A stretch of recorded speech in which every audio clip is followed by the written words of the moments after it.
Have you ever wondered what really happened in the past? Beyond the pages of textbooks lies a world of fascinating tales, extraordinary figures, and incredible events. Join me as we explore them on Exploring History in Sleep.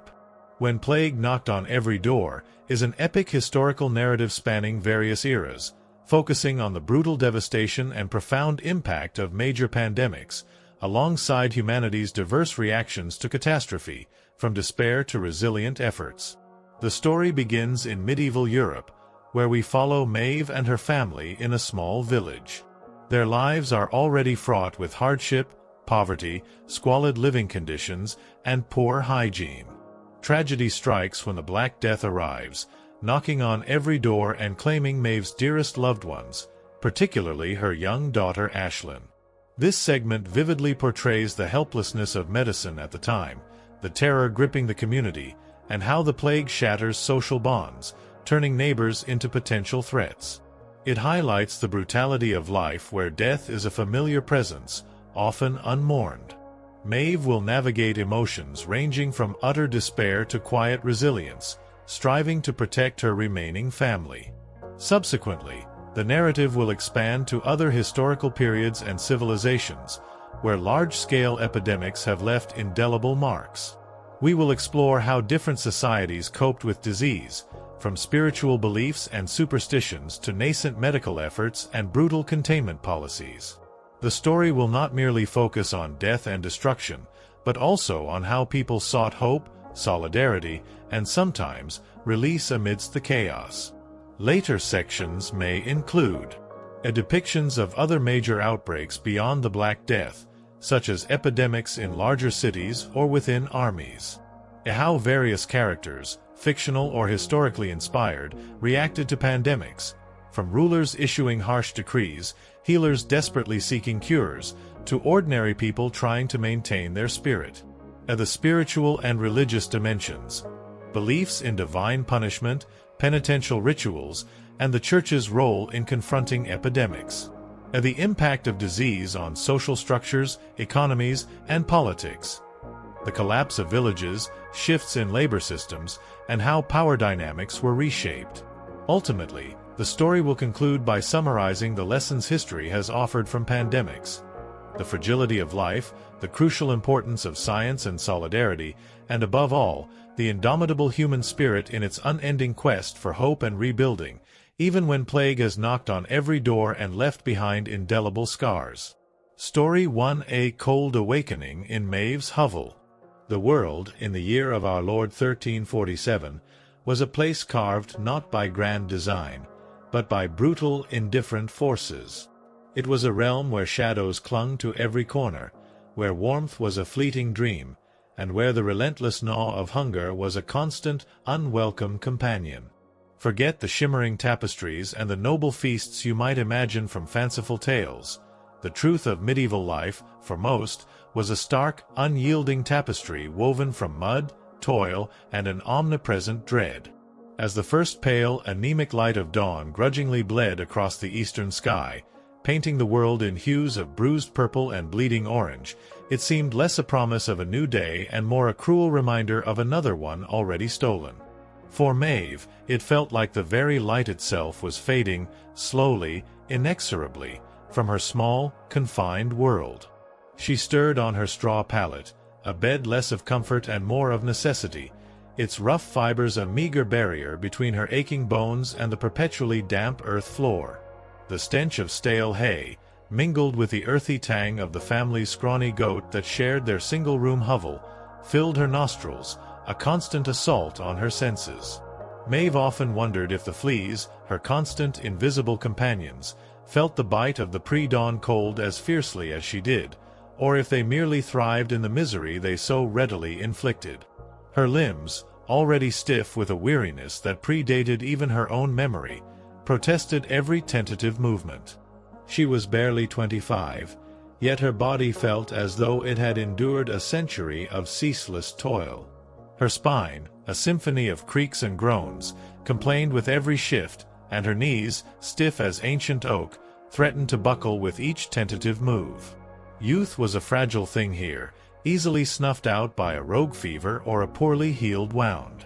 Many of those she'd grown up with were already buried in the small, crowded churchyard, their brief lives marked only by a shallow mound of earth and a hastily muttered prayer. A soft rustle beside her indicated her husband, Bran, was also stirring. His breath, heavy with the faint, sour scent of weak ale from the previous night, warmed the patch of air between them. He was a good man, as good as any in this village, strong of back and simple of heart. Their union, arranged by their fathers when she was but 14, had been a practical affair, devoid of the romantic whimsy spun in traveling minstrels' tales. Love, as a concept of personal affection and choice, was a luxury for the privileged, a distant echo from a world Maeve could only dimly imagine. Their love was forged in shared hardship, in the unspoken understanding that they were bound together against the relentless tide of medieval existence. They shared everything: the meager food, the scant warmth, the pervasive itch of lice, and the heavy weight of unspoken fears that clung to them like the pervasive damp that seeped through the hovel's walls. Bran grunted, a guttural sound of discomfort rather than awakening. He would rise soon, stumble out into the biting air to relieve himself behind the hovel, a daily ritual performed with a hurried, grimacing efficiency. There was no privacy here, no secluded corner for quiet contemplation. Life was communal, raw, and relentlessly exposed. Their meager family included Bran's elderly mother, Agnes, a woman whose wisdom was etched into the deep lines of her face, a roadmap of sorrows. And then there were their 2 surviving children. Young Finn, barely 5, already showing the signs of constant hunger in his gaunt frame, his eyes too solemn for a child his age, and little Ashlyn, a fragile blossom of 2 years, whose cough had grown steadily worse with the onset of winter.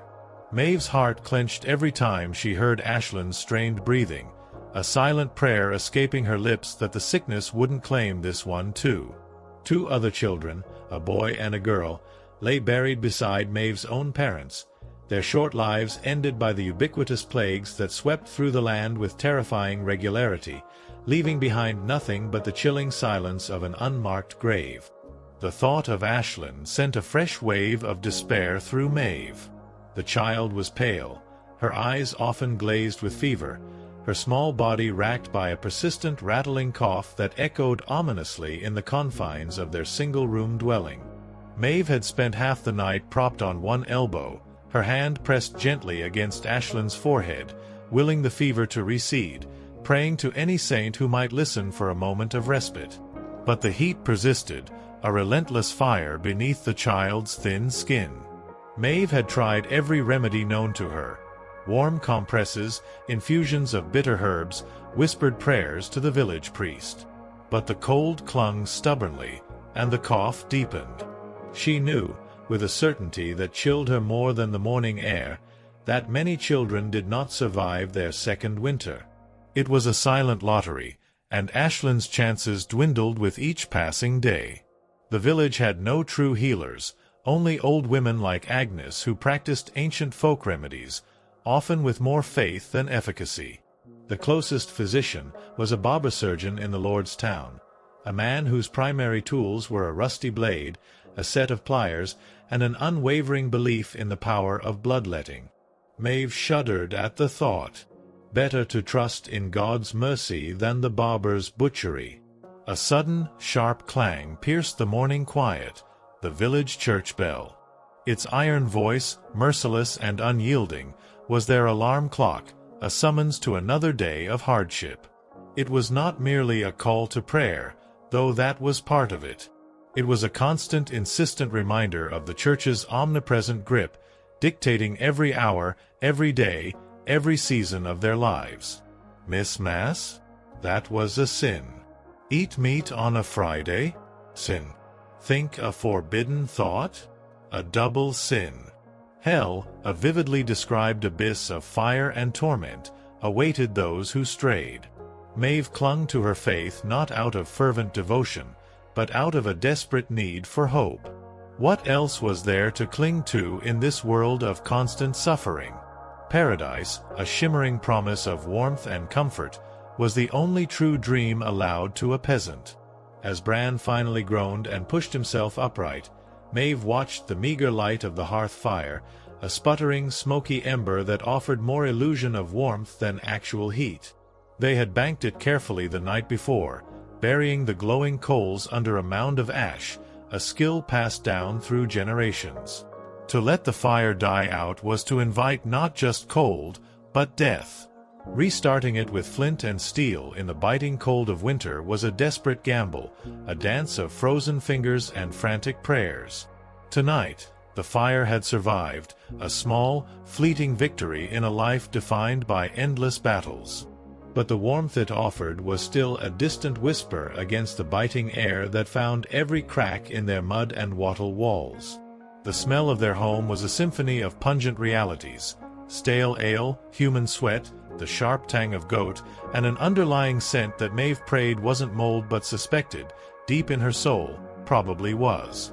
Scented candles were an unimaginable luxury, their very concept an absurdity in a world where even simple glass for windows was a lord's fantasy. The cold was a physical presence, a constant pressure that made her joints ache and her fingers feel like tiny, frozen popsicles. She closed her eyes for a brief moment, imagining a world where warmth was not a fleeting miracle but a given. A foolish, dangerous thought, born of weariness and a desperate yearning for comfort. Such dreams were easily shattered by the harsh dawn. And today's dawn, with its biting wind and the ever-present ache in Ashland's small chest, promised to shatter more than just dreams. It promised another day of relentless endurance, another step on the weary path towards an unmarked grave. The day stretched before them, a canvas of unavoidable suffering. Bran would head to the fields, his broad back bent against the wind, pulling the wooden hoe through the stubborn earth, or if the Lord commanded, helping with the oxen that were a luxury beyond their means. Maeve's work would be no less demanding.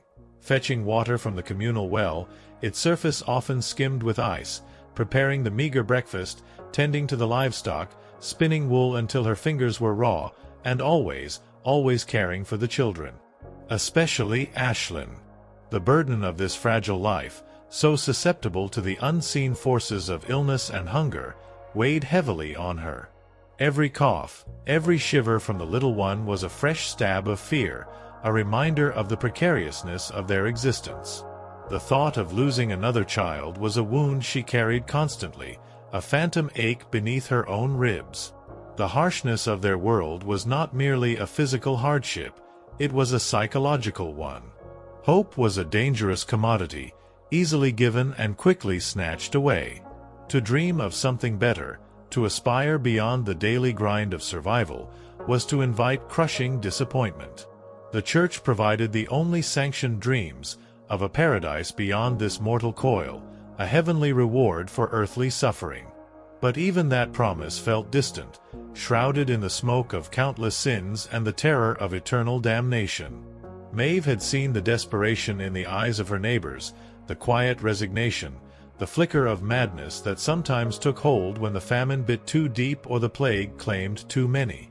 It was a dance with despair, a daily struggle to keep the flickering flame of sanity alive in a world that seemed determined to extinguish it. And yet, despite the relentless gloom, life persisted. People clung to tiny moments of shared humanity, a fleeting smile, a helping hand in the fields, a whispered story by the hearth. These were the invisible threads that held the fabric of their fractured lives together. For Maeve, the touch of Bran's hand, calloused and rough, or the rare, sleepy murmur from Finn as he nestled against her, were the only comforts she knew.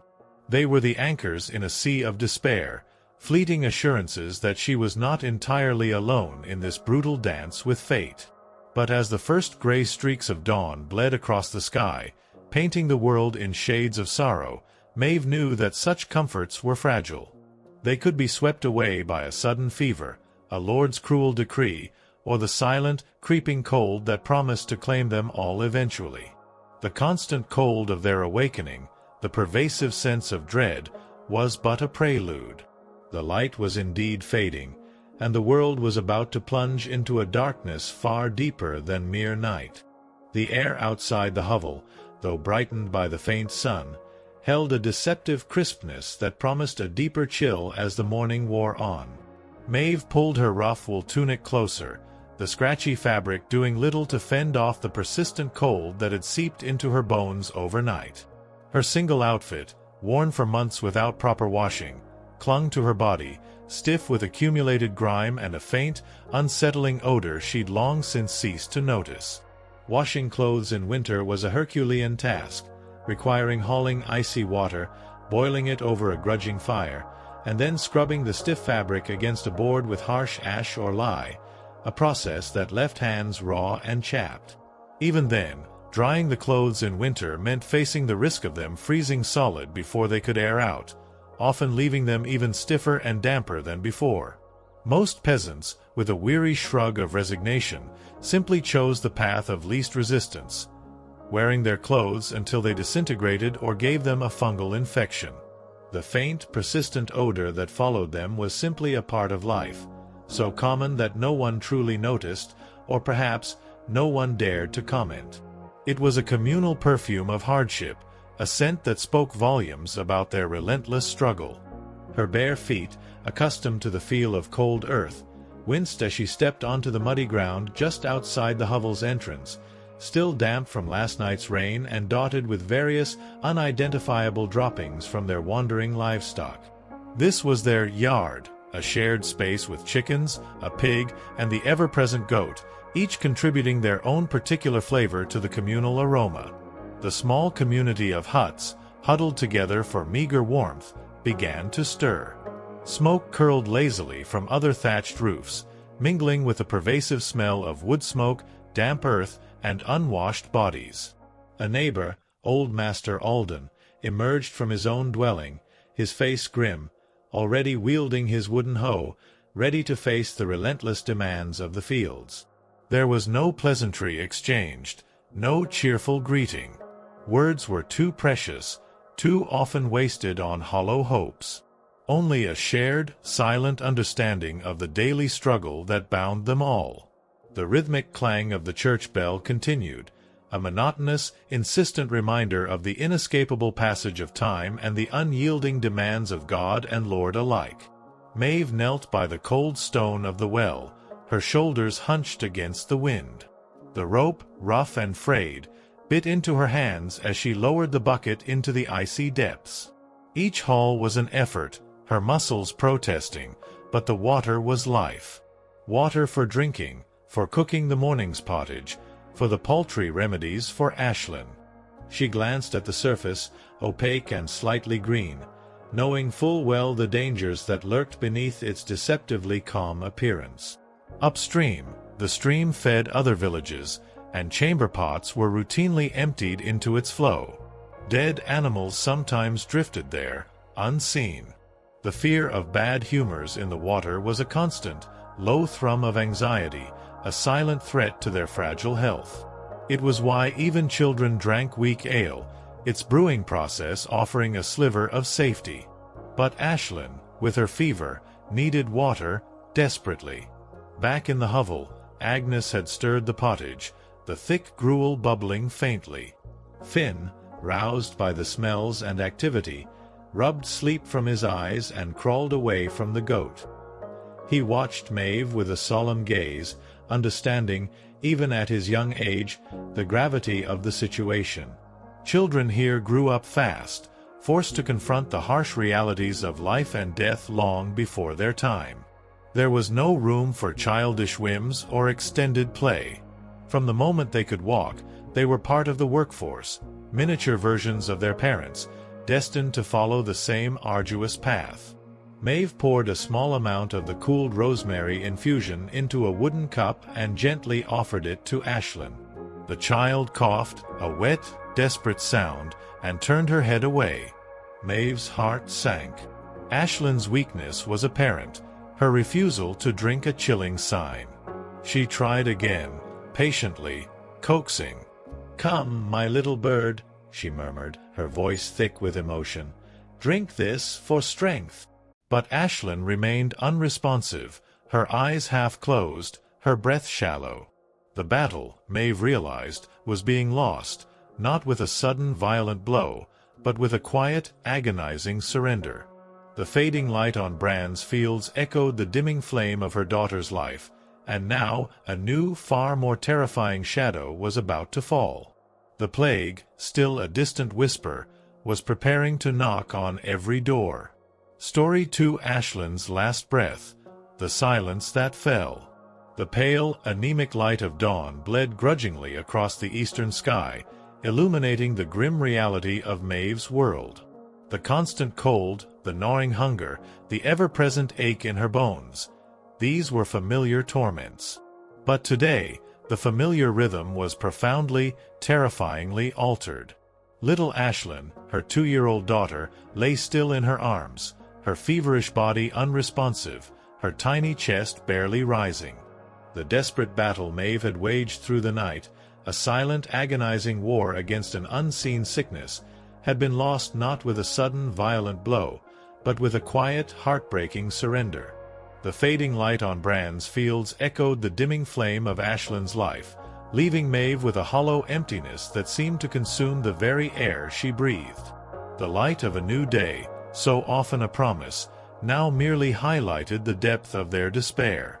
The silence that now clung to their small hovel was not empty. It was a heavy, suffocating blanket, thick with the unsaid, the undone, the utterly broken. It pressed down on Maeve, a tangible weight that eclipsed the physical discomforts that were usually her constant companions. The small room, usually a symphony of rustles, snores, and the low bleating of the goat, now felt impossibly vast, echoing only with the absence of Aisling's tiny breaths.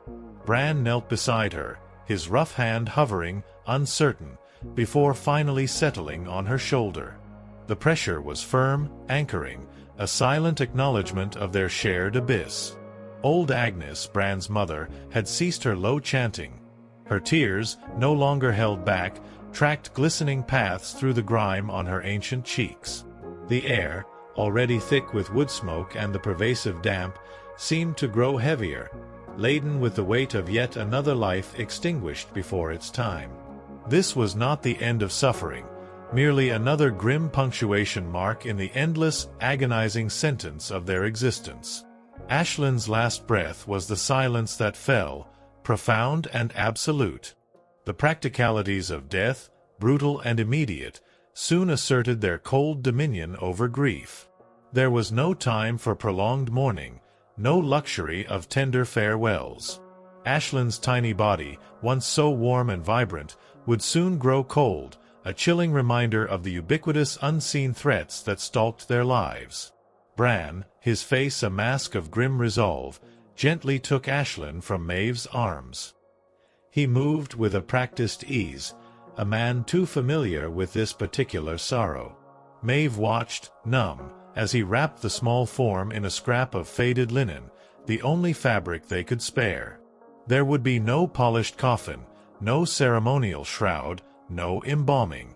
Just a shallow hole in the frozen earth, a hasty burial in the crowded churchyard where her siblings lay, their names already fading from memory, lost to the relentless march of time and the indifferent soil.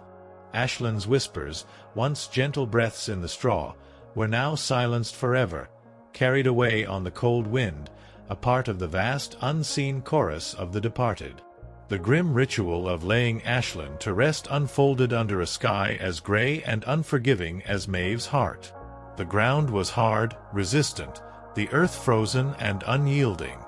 Bran, with the help of a few neighbors whose faces were etched with the same weary sympathy they had offered countless times before, dug the small grave. No priest was present. Their services were too costly, too often reserved for the Lord's favored or for those with enough coin to buy a sliver of divine attention.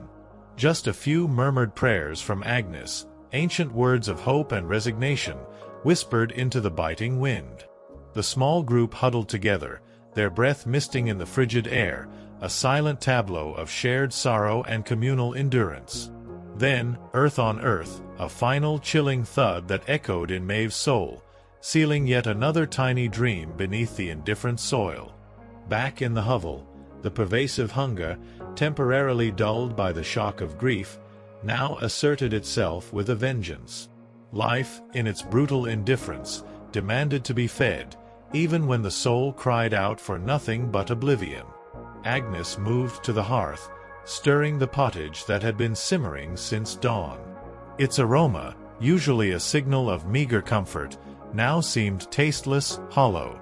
The thick, gloopy stew, a monotonous blend of whatever meager grains and root vegetables they possessed, mostly turnips, always turnips, was their daily bread, their primary source of sustenance. It was a testament to their poverty, a reflection of a world where variety was a luxury beyond comprehension. This pottage was less a recipe and more an ongoing edible experiment. It had been simmering in the same iron pot for days, sometimes weeks, new ingredients merely dumped atop the old. The constant heat was merely a barrier against putrefaction, not a guarantee of freshness or flavor. Maeve often wondered what ancient, forgotten scraps lay buried beneath the surface, what unseen life might be thriving within its depths. The thought made her stomach clench, a wave of nausea mingling with the gnawing hunger. The bread, a dense, dark hunk of coarse rye or barley flour, lay beside the pot, hard enough to deflect a stone, and likely bulked up with sawdust or ground acorns in leaner times.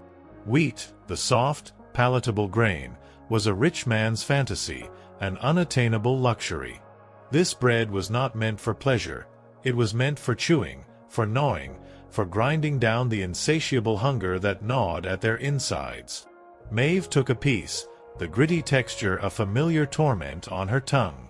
She chewed slowly, mechanically, each mouthful a conscious effort, devoid of taste or enjoyment. This was not a meal. It was a forced act of survival, a grim pact with the body to ensure it would endure another day of relentless labor. And then there was the ale. Weak, low-alcohol ale, brewed from their meager stores of grain, it was served at every meal, even to young Finn. Not for pleasure, but for sheer, desperate safety. The water from the communal well, though painstakingly hauled and boiled over their precious, sputtering fire, was never truly trusted. Unseen parasites, unseen filth, the entire microbial army of medieval Europe lurked in every seemingly innocent sip. The brewing process, imperfect as it was, offered a slightly safer alternative, a desperate gamble against the invisible dangers that constantly threatened to sicken and claim them. Maeve took a gulp, the bitter, flat liquid doing little to quench the parched feeling in her throat, a dryness born more of grief than thirst. She remembered her own childhood, drinking this same weak brew, never knowing the taste of clear, clean water, never dreaming of a life where hydration wasn't a hazardous gamble. It was a chilling reality. They started their days not with sustenance, but with a calculated risk, a forced submission to a world where even water sought to betray them. Meat was a rarity, a distant memory of feast days or a generous lord's whim, often only a few times a year. Most peasants, like Maeve's family, were lucky to consume it more than a handful of times in an entire year. As for fresh fruit, it was a seasonal delight, available only when it was in season and not already fermented into wine. And spices? Those exotic wonders from distant lands, like pepper, cinnamon, or nutmeg, were worth more than gold, locked away in the lord's storerooms, a pinch costing more than a peasant's monthly wages. Salt, a precious commodity vital for food preservation and basic human health, was equally guarded, a luxury beyond their reach for daily seasoning. Their meals were bland, monotonous, tasting of wet burlap sprinkled with sadness, their blandness only emphasized by the constant, gnawing hunger that defined their existence. Maeve chewed her gritty bread, swallowed her bitter ale, and tried not to think of the rat that might have nibbled at their meager stores during the night, or the unseen dangers that lurked in every bite. Breakfast was not an act of nourishment. It was a grim ritual, a forced ingestion of meager calories to stave off the immediate threat of starvation. The forced consumption of food was a stark reminder of the relentless cycle. They ate to live, only to live to work. And the work, constant and backbreaking, awaited them. There was no time for rest, no room for lingering grief. Bran would soon return to the fields, his body a tool for the Lord's profit. Maeve would resume her endless chores, her hands forever busy with the tedious repetitive tasks that kept their small household functioning, barely. Grief, like a wound that would not heal, would simply be carried, a silent weight beneath the surface of their daily lives, a constant companion that gnawed at her soul. As Maeve mechanically swallowed another spoonful of pottage, her gaze fell upon Finn. He ate with the focused intensity of a hungry animal, his small hands clutching the wooden bowl, oblivious to the silence, to the grief that choked the air around him. He was too young to fully comprehend the permanence of death, too consumed by the demands of his own growing body. And yet, Maeve saw in him a reflection of her own future, a life of unending labor, of constant hunger, of a perpetual struggle against the elements and the whims of fate. She saw the lines of weariness already beginning to etch themselves around his young eyes, the slight stoop in his shoulders from early labor. He was being shaped by the same brutal forces that had shaped her, that had shaped Bran, that had shaped generations before them. The cradle was indeed a cradle of thorns, and the dreams born within it were destined to be shattered, just like Ashland's whispers in the straw. The air in the hovel, always thick with smoke and the damp earth, now seemed to press in on Maeve, stifling her. The very walls, made of mud and wattle, felt like the confines of a prison. This was their world, small and inescapable. A world where aspiration was a dangerous luxury, and the only true escape was death. She remembered the stories Agnes sometimes whispered by the fire on long winter nights, tales of distant lands, of bustling towns, of lives lived beyond the confines of their village. But these were mere fables, comforting illusions to ward off the encroaching despair. Reality was the taste of dust in her mouth, the bitter tang of stale ale, and the cold, unyielding ache in her bones. The thought of her own body, a vessel of constant pain and relentless toil, brought a wave of detached resignation. Her teeth, already showing the signs of decay from the gritty bread and lack of hygiene, were a constant source of dull ache. Toothaches were like medieval weather, always there, a background hum of pain that could, without warning, flare into an agony that made one consider praying for death. There were no dentists, only barber surgeons whose methods were more akin to torture than healing. A rusty hook, a pair of pliers, zero anesthesia, the tools of their trade. An infected tooth could easily lead to sepsis, a slow, agonizing death from fever and overwhelming infection. The same trivial discomfort that sent a modern European to a pharmacy could be a death sentence in her time. Her skin, constantly itching from fleas and lice, was raw and chafed from the coarse wool of her tunic. Rashes were a constant companion, sometimes lasting months, and any cut or scrape could quickly fester into a deadly infection. They lived in a world where their very bodies were battlefields, constantly under siege, relentlessly losing the war. The concept of me time, of a moment of solitude or personal space, was entirely alien. Their single room housed not only their immediate family but also the livestock. Every breath was shared, every sound amplified, every private moment exposed to the communal gaze. Privacy was a myth, a forgotten luxury that no one in their world could afford. The constant physical proximity, while offering some collective warmth against the biting cold of winter, also ensured a perpetual lack of personal boundaries, a constant reminder of their interconnected, inescapable existence. Even their thoughts felt exposed, vulnerable to the judgment of God and the watchful eyes of their neighbors. As the sun climbed higher, reluctantly illuminating the bleak landscape, the village began to hum with the muted sounds of daily life. The distant clang of the blacksmith's hammer, the lowing of cattle, the chatter of women at the well, a symphony of endless toil. Bran would soon be gone, merged with the countless other figures toiling in the Lord's fields, indistinguishable, their individual hopes and sorrows swallowed by the collective grind.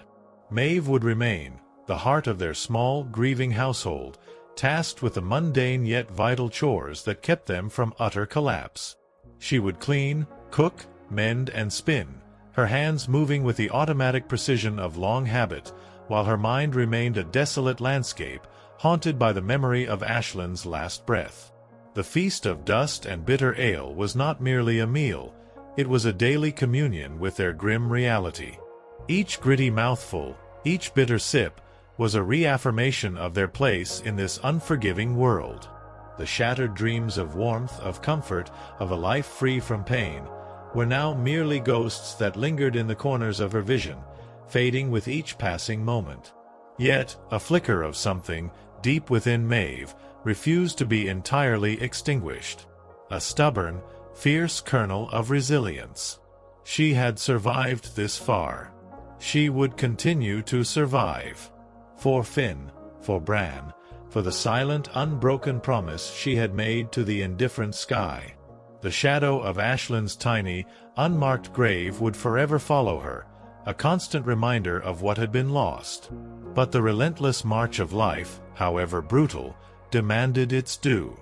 And Maeve, a woman carved from hardship, would answer its call, one agonizing breath at a time, towards a future as uncertain as the shadows that clung to their hovel, where Ashland's whispers would forever haunt the straw of their lives.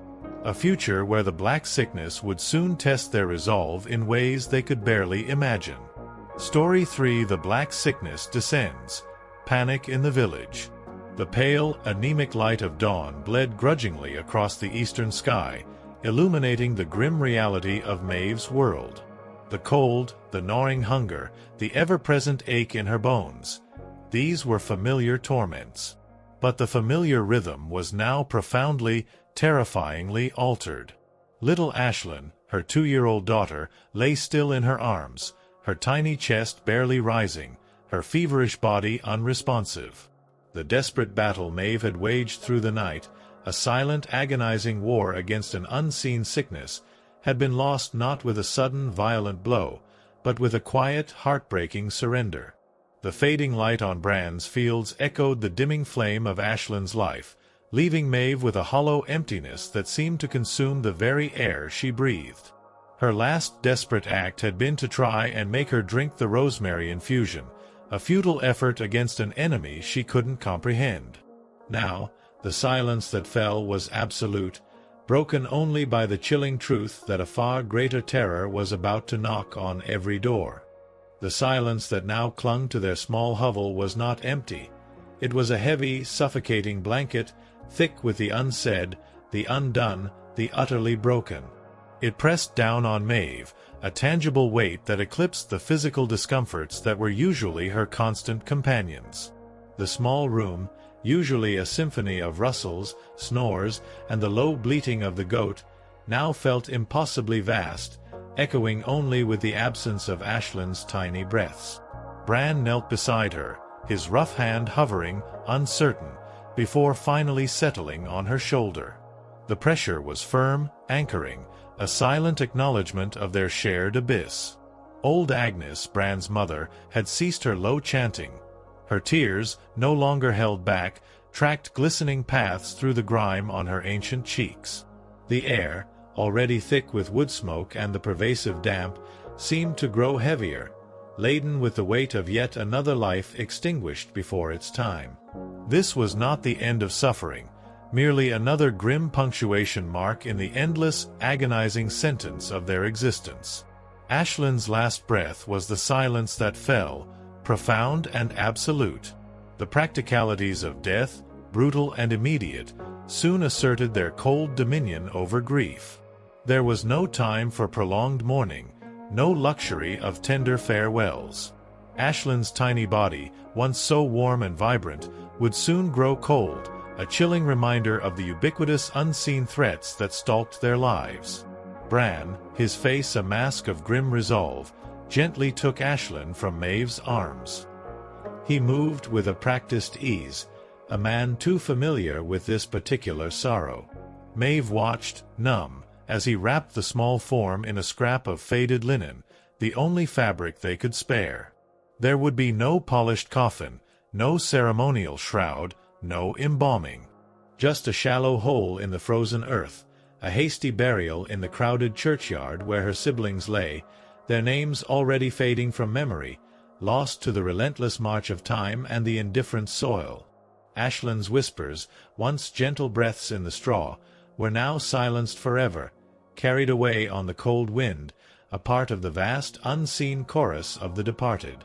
The grim ritual of laying Ashlyn to rest unfolded under a sky as gray and unforgiving as Maeve's heart. The ground was hard, resistant, the earth frozen and unyielding. Bran, with the help of a few neighbors whose faces were etched with the same weary sympathy they had offered countless times before, dug the small grave. No priest was present. Their services were too costly, too often reserved for the Lord's favored or for those with enough coin to buy a sliver of divine attention. Just a few murmured prayers from Agnes, ancient words of hope and resignation, whispered into the biting wind. The small group huddled together, their breath misting in the frigid air, a silent tableau of shared sorrow and communal endurance. Then, earth on earth, a final chilling thud that echoed in Maeve's soul, sealing yet another tiny dream beneath the indifferent soil. Back in the hovel, the pervasive hunger, temporarily dulled by the shock of grief, now asserted itself with a vengeance. Life, in its brutal indifference, demanded to be fed, even when the soul cried out for nothing but oblivion. Agnes moved to the hearth, stirring the pottage that had been simmering since dawn. Its aroma, usually a signal of meager comfort, now seemed tasteless, hollow. The thick, gloopy stew, a monotonous blend of whatever meager grains and root vegetables they possessed, mostly turnips, always turnips, was their daily bread, their primary source of sustenance. It was a testament to their poverty, a reflection of a world where variety was a luxury beyond comprehension. This pottage was less a recipe and more an ongoing edible experiment. It had been simmering in the same iron pot for days, sometimes weeks, new ingredients merely dumped atop the old. The constant heat was merely a barrier against putrefaction, not a guarantee of freshness or flavor. Maeve often wondered what ancient, forgotten scraps lay buried beneath the surface, what unseen life might be thriving within its depths. The thought made her stomach clench, a wave of nausea mingling with the gnawing hunger. The bread, a dense, dark hunk of coarse rye or barley flour, lay beside the pot, hard enough to deflect a stone, and likely bulked up with sawdust or ground acorns in leaner times. Wheat, the soft, palatable grain, was a rich man's fantasy, an unattainable luxury. This bread was not meant for pleasure, it was meant for chewing, for gnawing, for grinding down the insatiable hunger that gnawed at their insides. Maeve took a piece, the gritty texture a familiar torment on her tongue. She chewed slowly, mechanically, each mouthful a conscious effort, devoid of taste or enjoyment. This was not a meal. It was a forced act of survival, a grim pact with the body to ensure it would endure another day of relentless labor. And then there was the ale. Weak, low-alcohol ale, brewed from their meager stores of grain, it was served at every meal, even to young Finn. Not for pleasure, but for sheer, desperate safety. The water from the communal well, though painstakingly hauled and boiled over their precious, sputtering fire, was never truly trusted. Unseen parasites, unseen filth, the entire microbial army of medieval Europe lurked in every seemingly innocent sip. The brewing process, imperfect as it was, offered a slightly safer alternative, a desperate gamble against the invisible dangers that constantly threatened to sicken and claim them. Maeve took a gulp, the bitter, flat liquid doing little to quench the parched feeling in her throat, a dryness born more of grief than thirst. She remembered her own childhood, drinking this same weak brew, never knowing the taste of clear, clean water, never dreaming of a life where hydration wasn't a hazardous gamble. It was a chilling reality. They started their days not with sustenance, but with a calculated risk, a forced submission to a world where even water sought to betray them. Meat was a rarity, a distant memory of feast days or a generous lord's whim, often only a few times a year. Most peasants, like Maeve's family, were lucky to consume it more than a handful of times in an entire year. As for fresh fruit, it was a seasonal delight, available only when it was in season and not already fermented into wine. And spices? Those exotic wonders from distant lands, like pepper, cinnamon, or nutmeg, were worth more than gold, locked away in the lord's storerooms, a pinch costing more than a peasant's monthly wages. Salt, a precious commodity vital for food preservation and basic human health, was equally guarded, a luxury beyond their reach for daily seasoning. Their meals were bland, monotonous, tasting of wet burlap sprinkled with sadness, their blandness only emphasized by the constant, gnawing hunger that defined their existence.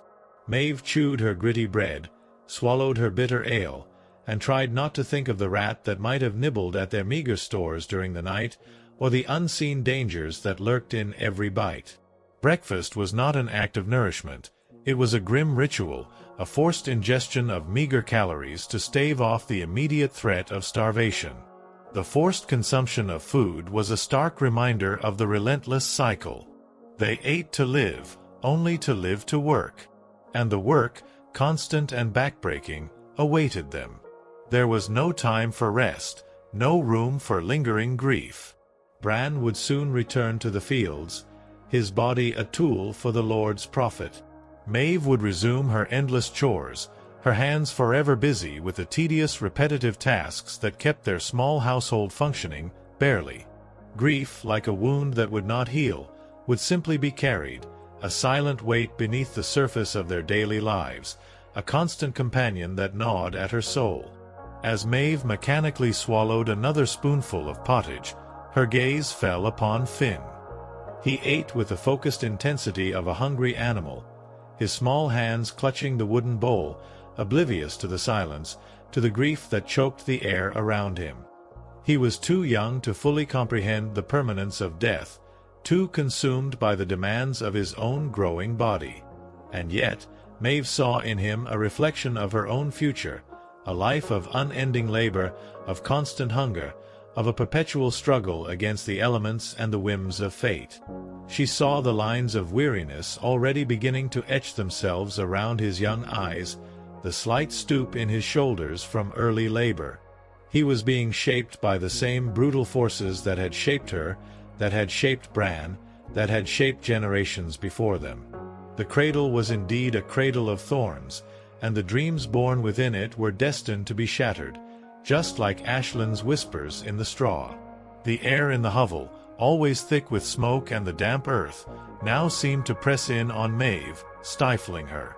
The very walls, made of mud and wattle, felt like the confines of a prison. This was their world, small and inescapable. A world where aspiration was a dangerous luxury, and the only true escape was death. She remembered the stories Agnes sometimes whispered by the fire on long winter nights, tales of distant lands, of bustling towns, of lives lived beyond the confines of their village. But these were mere fables, comforting illusions to ward off the encroaching despair. Reality was the taste of dust in her mouth, the bitter tang of stale ale, and the cold, unyielding ache in her bones. The thought of her own body, a vessel of constant pain and relentless toil, brought a wave of detached resignation. Her teeth, already showing the signs of decay from the gritty bread and lack of hygiene, were a constant source of dull ache. Toothaches were like medieval weather, always there, a background hum of pain that could, without warning, flare into an agony that made one consider praying for death. There were no dentists, only barber surgeons whose methods were more akin to torture than healing. A rusty hook, a pair of pliers, zero anesthesia, the tools of their trade. An infected tooth could easily lead to sepsis, a slow, agonizing death from fever and overwhelming infection. The same trivial discomfort that sent a modern European to a pharmacy could be a death sentence in her time. Her skin, constantly itching from fleas and lice, was raw and chafed from the coarse wool of her tunic. Rashes were a constant companion, sometimes lasting months, and any cut or scrape could quickly fester into a deadly infection. They lived in a world where their very bodies were battlefields, constantly under siege, relentlessly losing the war. The concept of me time, of a moment of solitude or personal space, was entirely alien. Their single room housed not only their immediate family but also the livestock. Every breath was shared, every sound amplified, every private moment exposed to the communal gaze. Privacy was a myth, a forgotten luxury that no one in their world could afford. The constant physical proximity, while offering some collective warmth against the biting cold of winter, also ensured a perpetual lack of personal boundaries, a constant reminder of their interconnected, inescapable existence. Even their thoughts felt exposed, vulnerable to the judgment of God and the watchful eyes of their neighbors. As the sun climbed higher, reluctantly illuminating the bleak landscape, the village began to hum with the muted sounds of daily life. The distant clang of the blacksmith's hammer, the lowing of cattle, the chatter of women at the well, a symphony of endless toil. Bran would soon be gone, merged with the countless other figures toiling in the Lord's fields, indistinguishable, their individual hopes and sorrows swallowed by the collective grind. Maeve would remain, the heart of their small, grieving household, tasked with the mundane yet vital chores that kept them from utter collapse. She would clean, cook, mend, and spin, her hands moving with the automatic precision of long habit, while her mind remained a desolate landscape, haunted by the memory of Ashland's last breath. The feast of dust and bitter ale was not merely a meal, it was a daily communion with their grim reality. Each gritty mouthful, each bitter sip, was a reaffirmation of their place in this unforgiving world. The shattered dreams of warmth, of comfort, of a life free from pain, were now merely ghosts that lingered in the corners of her vision, fading with each passing moment. Yet, a flicker of something, deep within Maeve, refused to be entirely extinguished. A stubborn, fierce kernel of resilience. She had survived this far. She would continue to survive. For Finn, for Bran, for the silent, unbroken promise she had made to the indifferent sky. The shadow of Ashland's tiny, unmarked grave would forever follow her, a constant reminder of what had been lost. But the relentless march of life, however brutal, demanded its due. And Maeve, a woman carved from hardship, would answer its call, one agonizing breath at a time, towards a future as uncertain as the shadows that clung to their hovel, where Ashland's whispers would forever haunt the straw of their lives. A future where the black sickness would soon test their resolve in ways they could barely imagine. It was this very black sickness that, on this grim morning, began to assert its terrifying presence. The sounds that had stirred Maeve from her broken sleep were not just the usual rustles of the hovel, but a new guttural noise from outside. A desperate, hacking cough. Then, a sickening retch. Maeve's heart hammered against her ribs, a frantic bird trapped in a cage. She knew that sound. It was the same sound that had, only days ago, emanated from Master Alden's hovel, where his son had so horribly succumbed. The terrifying whisper, the rumor from distant lands, was now a chilling, undeniable scream. Bran, already tense, instinctively moved towards the crude door, his hand hovering over the wooden latch. Maeve, clutching Finn, watched him with wide, fearful eyes. They both knew. Every soul in the village knew. The disease, they had heard, was swift, merciless. It struck without warning, without mercy. The young man's violent retching, followed by his terrifying collapse on the muddy ground, was a sound that tore through the fragile illusion of their village's isolation. It was Master Ilara's youngest son, barely out of childhood himself, collapsing in a heap, his body already beginning to contort, his cries turning into choked gasps. The black sickness, the chilling whisper from distant lands, was no longer a far-off horror. It was here, in their very midst, convulsing on their doorstep, its insidious tendrils already reaching for their lives. Master Ilara's frantic cries from her hovel, a mournful wail of despair, confirmed their worst fears. The plague had truly descended. Panic, a raw, primal scream, began to ripple through the tightly knit community. Neighbors, who moments before had been stoically beginning their day's chores, now moved with a desperate, jerky urgency. Some stumbled into their huts, slamming crude wooden doors shut, seeking to barricade themselves against the invisible foe. Others, their faces contorted in terror, began to run, blindly, desperately, towards the edges of the village, as if escape were possible. But where would they go? The roads to other villages were likely already infested, the cities a teeming cauldron of disease. There was no escape from this particular horror. It moved with a chilling efficiency that mocked human defenses. The silence that fell, after the initial cries, was absolute, broken only by the incessant mournful toll of the church bell. When plague knocked on every door, it brought not just death, but a terrifying silence. Story 4: The Well's Curse. Water, not life. The terror of the Black Sickness had now truly descended upon the village, shattering the fragile illusion of isolation that Maeve had desperately clung to. Master Ilara's youngest son had fallen, convulsing on the muddy ground, his body already contorting, his cries turning to choked gasps. The plague, once a chilling whisper from distant lands, was now a horrifying scream on their doorstep.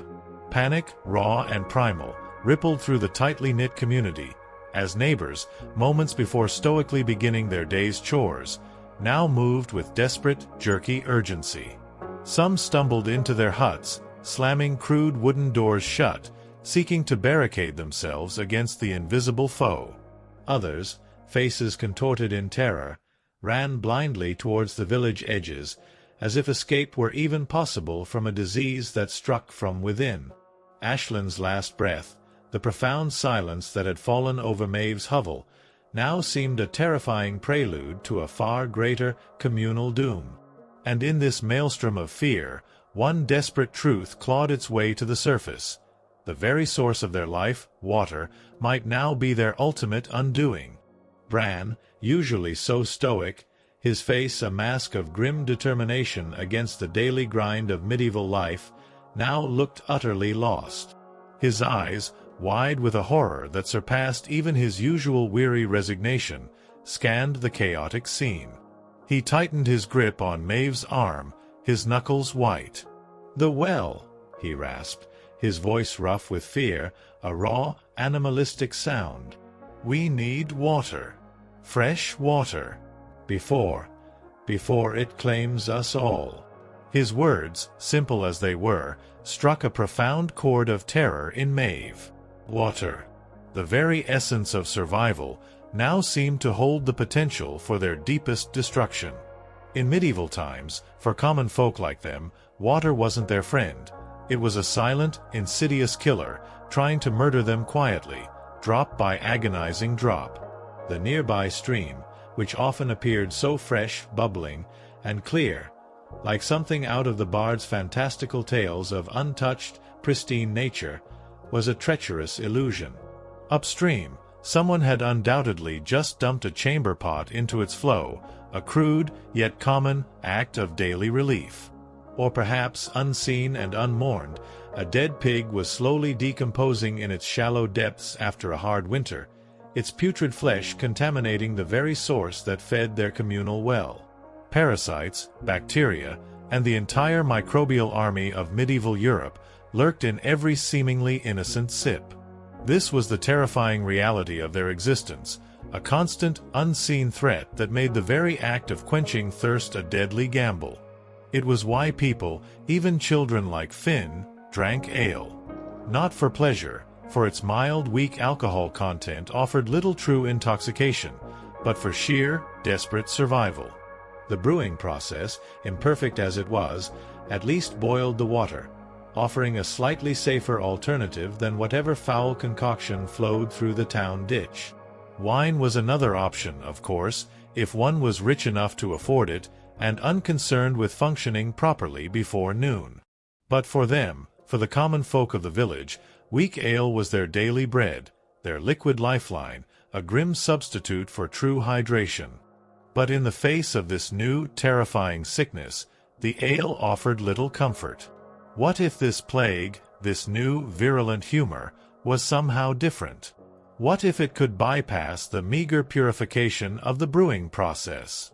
The unknown was a terrifying void, and their ignorance a gaping, festering wound.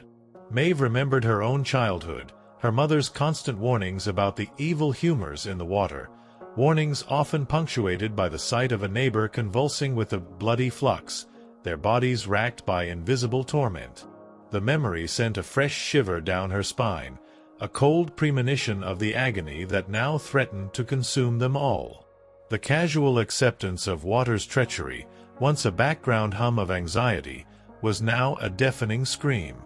As Bran began to move towards the communal well, pulling Maeve and Finn with him, the scene was one of contained chaos.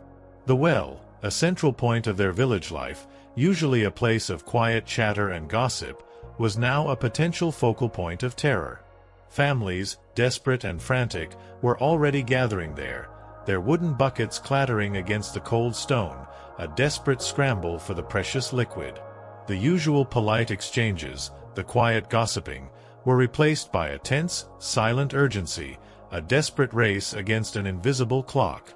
Each person knew, deep in their gut, that the well, though vital for life, was also a shared vulnerability.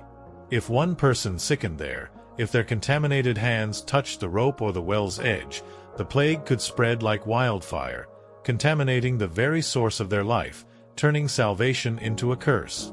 Maeve remembered the time she had seen animals dead in the stream that fed their well, bloated carcasses contaminating the water, their putrid flesh a grim warning of unseen dangers. And the sight of the communal latrines in the nearest town, an open cesspit where privacy was a myth and ventilation a cruel joke. People sat shoulder to shoulder, relieving themselves, their waste dropping directly into the river below, to be carried downstream, eventually to their own village.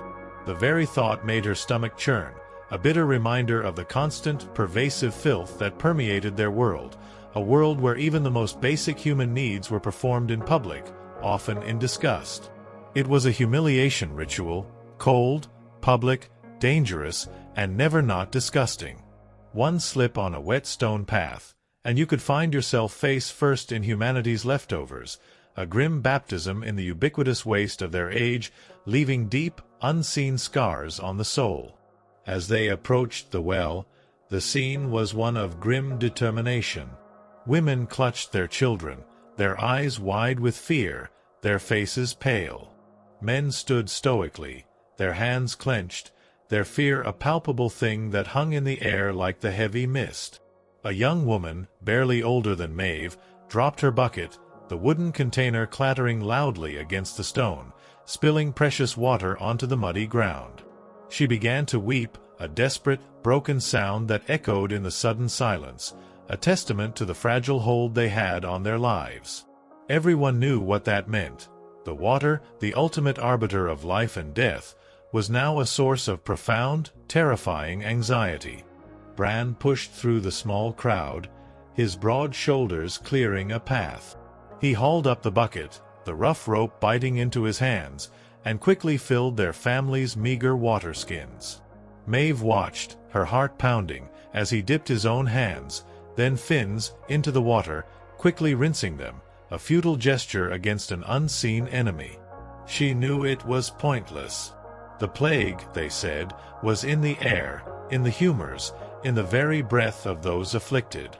But the desperate human need for cleanliness, however symbolic, however ineffective, asserted itself in moments of profound terror. The fear of water, in their world, extended beyond mere drinking.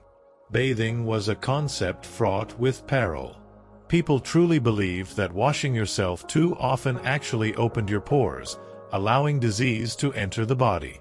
It was thought that one was cleaner, apparently, if they never removed the protective layer of filth caked onto their skin. This ancient superstition, born of ignorance and reinforced by generations of practice, made any notion of personal hygiene a dangerous folly. Communal bathhouses, where they did exist, had quickly gained reputations as places for gossip, scandal, and sometimes full-on medieval extracurriculars, naturally leading the church to get involved and shut many down. Even if Maeve had wanted to bathe, it would have been a full production, a monumental task that outweighed any perceived benefit. She would need to fetch large amounts of water from the well, boil it over a precious fire, fill a wooden tub that constantly leaked, and then pray no one else in the hovel used it before her, or worse, after. And rainwater, collected in open barrels, was often teeming with bird droppings, breeding insects, and thriving moss. It sounded refreshing in theory, but in practice it was another gamble, another source of potential sickness. So whether it was going in their mouth, on their body, or onto their crops, water in the Middle Ages was less of a life source and more of a gamble, a constant low-level threat to their fragile existence, and a terrifying symbol of the well's curse. As they returned to their hovel, clutching their water-skins, the scene in front of Master Ilara's hut had grown more desperate. The young man, Master Ilara's son, was convulsing violently, his body contorted, his cries growing weaker. His skin, as the rumors had described, was turning a mottled, terrifying black. The telltale buboes, swollen, painful glands, were visibly rising in his neck and armpits, grotesque markers of the insidious infection that raged within him. It was the plague, undeniable, horrific, and utterly real. The air, usually filled with the mundane sounds of village life, was now punctuated by gasps of horror, whispered prayers, and the chilling silence of those who watched, paralyzed by fear. When plague knocked on every door, it often chose the most fundamental elements of life as its weapon, turning sustenance into a source of dread. Maeve pulled Finn closer, burying his face in her side, shielding him from the sight, from the tangible terror that emanated from the dying boy. She could feel his small body trembling, the rapid thrum of his heartbeat against her side.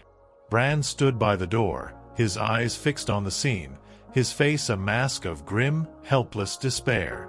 He knew, as did every adult in the village, that once the black sickness truly took root, there was no escaping its clutches. They had all heard the tales, the terrifying legends of villages wiped clean, of entire families vanishing overnight, their homes left silent and abandoned. The memory of Ashlin's gentle passing, though heartbreaking, now seemed almost merciful compared to the agonizing spectacle unfolding before them. The immediate priority shifted from mere survival to desperate avoidance. They needed to isolate, to guard their meager family against the invisible enemy. But how? Their hovel was a single room, permeable to the elements and any unseen airborne humors. Their very existence depended on communal interaction. The shared well, the communal fields, the Lord's demands. Isolation was a luxury afforded only to the dead. The fear was a living, breathing entity, a constant companion that gnawed at Maeve's insides, eclipsing even the pangs of hunger and the ache in her bones. Inside their hovel, Bran began to move with a renewed, almost frantic energy. He started to seal the cracks in the walls with more mud, more wattle, trying to create a tighter barrier against the encroaching dread. Maeve knew it was futile, a desperate, symbolic gesture against a foe that laughed at such flimsy defenses. But she said nothing. Any action, however small, however meaningless in the grand scheme of things, offered a sliver of control, a brief respite from the overwhelming helplessness. Agnes, her face pale and drawn, continued to murmur her prayers, her voice a low, constant hum, a desperate plea for divine mercy, her hope dwindling like a dying ember, as the well's curse promised an unquenched thirst for survival. The long, agonizing night stretched before them, a canvas of terror and uncertainty. Sleep would be a broken thing, punctuated by the sounds from Master Ilara's hut, the groans, the labored breathing, the ultimate, terrifying silence. Every cough from Finn would send a jolt of pure terror through Maeve. Every itch on her skin would feel like the onset of the buboes. The water in their skins, so recently a source of desperate hope, now felt like a potential carrier of unseen doom. In this world, where life was a constant gamble, the greatest treachery was often found in the most fundamental elements, the very things they needed to survive. And as the dark night pressed in, holding the weight of unseen horrors, Maeve knew that the unquenched thirst for safety, for certainty, would be their most tormenting burden. The scars of time were being etched not just on their bodies, but on their very souls, a heavy toll paid in constant fear, under a sky that remained utterly indifferent. Story 5: A Barber's Blade, A Futile Hope. The terrifying knowledge that the Black Sickness had truly descended upon their village, brought by the horrifying collapse of Master Ilara's son, clung to Maeve like a shroud. The desperate scramble for water from the communal well, and the chilling realization of its potential treachery, had only deepened their collective despair. Ashlin's last breath, the profound silence that had fallen over their hovel, now felt like a prelude to a far greater communal doom. Maeve clutched Finn to her side, his small body a fragile anchor in a world consumed by an invisible predator. They were trapped, caught between nature's wrath and man's cruel hand, their only solace a desperate, unspoken plea for release. And into this crucible of suffering stepped the only semblance of hope or horror their world offered, the healer, armed with his hook and a chilling certainty. The silence that had fallen over Master Alden's hovel, confirmed by the still morning, meant the Black Sickness was truly among them. The villagers, already reeling from fear, moved with a new, panicked urgency. It was a terrifying reality. The plague, an invisible, merciless predator, was now here, claiming lives with chilling efficiency. And into this terrifying new normal, a figure arrived, a grim harbinger of both desperate hope and ultimate despair. Master Joris, the barber surgeon from the Lord's town.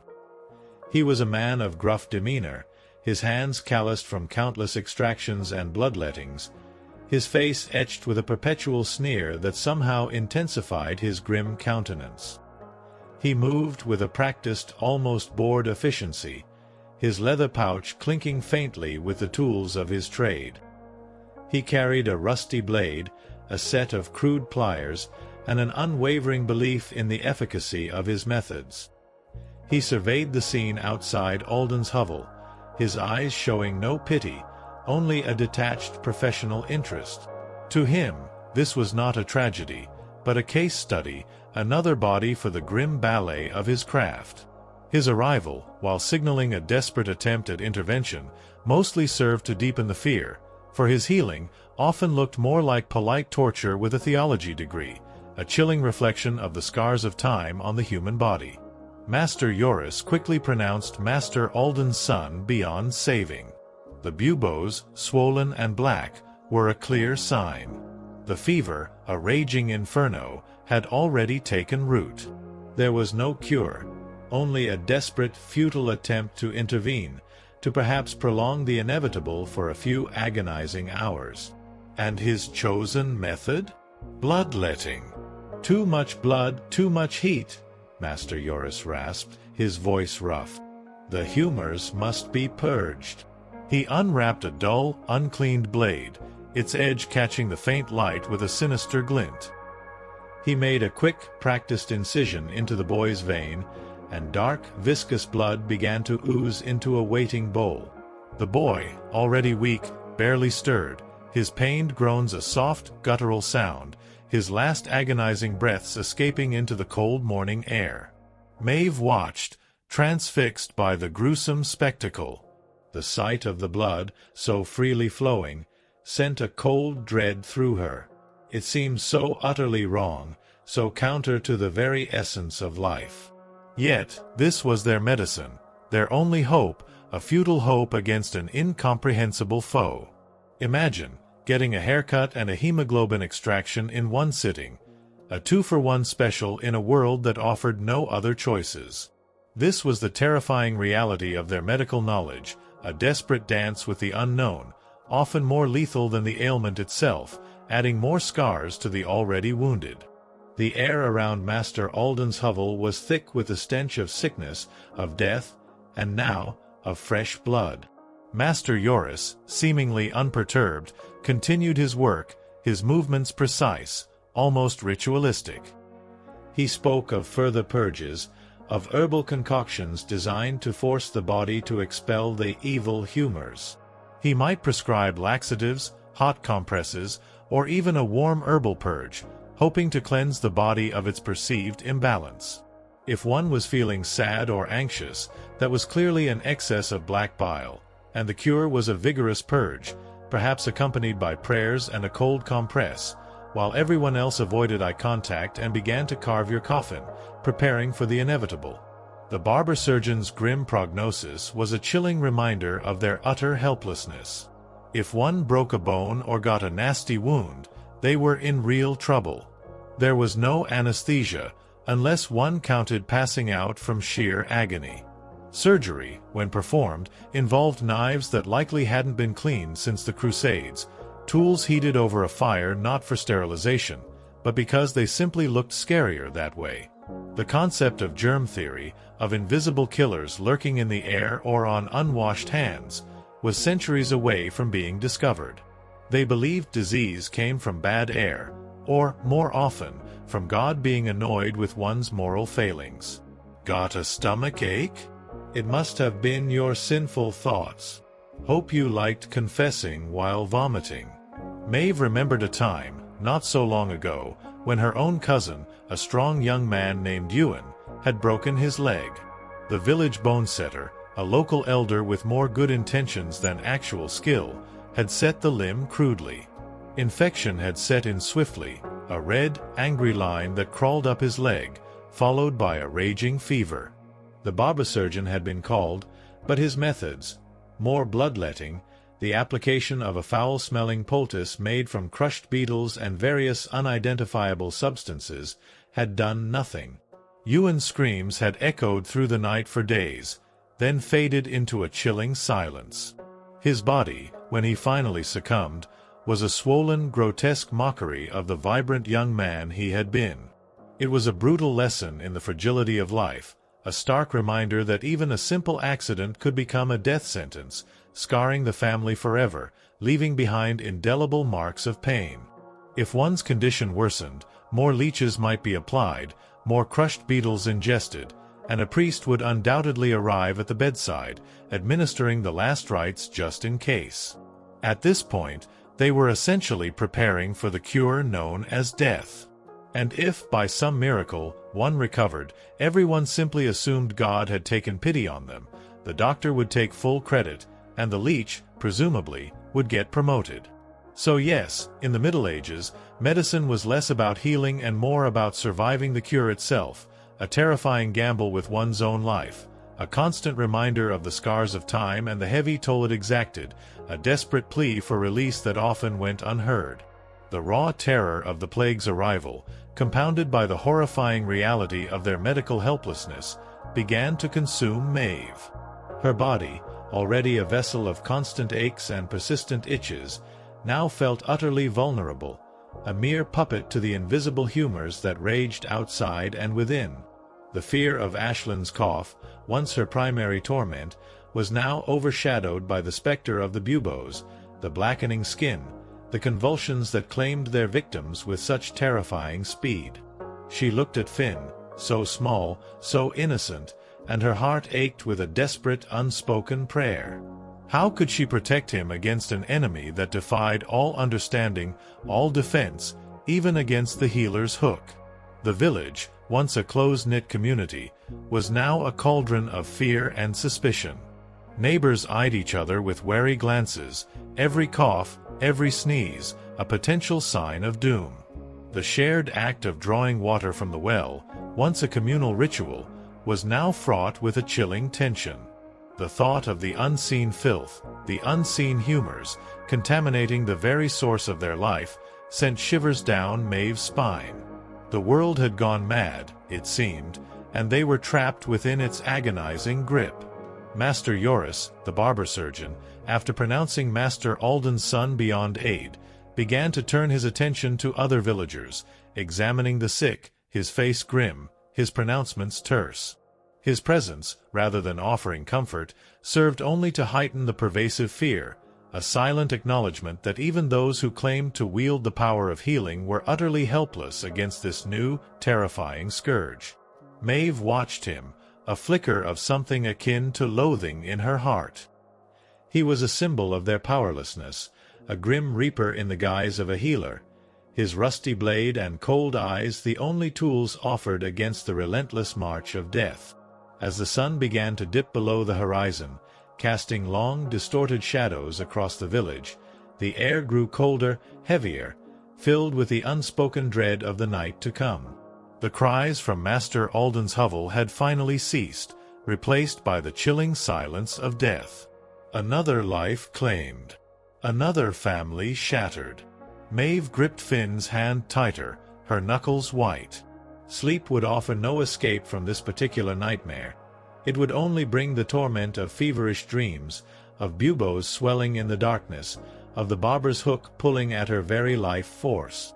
The fading light on Bran's fields had given way to the screams of an agonizing day, and now, as night descended, a new, terrifying prayer formed in Maeve's heart, a desperate, silent plea for oblivion, for an end to the relentless suffering, for a merciful release from the relentless dance of life and death that was her medieval existence. The true horror, she realized, was not just the disease, but the utter hopeless helplessness that accompanied it, the lasting scars of time, and the heavy, unbearable toll. When plague knocked on every door, it often brought the barber's blade, and only a futile hope. Story 6: The taste of fear on every plate. The chill that clung to Maeve was no longer merely from the hovel's damp air or the biting winter wind. It was the cold dread born of Master Alden's silent hut, of Master Joris, the barber-surgeon, with his rusty blade and futile remedies. Ashland's absence, a constant ache, now mirrored the growing emptiness in their once vibrant community. The black sickness had truly descended, an invisible predator mocking their meager defenses, and the terrifying realization had solidified. Not only was their very existence a gamble, but even the act of sustenance, the food on their plate, had become a chilling source of peril. The night following Master Alden's son's death stretched before Maeve like an eternity, thick with the silence of profound terror. The hovel, usually a place of rough comfort and familiar smells, now felt like a tomb, its flimsy walls offering no solace from the invisible foe that stalked their village. Sleep, a fleeting luxury even on the best of nights, was utterly unattainable. Every rustle of straw, every distant cough from a neighbor, sent a jolt of pure dread through Maeve. She lay stiffly on her pallet, Finn clutched fiercely to her side, listening to the strained, shallow breaths of Bran beside her, and the soft, desperate murmurs of Agnes's prayers from the corner. The world outside had turned into a terrifying unknown, and within their small dwelling, fear had become their most constant companion, poisoning every moment. The brutal reality of the plague meant that the very act of living, of consuming food and water, was now fraught with a chilling new peril. After a long day of witnessing death and fearing for their own lives, it was finally time to eat. Maeve's stomach, a hollow cavern of hunger, growled in protest, but the thought of food now brought a fresh wave of nausea. Her meal, the very sustenance meant to keep her alive, felt as though it might be trying to kill her.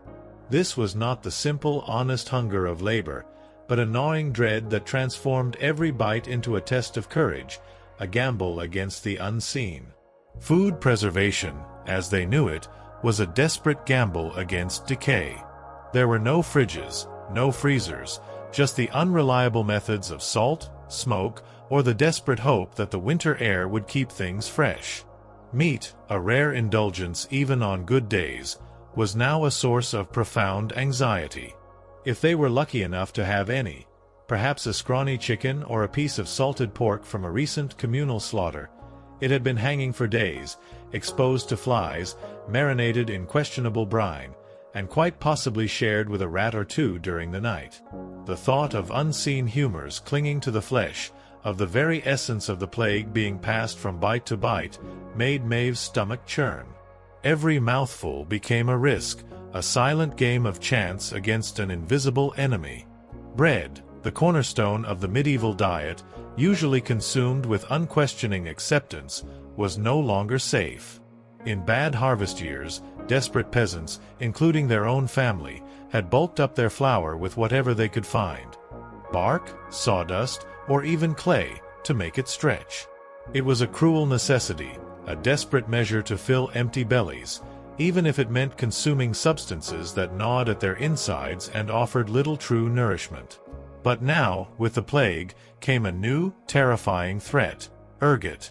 This fungus, a sinister growth on rye, could cause horrifying convulsions, vivid hallucinations, and, often, death.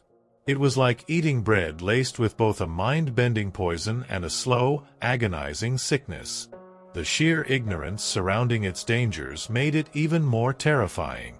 One might simply consume it, believing it to be a normal part of their gritty bread, only to succumb to its terrifying effects, convinced they were being punished by demons or suffering from a fatal fever. Vegetables, when available, were limited to what was in season, mostly root vegetables that could be stored for a time in the cold, damp earth. And what was always in season, always plentiful, always ubiquitous? Turnips. So many turnips. Boiled, mashed, or floating in pottage, the very stew that served as their daily sustenance. Pottage, as Maeve knew from long bitter experience, was basically a hot swamp of mystery ingredients that had been simmering since her great-grandfather's funeral, with new additions simply dumped on top of old. It was less a recipe and more an ongoing edible experiment, its texture thick and gloopy, its taste bland and earthy. Now, even this familiar monotonous meal felt like a bowl of potential poison, a silent threat bubbling beneath its unappetizing surface, a grim testament to the taste of fear on every plate. Fruit might be available in the fall, but it rotted quickly, and sugar, as Maeve well knew, was a rare and expensive commodity, hoarded by the rich to show off their blackened teeth. Dairy was another gamble. Fresh milk spoiled in hours, a haven for unseen bacteria. Butter and cheese fared better, offering a semblance of preservation, but they too were loaded with unseen microbes. People ate them anyway, because frankly, it was either that or chew one's boot leather. The desperate hunger outweighed the fear, for a time. But now, the fear of the plague permeated every aspect of their consumption, making each bite a conscious act of courage or desperation, knowing that a meal of dread could quickly turn into a belly full of poison. And seasoning? Spices like pepper, cinnamon, or nutmeg were worth more than gold, locked away in the Lord's storerooms, a pinch costing more than a peasant's monthly wages. Salt, a precious commodity vital for food preservation and basic human health, was equally guarded, a luxury beyond their reach for daily seasoning. Their meals were bland, monotonous, tasting of wet burlap sprinkled with sadness, their blandness only emphasized by the constant, gnawing hunger that defined their existence. Maeve chewed her gritty bread, swallowed her bitter ale, and tried not to think of the rat that might have nibbled at their meager stores during the night, or the unseen dangers that lurked in every bite. Breakfast was not an act of nourishment.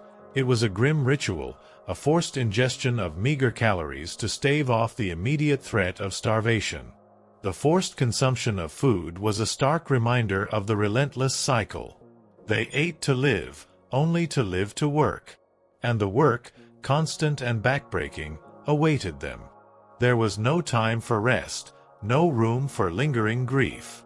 Bran would soon return to the fields, his body a tool for the Lord's profit. Maeve would resume her endless chores, her hands forever busy with the tedious, repetitive tasks that kept their small household functioning, barely. Grief, like a wound that would not heal, would simply be carried, a silent weight beneath the surface of their daily lives, a constant companion that gnawed at her soul. As Maeve sat by the flickering firelight, stirring her meager bowl of gray stew, every bite felt like a risk.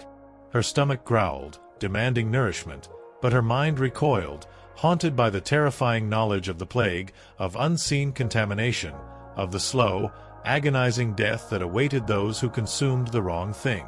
She remembered the stories whispered by the old women, tales of entire families brought low by spoiled grain, their final hours spent hallucinating and screaming at the walls, convinced they were being devoured by demons. Was this what awaited them? A slow, agonizing descent into madness, fueled by the very food meant to sustain them? A meal of dread, a belly full of poison, now a chilling reality. Bran, his own bowl empty, watched her with a haunted gaze. He knew the risks. He had seen the swift, brutal efficacy of the plague in Master Ilara's son. He had witnessed the terror that permeated the village, the way neighbors now recoiled from each other, fearing every cough, every sneeze, every touch. He reached out, his hand rough and calloused, and gently squeezed Maeve's shoulder, a silent reassurance, a shared burden. He could offer no words, for words were hollow in the face of such overwhelming despair. The fear of the plague had transformed every aspect of their existence into a terrifying gamble. The water from the well, the very air they breathed, and now, the food they ate, all were imbued with a chilling potential for doom. They were trapped, caught in a relentless cycle of fear and hunger, their lives reduced to a desperate, daily struggle against unseen enemies. Sleep offered no escape. It brought only fitful dreams, nightmares of buboes swelling in the darkness, of bodies twisting in agony. The prayer for oblivion, a desperate plea for an end to the suffering, was now a constant whisper in Maeve's mind, a quiet yearning for release from the relentless torment of their existence. The night outside their hovel was thick with the weight of unspoken fear. The usual sounds of the village, the distant barking of dogs, the muffled sounds of animals, the occasional human cough, were now amplified by their heightened senses, each sound a potential herald of doom. Maeve imagined the plague, a shapeless, invisible entity, moving silently through the dark, its cold breath seeping into every crack, every crevice, claiming its victims with chilling efficiency. Master Ilara's hovel, now utterly silent, was a grim monument to its power, a stark reminder of the fate that awaited them all. Finn, curled tightly beside Maeve, stirred in his sleep, his small body shivering. Maeve pulled the threadbare wool blanket tighter around him, her heart clenching. He was their last hope, their last connection to a future that felt increasingly impossible. But how long could even the strongest survive in a world where everything seemed poisoned, where every breath was a risk, and every bite a gamble? The dreams she had once harbored for him, simple dreams of a strong body, of a life free from immediate hunger, of surviving to adulthood, now felt like cruel mockery, shattered fragments scattered on the dusty floor of their hovel. The constant gnawing of hunger, the ache in her bones, the relentless itch of her skin, these familiar torments were now secondary to the overwhelming fear of the plague. Food, once a source of life, had become a source of profound dread, a silent, daily test of their resilience. They ate anyway, because starvation was a more immediate, tangible threat than the unseen horrors of disease. But every mouthful was a conscious act of courage, a desperate gamble against the unknown. Maeve thought of the lord in his distant castle, safe behind his thick walls, eating fine meats and drinking clear wine, utterly oblivious to the silent terror that consumed his serfs. He was a symbol of their powerlessness, a grim reminder of the vast, unbridgeable chasm between those who commanded and those who suffered. His indifference was a cruelty almost as profound as the plague itself, a silent endorsement of their unending misery. They were disposable, their lives a mere means to his comfort, their deaths a minor inconvenience. As the hours dragged on, the night seemed to grow colder, heavier, filled with the palpable presence of death. Maeve closed her eyes, seeking a brief respite from the horrifying reality. But even in the darkness, the images flashed before her. Master Ilara's son, convulsing on the ground, his skin turning black, the barber surgeon's rusty blade, draining life force, the countless unmarked graves in the churchyard. Their world was not one of glory or chivalry, but of grim, everyday terror.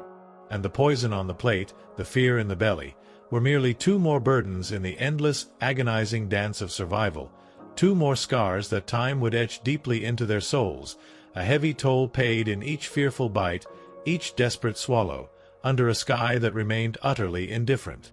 Story 7 Under the Relentless Bell. God's Wrath or Nature's Cruelty. The taste of fear still lingered on Maeve's tongue, a bitter echo of the meager meal that offered little comfort and much potential peril. The chilling silence of Master Ilara's hut, a grim testament to the black sickness that had now fully descended upon their village, gnawed at her soul. Ashland's absence, a constant ache, reflected the growing emptiness in their once vibrant community. Every breath felt like a gamble, every task a battle. And in this desperate reality, Maeve found herself clinging to an ancient, omnipresent force that promised solace, yet also brought its own brand of terror. The church, whose bell now tolled not just for the dead, but for the very soul of a world consumed by plague. The first clang of the church bell pierced the pre-dawn quiet, a sharp metallic cry that seemed to tear through the very fabric of their fragile existence. It was a sound Maeve knew intimately, a constant, unyielding presence that had marked every hour of her life, from her childhood chores to her sleepless nights. But today, its toll held a new, sinister weight. It was no longer just an alarm clock, a summons to prayer, or a marker of their endless toil. Today, it was a death knell, a grim prophecy of the suffering to come. Its iron voice, merciless and unyielding, seemed to mock their desperation, announcing the relentless march of time and the unyielding demands of God and Lord alike, even as the world around them descended into chaos. The sound vibrated through the very mud and wattle walls of their hovel, a physical manifestation of their inescapable fate. Religion in medieval Europe wasn't just a part of life, it was life itself, woven into every thread of their being. The church, a colossal omnipresent entity, controlled their calendar, dictated their laws, shaped their meager education, if they could read at all, and presided over their births, marriages, and deaths. It was their spiritual landlord, and they, the common folk, were always behind on rent, spiritually bankrupt and financially doomed if they dared to question its authority. Every day was structured around prayer bells, matins, lauds, prime, terce, sext, nones, vespers, compline, the town church bell ringing with monotonous insistence at dawn, noon, and night.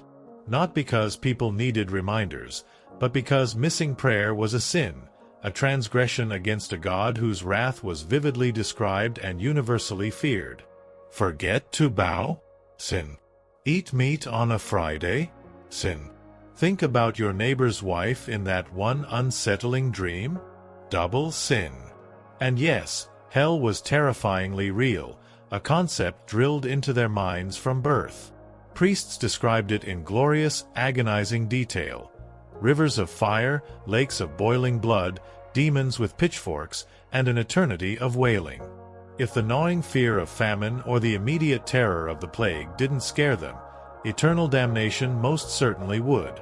It was a constant low thrum of anxiety beneath the surface of their daily lives, a powerful tool of control wielded by the clergy.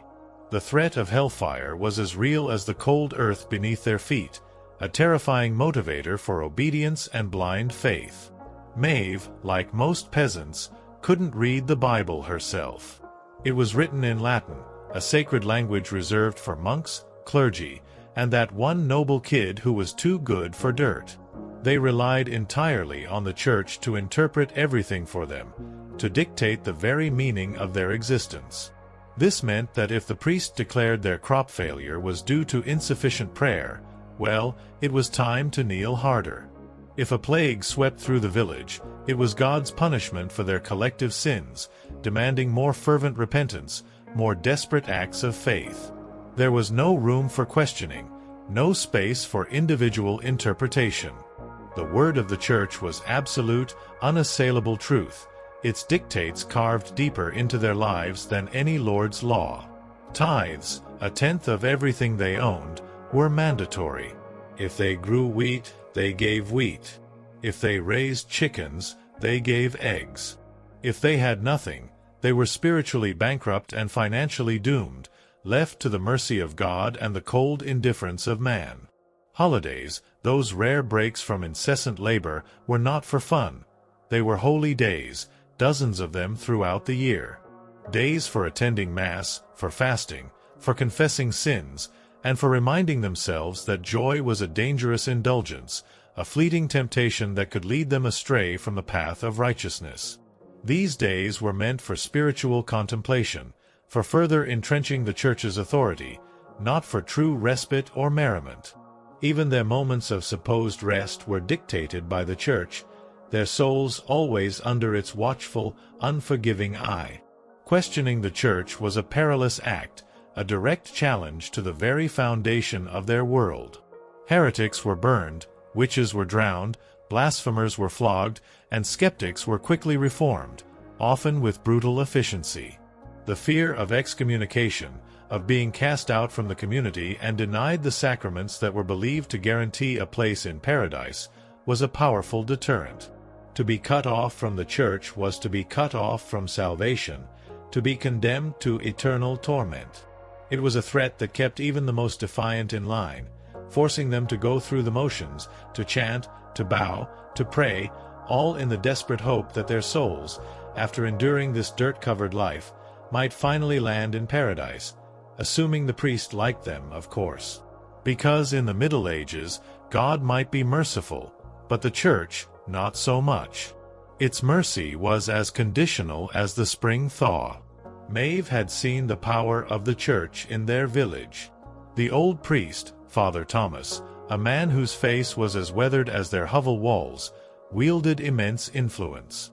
He was the arbiter of disputes, the dispenser of advice, the conduit to God.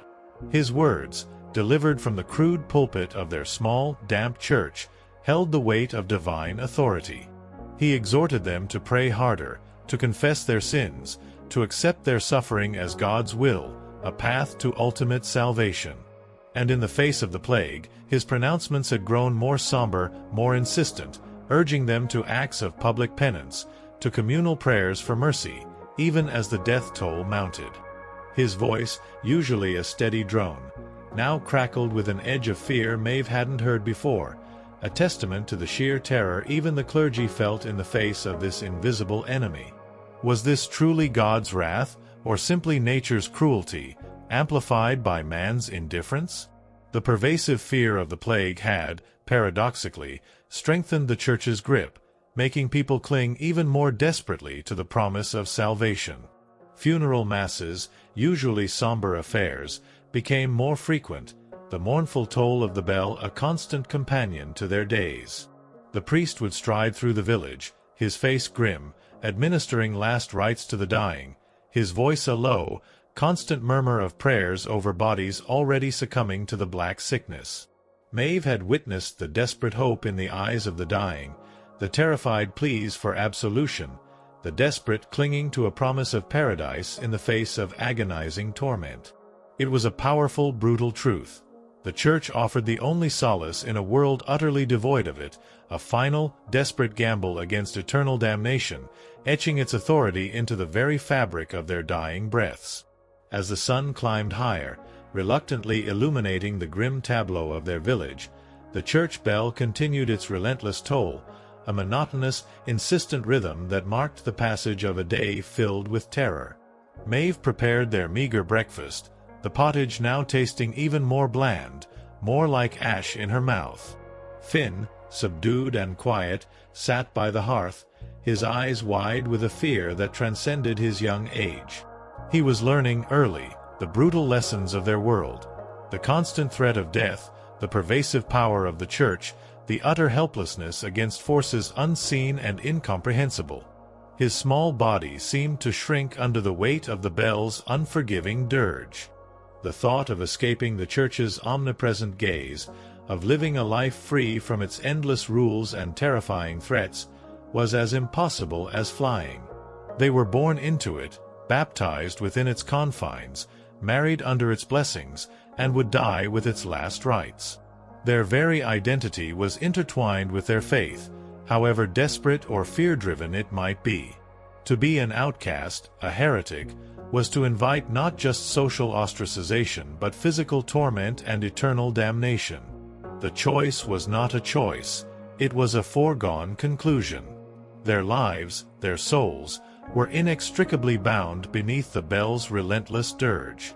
Maeve moved through her chores with the automatic precision of long habit, her body a vessel for unceasing toil, her mind a desolate landscape haunted by the memory of Aislinn's last breath and the new, pervasive terror of the plague.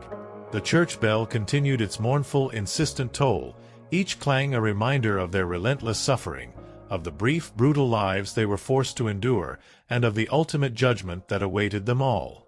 It was an unforgiving toll, a constant echo of the shattered dreams that lay scattered on the dust-covered floor of their hovel. Father Thomas would soon make his rounds, visiting the sick, offering prayers and administering comfort, or, more accurately, preparing souls for their inevitable departure. His presence, while a supposed blessing, often felt like a grim harbinger of doom, a confirmation that death was near. Maeve knew he meant well, that he too was a product of this unforgiving world, clinging to his faith with a desperation born of the same fear that gripped them all. But his words, his promises of an afterlife, felt hollow in the face of the agony unfolding around them, the terrifying reality of the plague devouring their village, one life at a time. His voice, once a source of weary comfort, now sounded thin, almost transparent, swallowed by the sheer volume of suffering. As the morning wore on, the faint sounds of life from the village began to dwindle, replaced by an eerie quiet. The distant hum of activity, the muffled sounds of animals, the chatter of women at the well, all faded into a chilling stillness. The only constant was the relentless toll of the church bell, its iron voice echoing through the silent streets, a grim soundtrack to their collective despair. Each clang marked another life claimed, another family shattered, another soul sent to its uncertain judgment. The plague was tightening its grip, merciless and efficient, and the church, with its unwavering authority, offered only a spiritual balm to a wound that demanded a physical cure. Maeve, under the relentless bell's unforgiving toll, felt the bitter truth settle deep within her. In this world, even faith, the last bastion of hope, was inextricably tied to suffering, a grim reflection of the shattered dreams beneath a gray, indifferent sky. The fear, a palpable entity, permeated every crack of their mud-daubed hovel, clinging to their garments like the pervasive damp. It was the air they breathed, the water they drank, the food they ate. Now even the very act of prayer was steeped in it. The church, ostensibly their guide to salvation, had become, in the grim reality of the plague, a daily reminder of their sins and the divine punishment they were enduring. The priest's sermons, once a source of comfort in their stark lives, now felt like an endless litany of their failings, each word designed to drive a deeper fear into their souls. They were told their suffering was a test, a cleansing fire, a path to absolution. But all Maeve saw was the agonizing, grotesque reality of death consuming her village, leaving only scars that time would etch into their very being. Was this truly God's wrath, or simply nature's cruelty unfolding unchecked? The question, unspoken, hung heavy in the air. The village itself, once a familiar landscape of hardship, was transforming. The familiar faces of neighbors, etched with the weariness of endless toil, now bore the blank, terrified stares of the condemned. Communication dwindled, replaced by wary glances and hurried retreats. No one dared to linger by the well, or to share stories by the hearths that were now mostly left cold, their families having succumbed. The communal bonds, forged in the shared suffering of famines and harsh winters, began to fray under the unprecedented assault of the Black Sickness. Suspicion replaced camaraderie, fear a chilling poison in the wellspring of their community. Who would be next? Who among them carried the invisible seeds of death? Maeve found herself watching Bran with a terrifying new anxiety. Every cough, every flush of color on his face, sent a jolt of ice through her veins. He was strong, yes, a man of formidable endurance, but even the strongest men withered before this invisible foe. His strength, once a source of comfort, now felt like a fragile shield, destined to shatter. And Finn, so small, so utterly vulnerable. The memory of Aislinn's quiet surrender was a constant, sharp ache, a premonition of the future. Maeve prayed with a ferocity she hadn't known she possessed, not for comfort, not for glory, but simply for more time, for a miracle that would spare her last child from the relentless march of the plague. Her faith was not a gentle, nurturing balm, but a desperate, raw plea, hurled against an indifferent heaven, beneath the bell's relentless dirge, hoping to escape the ultimate price of nature's cruelty.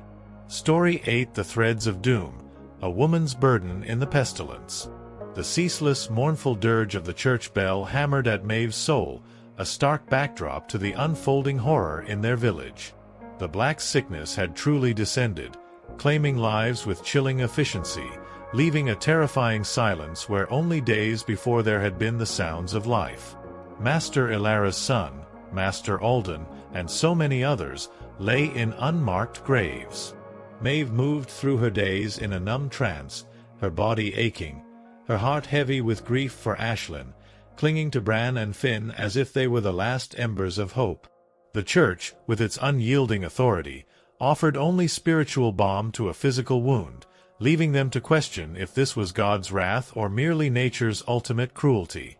Amidst this despair, Maeve bore a unique burden, woven into her very being: the relentless, unforgiving reality of what it truly meant to be a woman in the medieval age, especially under the shadow of the pestilence.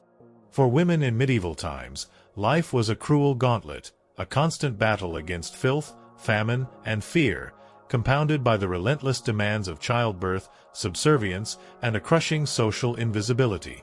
It was, Maeve often thought, like being on hard mode, with no health potions and certainly no restart button.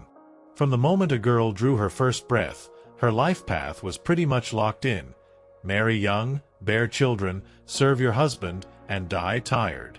There was no escape, no alternative. Their destinies were woven into the very fabric of their world, as inescapable as the coarse wool of their tunics, threads that would inevitably bind them. Education, for women like Maeve, was a luxury as distant as the stars. Unless one was fortunate enough to be born into a noble family and sent to a convent, a rare and often equally restrictive path.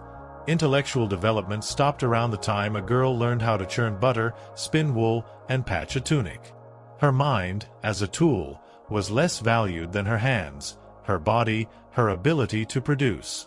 Girls learned what was necessary for survival: the rhythms of the earth, the demands of the hearth, the endless cycle of domestic labor. Maeve had never learned to read or write, skills reserved for the clergy and the privileged few. Her world was defined by spoken words, by the commands of men, by the dictates of tradition. This illiteracy was not merely a lack of knowledge. It was a woven shackle, binding her to a life of limited understanding, dependent on others to interpret the world's complexities, from the sacred texts of the Church to the harsh laws of the Lord. Marriage happened early, shockingly early by any modern standard. It wasn't uncommon for a girl to be betrothed at 12 and pregnant by 14. Love, as a concept of personal affection and choice, was utterly irrelevant. Marriages were practical arrangements, cold calculations based on land, livestock, and alliances. A good match could consolidate a family's meager holdings, secure a small advantage in the relentless struggle for survival, or, for the noble few, solidify political power. Maeve had been married to Bran when she was barely 14, a quiet girl with eyes already heavy with the weariness of too many chores. Her opinion had not been required. Her consent was a mere formality. She was a transaction, a pawn in the larger unyielding game of survival, her personal desires entirely irrelevant to the grand design of her father's desperate hopes. Once married, a woman was effectively her husband's property.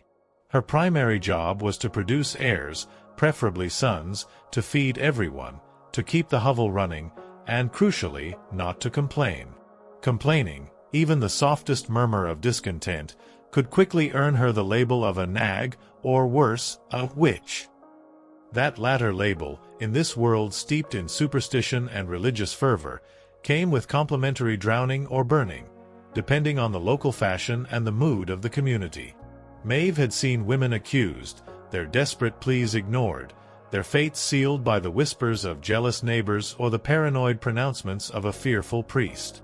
The stakes were terrifyingly high, and silence was often the only shield a woman possessed.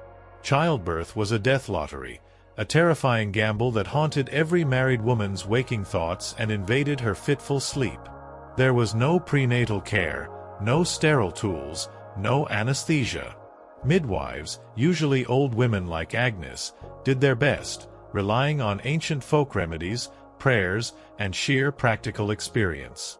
But even minor complications, a difficult presentation, excessive bleeding, a persistent fever, could mean death for the mother, the child, or often, both.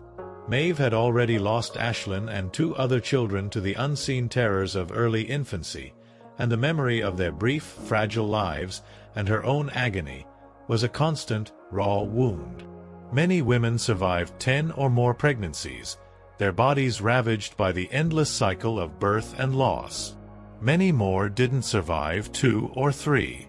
Bran's own sister, a vibrant young woman named Ilara, named after Maeve's former name, a grim irony, had died in childbirth just years before, a grim fate that haunted every married woman in the village, a silent sword hanging over their heads with each swelling belly. But even if a woman survived the agonizing ordeal of childbirth, her work only increased. Now she had a screaming infant, or in Maeve's case, Finn, whose cough had become a constant worry, in a lice-ridden hut, and she was still expected to nurse, cook, clean, spin wool, help in the fields, and somehow find the energy to endure. There was no break for women. They were the break for everyone else. They were the constant, unyielding engine of the household, their labor endless, their bodies perpetually exhausted. Their physical endurance was remarkable, born not of choice but of the grim necessity of survival, pushing their bodies to limits that would break modern sensibilities. If a woman was unmarried, she was viewed with suspicion, an anomaly in a world that valued marriage and procreation above all else.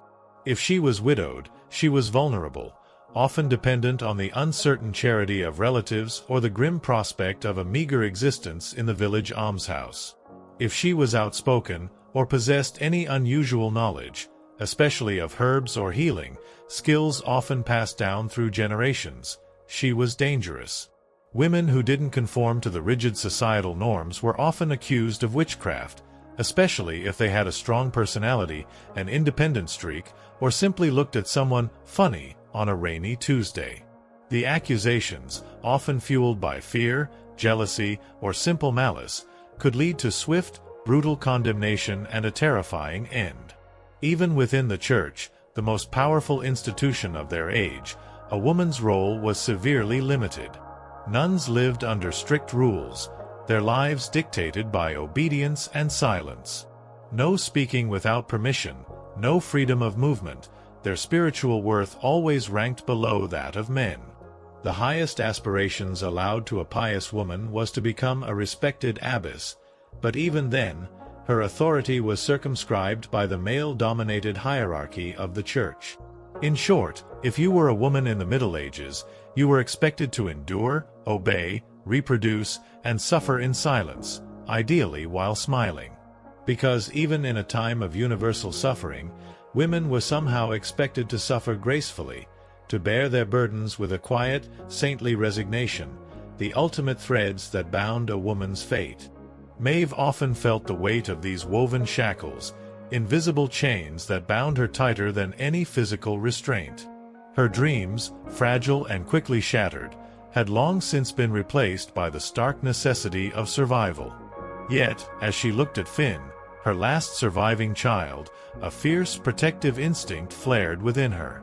He was a boy, yes, destined for the same grueling toil as his father, but at least he would not face the additional burdens of womanhood, the constant fear of childbirth, the perpetual vulnerability, the silent suffering demanded by a world that valued obedience over intellect and procreation over spirit.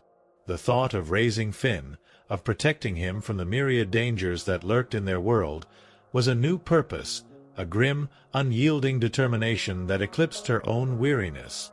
The plague, a new, terrifying layer of suffering, now added another dimension to the woven shackles of womanhood. For a woman, the disease was not merely a physical torment, it was a terrifying threat to her ability to fulfill her most basic societal function, to bear children. The fear of being barren, of being unable to produce heirs, was a deep-seated anxiety, now exacerbated by the terrifying reality of the Black sickness. Women sickened and died at an alarming rate, leaving behind motherless children, broken families, and an even greater burden on those who remained. Maeve had seen the desperation in the eyes of young wives whose husbands had succumbed to the plague, their future now utterly bleak, their security shattered, their potential for future offspring cruelly extinguished. The silence that had fallen over the village, punctuated only by the mournful clang of the church bell, was a chilling testament to the plague's relentless march. The normal sounds of daily life, the distant chatter, the laughter of children, all had faded, replaced by an eerie stillness. Maeve moved through the hovel, tending to the few remaining chores, her hands working automatically, her mind a desolate landscape. She looked at Agnes, her mother-in-law, a woman who had endured countless hardships, lost numerous children, and now faced the terrifying reality of a plague that threatened to wipe out their very lineage. Agnes's face, a roadmap of sorrows, held a grim resignation, a quiet acceptance of the inevitable. The sun, a pale, indifferent eye in the vast gray sky, offered no solace. Its light, usually a herald of another day of toil, now seemed only to illuminate the stark realities of their existence, the unyielding burdens of a life where dreams were perpetually shattered. The future, if one dared to contemplate it, was a canvas painted in shades of deepening despair. The woven shackles of womanhood, once merely a societal construct, had become a living, breathing torment, tightening with every passing moment, binding Maeve to a fate as harsh and unyielding as the very earth beneath her feet. She was a woman of the Middle Ages, and her struggle, her endurance, was a testament to the unyielding spirit that somehow found a way to persist, even when all hope seemed lost and the world itself conspired against her. As the days bled into weeks, and the mournful toll of the church bell became an almost constant companion to their dwindling lives, the very fabric of their village began to unravel. The plague was a merciless reaper, cutting through families with terrifying speed, leaving behind a silence more profound than any grief. Maeve found herself moving through a waking nightmare, her senses dulled by the pervasive fear, yet acutely aware of every new absence, every shuttered hovel, every distant, desperate cry. The women of the village, usually the steadfast anchors of their households, now seemed to buckle under the strain. Their faces, once etched with the familiar weariness of labor, were now contorted with a terror that surpassed all understanding. They watched their children sicken, their husbands falter, their own bodies betray them, and the woven shackles of their existence tightened with every agonizing breath. The duties of womanhood, once a source of strength and purpose, now felt like an unbearable weight. The endless cycle of cooking, cleaning, and caring for the sick was a brutal, relentless grind, compounded by the constant fear of contagion. Every touch, every shared breath, every moment of proximity carried the invisible threat of death. Maeve, a phantom in her own home, tended to Bran and Finn with a fierce, almost desperate love, even as her heart hammered with the chilling knowledge that any one of them could be next. She tried to keep Finn away from others, to shield him from the sight of the dying, but in a world where physical proximity was unavoidable, it was a futile gesture, a desperate act of a mother clinging to the last threads of hope, as fragile as the life it sought to protect. The old women, like Agnes, who had once been repositories of ancient wisdom and comfort, now seemed lost, their remedies futile against this unseen foe. Their prayers, once a quiet source of solace, were now desperate, guttural pleas, swallowed by the overwhelming despair. The church, their spiritual landlord, offered only abstract promises of salvation in the afterlife, while the terrifying reality of suffering and death unfolded around them, merciless and immediate. The sermons of Father Thomas, once firm and reassuring, now took on a frantic edge, his voice hoarse with fear as he exhorted them to greater penance, more fervent prayers. But even his faith seemed to waver under the relentless assault of the plague. His eyes haunted by the sheer number of bodies he was forced to bless and bury. The weight of their communal suffering pressed down on Maeve, a crushing burden that threatened to extinguish the last flicker of her spirit. She saw the women around her, their shoulders hunched, their eyes vacant, performing their duties with the automatic precision of automatons. They were mothers burying their children, wives watching their husbands wither, sisters mourning lost siblings. Each woman carried her own silent grief, her own private nightmare, hidden beneath the thin veneer of daily chores. The bonds between them, once strong and resilient, now felt strained, brittle, threatened by the pervasive fear and the chilling understanding that in this lottery of death, everyone was on their own, their shared burdens a heavy toll. The physical demands of their lives, always brutal, now felt impossible. Her hands, raw and chapped, moved independently of her will, kneading the coarse bread, stirring the thin pottage. Her feet, perpetually cold and aching, carried her through the muddy paths, past hovels that now stood eerily silent, their crude doors sealed shut, their occupants swallowed by the black sickness. Every step was an act of endurance, every breath a triumph against the pervasive chill that seemed to emanate not just from the weather, but from the very ground, from the very air, from the very presence of death that clung to their village like a shroud. The scars of time were not merely etched onto her skin, they were etched into her very soul, a heavy toll paid daily, tightening the invisible threads that bound her fate. The sun, when it appeared, was a cold, indifferent eye, offering no warmth, no solace, only a stark illumination of their misery. Its light, usually a herald of another day of toil, now seemed only to highlight the mounting evidence of the plague's devastating impact. The fields lay half-tended, their rows uneven, their promise uncertain.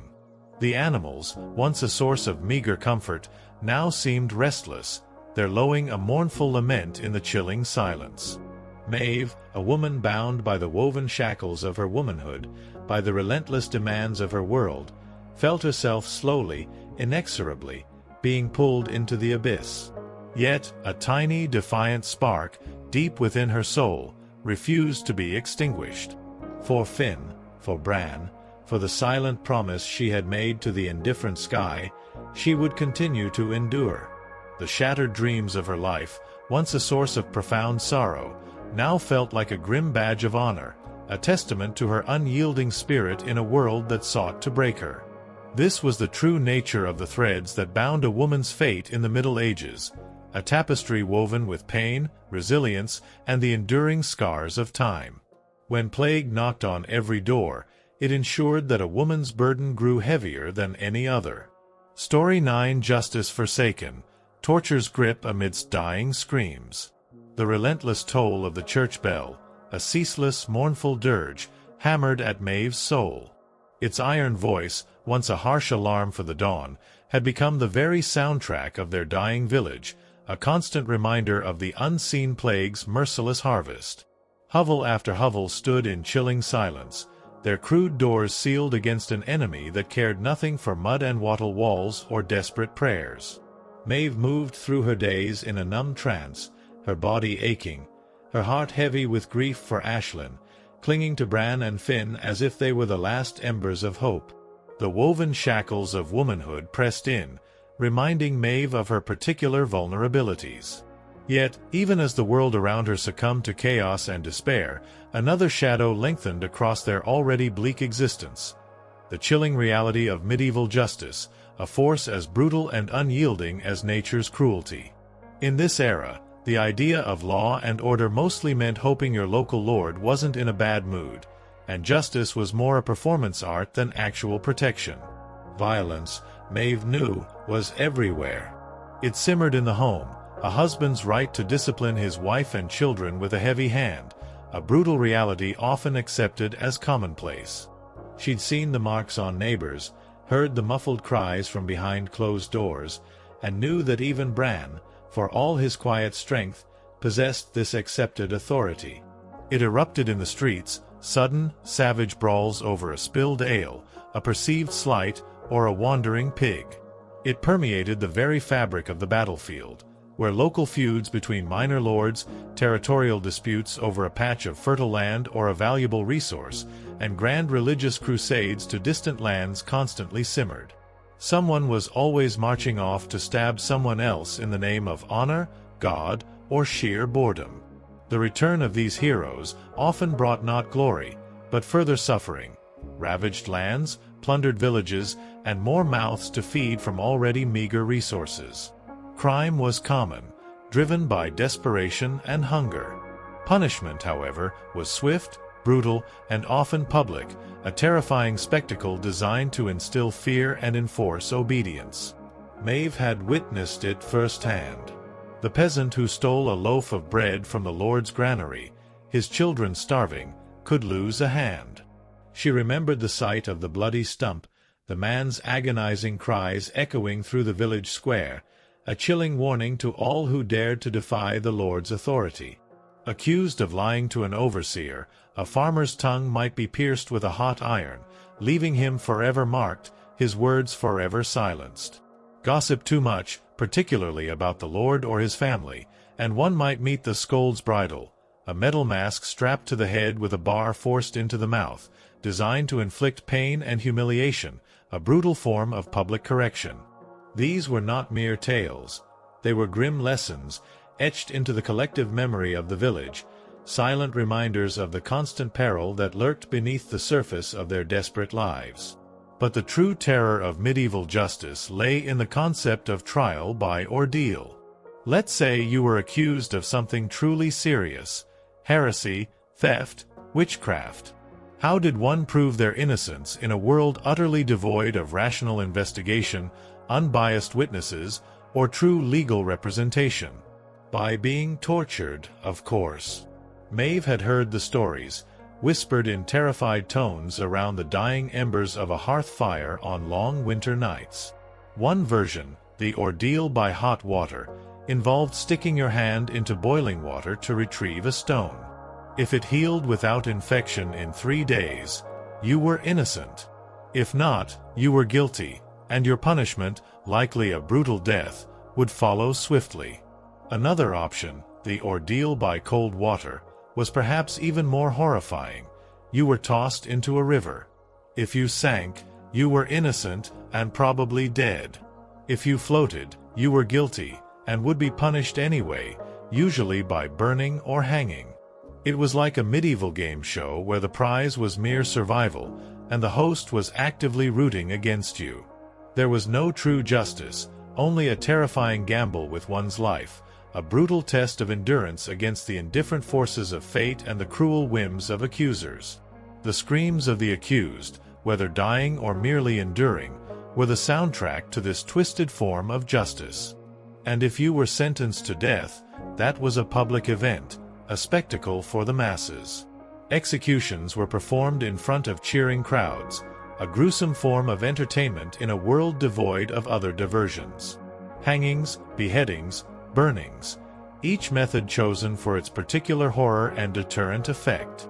Sometimes, people brought snacks, treating it like a macabre festival, the medieval equivalent of cable TV, a gruesome distraction from their own miserable lives.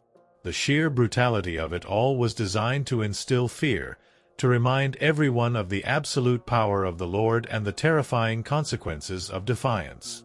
Domestic violence was completely normalized. Husbands were allowed, even expected, to discipline their wives and children, often with brutal force. A woman's protests were usually ignored, her suffering a private matter, dismissed as a domestic dispute. Street fights were commonplace, erupting over the smallest provocations. One could be beaten just for looking the wrong way at a noble's horse, or for inadvertently crossing the path of a drunken merchant. Life was cheap, and aggression was often the first and only language. Violence wasn't a breakdown of society in the Middle Ages. It was society. Everyone lived with the constant knowledge that life is fragile, justice is arbitrary, and your neighbor might bash your head in over a pig. So, one learned to walk carefully, to keep their eyes down, and never to trust anyone with a club. In the midst of the plague, the usual forms of justice seemed to falter, overwhelmed by the sheer scale of death. But the underlying brutality remained, a constant, chilling undercurrent. The Lord's men, often immune to the plague's initial ravages due to better food and living conditions, still enforced order with an iron hand. There were whispers of summary executions for those caught stealing from abandoned homes, or for villagers attempting to flee the quarantined area. The law, like the plague itself, was merciless, its arbitrary nature a constant source of terror. Maeve herself had experienced the cold, indifferent hand of justice. The loss of her children, first her unnamed boy and girl, then Ashlyn, had been attributed by some, even within the village, to divine displeasure, a punishment for unspoken sins. She heard the whispers, the veiled accusations, the fearful glances. Was she, in some way, cursed? Was her suffering a reflection of some hidden moral failing? Such accusations, though never formalized, carried a heavy weight, adding another layer to the woven shackles of her womanhood, and to the scars of time etched on her soul. To be a woman in this world was to be perpetually vulnerable, subject to the whims of men, the dictates of the church, and the arbitrary judgments of a superstitious community.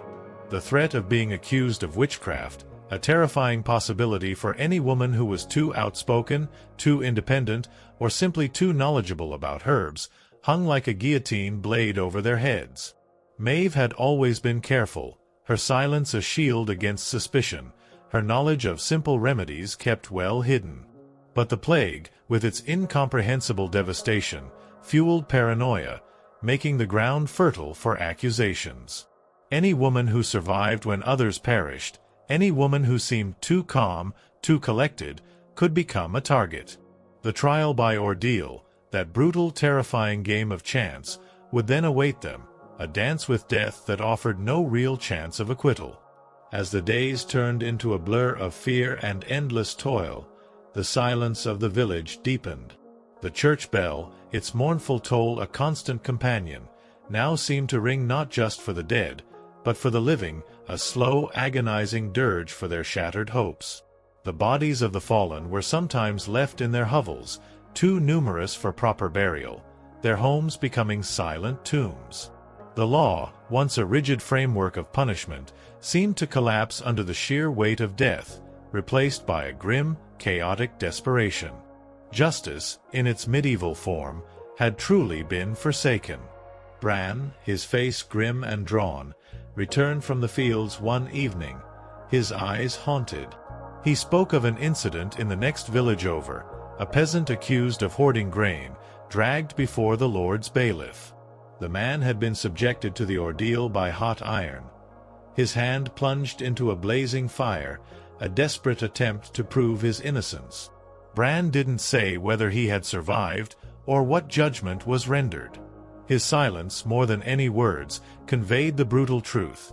Justice was a mockery, a tool of power, and their lives were mere pawns in its cruel game. This was the ultimate price of existence, paid in pain and despair. The screams of the dying, whether from plague or punishment, mingled in the cold, indifferent air. Maeve listened, her heart a cold knot in her chest. The suffering was endless, a relentless cycle of physical torment, psychological despair, and arbitrary cruelty. The very air they breathed seemed to carry the scent of death and the metallic tang of injustice.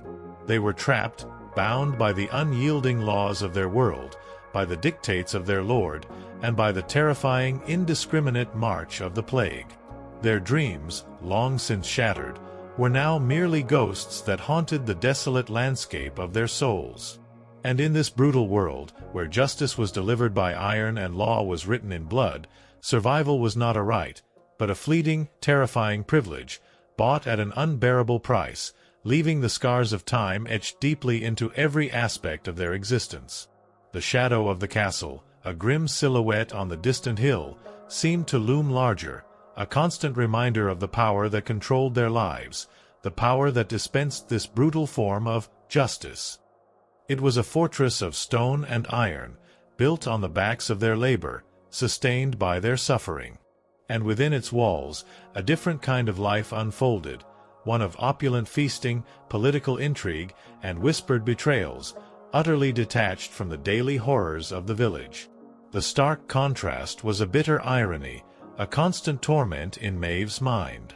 She thought of the Lord, his face a fleeting image in her memory from the rare times he rode through their village. He was a figure of distant, almost mythical authority, yet his presence was undeniably real in the daily brutal demands of his bailiffs. His laws were not abstract concepts.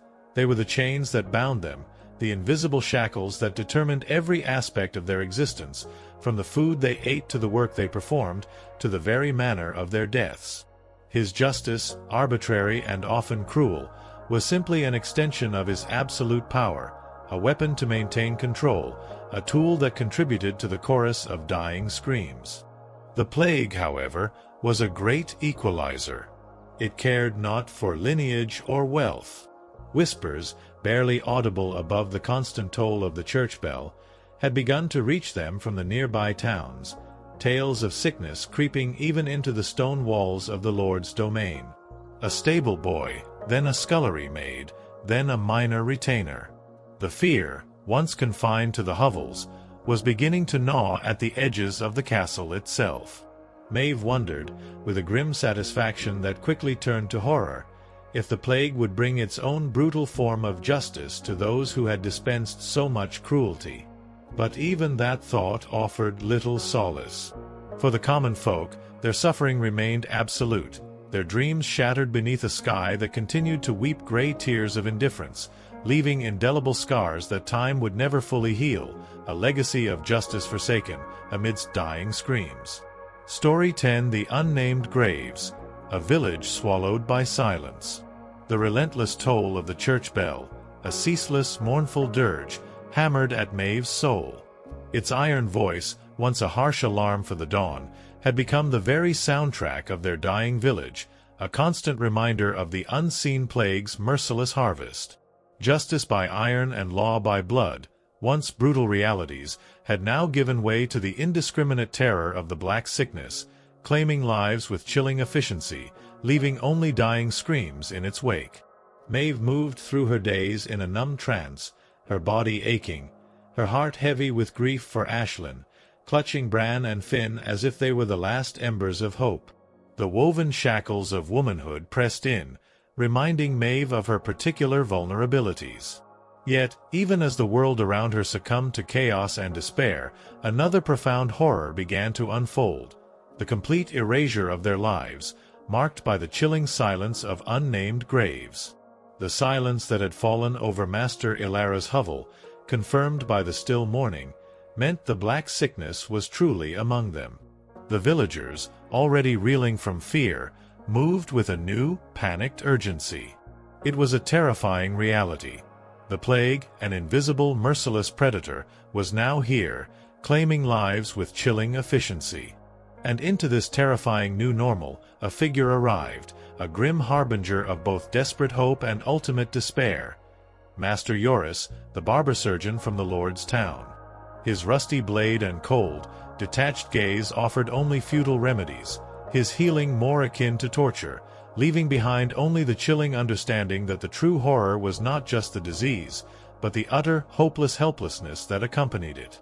The night following Master Ilara's son's death had stretched before Maeve like an eternity, thick with the silence of profound terror. The hovel, usually a place of rough comfort and familiar smells, now felt like a tomb, its flimsy walls offering no solace from the invisible foe that stalked their village. Sleep, a fleeting luxury even on the best of nights, was utterly unattainable. Every rustle of straw, every distant cough from a neighbor, sent a jolt of pure dread through Maeve. She lay stiffly on her pallet, Finn clutched fiercely to her side, listening to the strained, shallow breaths of Bran beside her, and the soft, desperate murmurs of Agnes's prayers from the corner. The world outside had turned into a terrifying unknown, and within their small dwelling, fear had become their most constant companion, poisoning every moment. The brutal reality of the plague meant that the very act of living, of consuming food and water, was now fraught with a chilling new peril. The feast of dust and bitter ale offered meager sustenance, yet every bite was a gamble, for contaminated food and water carried unseen dangers, threatening madness from ergot or unseen microbes from the fouled well. The gnawing dread transformed every meal into a test of courage, a chilling reminder of the poison that could be on their plate, or the fear that filled their belly. As the days bled into weeks, the plague's relentless march became an overwhelming deluge. The rhythm of life in the village, once dictated by the rising and setting of the sun and the ringing of the church bell, was now set by the cadence of death. Hovel after hovel fell silent, their crude doors sealed shut, not by their inhabitants seeking refuge, but by the villagers who remained, desperate to contain the creeping horror. These were not just homes, they were rapidly becoming silent tombs, their occupants swallowed whole by the black sickness. The sheer scale of the deaths defied comprehension. There was simply no time for proper burial, no luxury for elaborate funerals. Bodies, once treated with reverence and laid to rest with solemn rites, were now mere vectors of contagion. They were buried quickly, hastily, often without ceremony, in shallow pits dug where the ground allowed, or in the already crowded churchyard. There were no polished coffins, no embalming, no grand pronouncements. Just a hole in the earth, a few murmured, terrified prayers from Father Thomas, his voice growing hoarse with grief and fear, and a shallow mound of earth, if there was enough space left. Sometimes, if the deaths were too many, or the able-bodied too few, bodies were simply left where they lay within their hovels, decaying, a grim testament to the overwhelming scope of the horror. Maeve had witnessed it firsthand. The family down the path, the Millers, once a bustling household of 5, were now utterly silent. 2 days ago, the church bell had tolled for the mother. Yesterday, for the father. This morning, there had been no sound at all. Their hovel stood dark, its crude door now sealed by a neighbor, a grim monument to the plague's terrifying efficiency. No one dared to approach it, to confirm the inevitable. The very air around it seemed to hum with the lingering presence of death. The lack of proper burial, the absence of ritual, the sheer, dehumanizing speed with which lives were extinguished. It was a profound trauma, a constant assault on their collective humanity, leaving indelible scars that no amount of time would ever truly heal. And the hardest truth of all, there were no names. No carved wooden markers, no simple stones to mark where the dead lay. The earth itself became a vast, unmarked grave, absorbing countless lives, erasing their brief existences from memory. Their names, the very essence of who they were, faded with the winter frost, swallowed by the relentless sweep of time. They didn't retire in the Middle Ages, they just stopped showing up. There was no golden age of rest and contemplation, no comfortable decline into old age. Life was a relentless endurance test, and when the body finally gave out, it was discarded, often without ceremony, without dignity, becoming merely another anonymous shadow in the village swallowed by silence. The thought of her own inevitable death, and Bran's and Finn's, became a constant low hum in Maeve's mind. The prospect of her own unmarked grave, lying beside Ashlyn and her other lost children, was not a source of fear, but of weary resignation. It was the only certainty in a world defined by uncertainty, a grim, final peace after a life of relentless struggle. Their dreams, long since shattered by hunger, toil, and loss, were now being consumed by the ultimate silence, the profound, terrifying stillness of the unmarked earth. There would be no glory in their passing, no grand pronouncements. Only a final, terrifying silence, lost to history, forgotten by a world that moved relentlessly forward, leaving behind only the dust and shadows of their vanished lives. The air, thick with the scent of decay and fear, seemed to hum with the lingering presence of death. It seeped into every crack of their mud-daubed hovel, clinging to their garments like the pervasive damp. This wasn't merely the chill of the outside world, It was the cold hand of oblivion reaching for them. The birds, usually a cheerful chorus at dawn, were now eerily silent, their songs replaced by the chilling absence of sound. The small, familiar comforts of their daily grind, the lowing of the goat, the distant clatter of a neighbor's tools, had faded, leaving behind a stark and terrifying quiet. This wasn't merely a pause in the cacophony of life. It was a profound, aching emptiness that echoed the growing void in Maeve's soul. Even the Lord's bailiffs, those hulking figures of authority, seemed to move with a new, hesitant uncertainty. Their usual swagger was gone, replaced by a grim wariness. They still collected their dues, for the Lord's appetite for taxes did not diminish with the plague, but their patrols were quicker, their gazes more averted. They, too, were not immune to the creeping terror, to the knowledge that the invisible foe could claim even them. This small shift in their demeanor, almost imperceptible to an outsider, spoke volumes to Maeve. It was a testament to the plague's indiscriminate power, a fleeting moment of parity in a world defined by stark hierarchies, though it brought little true comfort. But any solace from this fleeting observation was quickly extinguished by the relentless reality of her own family's precariousness.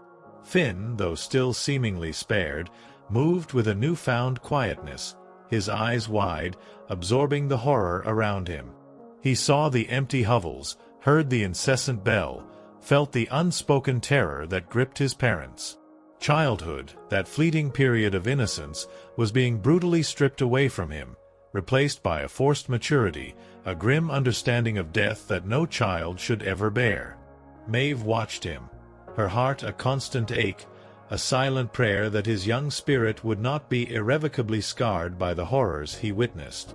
The cold truth was, no matter how many prayers Agnes offered, no matter how much mud bran smeared on the walls, no matter how fiercely Maeve fought the gnawing hunger and physical pain, their lives were no longer their own. They were merely awaiting their turn in the grim lottery of the plague. The Church, their spiritual guide, spoke of sin and salvation, but even Father Thomas, his face gaunt and his voice hoarse, seemed to be losing the battle against despair. His sermons, once filled with fire and brimstone, were now tinged with a raw, pleading desperation, a fear that even God had turned his face from them. As the sun finally set, dragging its last vestiges of light from the sky, the village plunged into a darkness far deeper than mere night. It was a darkness filled with the ghosts of the departed, with a lingering presence of death, with the suffocating weight of fear. Maeve huddled with Bran and Finn, their bodies a small island of warmth in the vast, encroaching cold. The silence of the unmarked grave had spread beyond the churchyard, seeping into the very foundations of their homes, their lives, their shattered dreams. The only sound was the persistent, mournful toll of the church bell, a ceaseless rhythm that beat out the grim passage of time, an unforgiving promise of the end that awaited them all.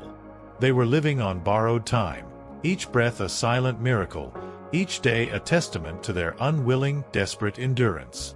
The medieval world had offered them little, and now, even that little was being taken, leaving behind only the dust and shadows of what once was, the chilling legacy of a village swallowed by silence. When plague knocked on every door, it ensured that life itself became a silent tomb. Story 11: Survival's Harsh Bargain. What remains when all is lost? The relentless toll of the church bell, a ceaseless, mournful dirge, hammered at Maeve's soul. Its iron voice, once a harsh alarm for the dawn, had become the very soundtrack of their dying village, a constant reminder of the unseen plague's merciless harvest. Hovel after hovel stood in chilling silence, their crude doors sealed against an enemy that cared nothing for mud and wattle walls or desperate prayers. Master Ilara's son, Master Alden, and so many others, lay in the unnamed graves, the earth itself a silent tomb, swallowing countless lives. Maeve moved through her days in a numb trance, her body aching, her heart heavy with grief for Ashlyn, clinging to Bran and Finn as if they were the last embers of hope. The brutal realities of medieval life, From the constant threat of contaminated water to the terrifying justice by iron and law by blood, had given way to the indiscriminate terror of the Black Sickness. Now, as the village itself seemed on the brink of being swallowed by silence, a new, chilling question presented itself. What truly remained when all was lost? This was the harsh bargain of survival. The air, thick with the scent of decay and fear, seemed to hum with the lingering presence of death. It seeped into every crack of their mud-daubed hovel, clinging to their garments like the pervasive damp. This wasn't merely the chill of the outside world, it was the cold hand of oblivion reaching for them. The birds, usually a cheerful chorus at dawn, were now eerily silent, their songs replaced by the chilling absence of sound. The small, familiar comforts of their daily grind, the lowing of the goat, the distant clatter of a neighbor's tools, had faded, leaving behind a stark and terrifying quiet. This wasn't merely a pause in the cacophony of life. It was a profound, aching emptiness that echoed the growing void in Maeve's soul, a testament to what had been taken. Even the Lord's bailiffs, those hulking figures of authority, seemed to move with a new, hesitant uncertainty. Their usual swagger was gone, replaced by a grim wariness. They still collected their dues, for the Lord's appetite for taxes did not diminish with the plague, but their patrols were quicker, their gazes more averted. They, too, were not immune to the creeping terror, to the knowledge that the invisible foe could claim even them. This small shift in their demeanor, almost imperceptible to an outsider, spoke volumes to Maeve. It was a testament to the plague's indiscriminate power, a fleeting moment of parity in a world defined by stark hierarchies, though it brought little true comfort. But any solace from this fleeting observation was quickly extinguished by the relentless reality of her own family's precariousness. Finn, though still seemingly spared, moved with a newfound quietness, his eyes wide, absorbing the horror around him. He saw the empty hovels, heard the incessant bell, felt the unspoken terror that gripped his parents. Childhood, that fleeting period of innocence, was being brutally stripped away from him, replaced by a forced maturity, a grim understanding of death that no child should ever bear. Maeve watched him, her heart a constant ache, a silent prayer that his young spirit would not be irrevocably scarred by the horrors he witnessed. The cold truth was, no matter how many prayers Agnes offered, no matter how much mud bran smeared on the walls, no matter how fiercely Maeve fought the gnawing hunger and physical pain, their lives were no longer their own. They were merely awaiting their turn in the grim lottery of the plague. The Church, their spiritual guide, spoke of sin and salvation, but even Father Thomas, his face gaunt and his voice hoarse, seemed to be losing the battle against despair. His sermons, once filled with fire and brimstone, were now tinged with a raw, pleading desperation, a fear that even God had turned his face from them. The question, what remains when all is lost, hung heavy in the smoke-filled air. As the sun finally set, dragging its last vestiges of light from the sky, the village plunged into a darkness far deeper than mere night. It was a darkness filled with the ghosts of the departed, with the lingering presence of death, with the suffocating weight of fear.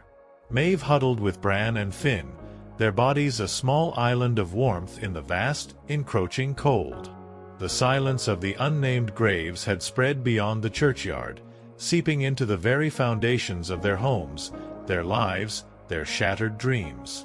The only sound was the persistent, mournful toll of the church bell, a ceaseless rhythm that beat out the grim passage of time, an unforgiving promise of the end that awaited them all. They were living on borrowed time, each breath a silent miracle, each day a testament to their unwilling, desperate endurance.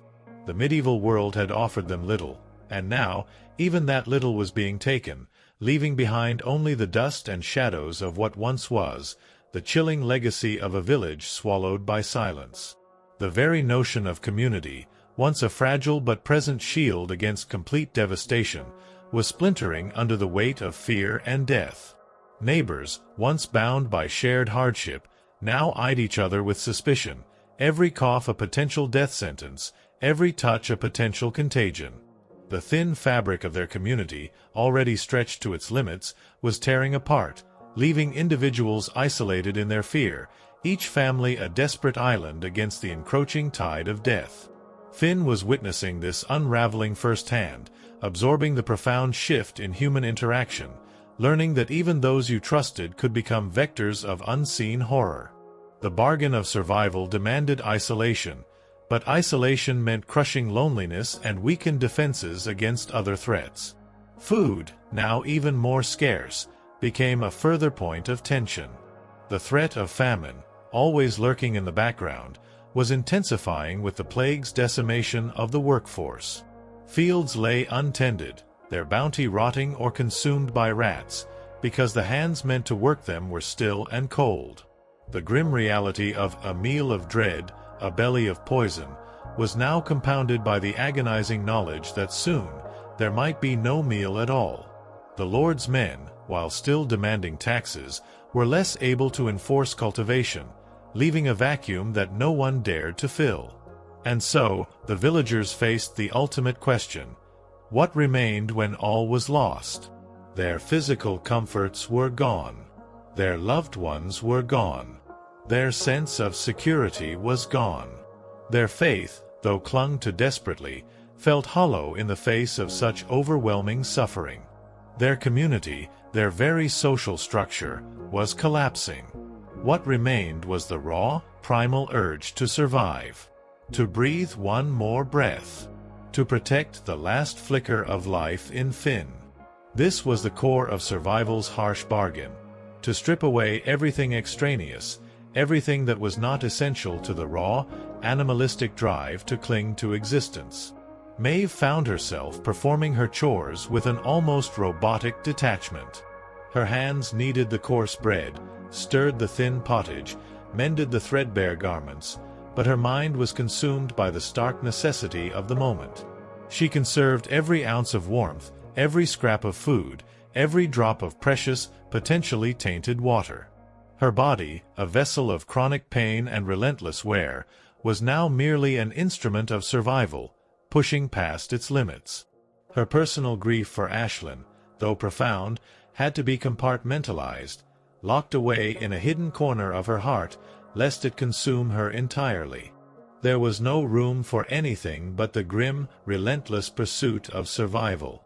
Bran, too, seemed transformed. His usual stoicism had hardened into a grim resolve, his eyes haunted but fiercely determined. He spoke little, but his actions were precise, deliberate. He spent his days sealing the hovel with every available scrap of mud and wattle, a futile but necessary gesture against the perceived entry points of the plague.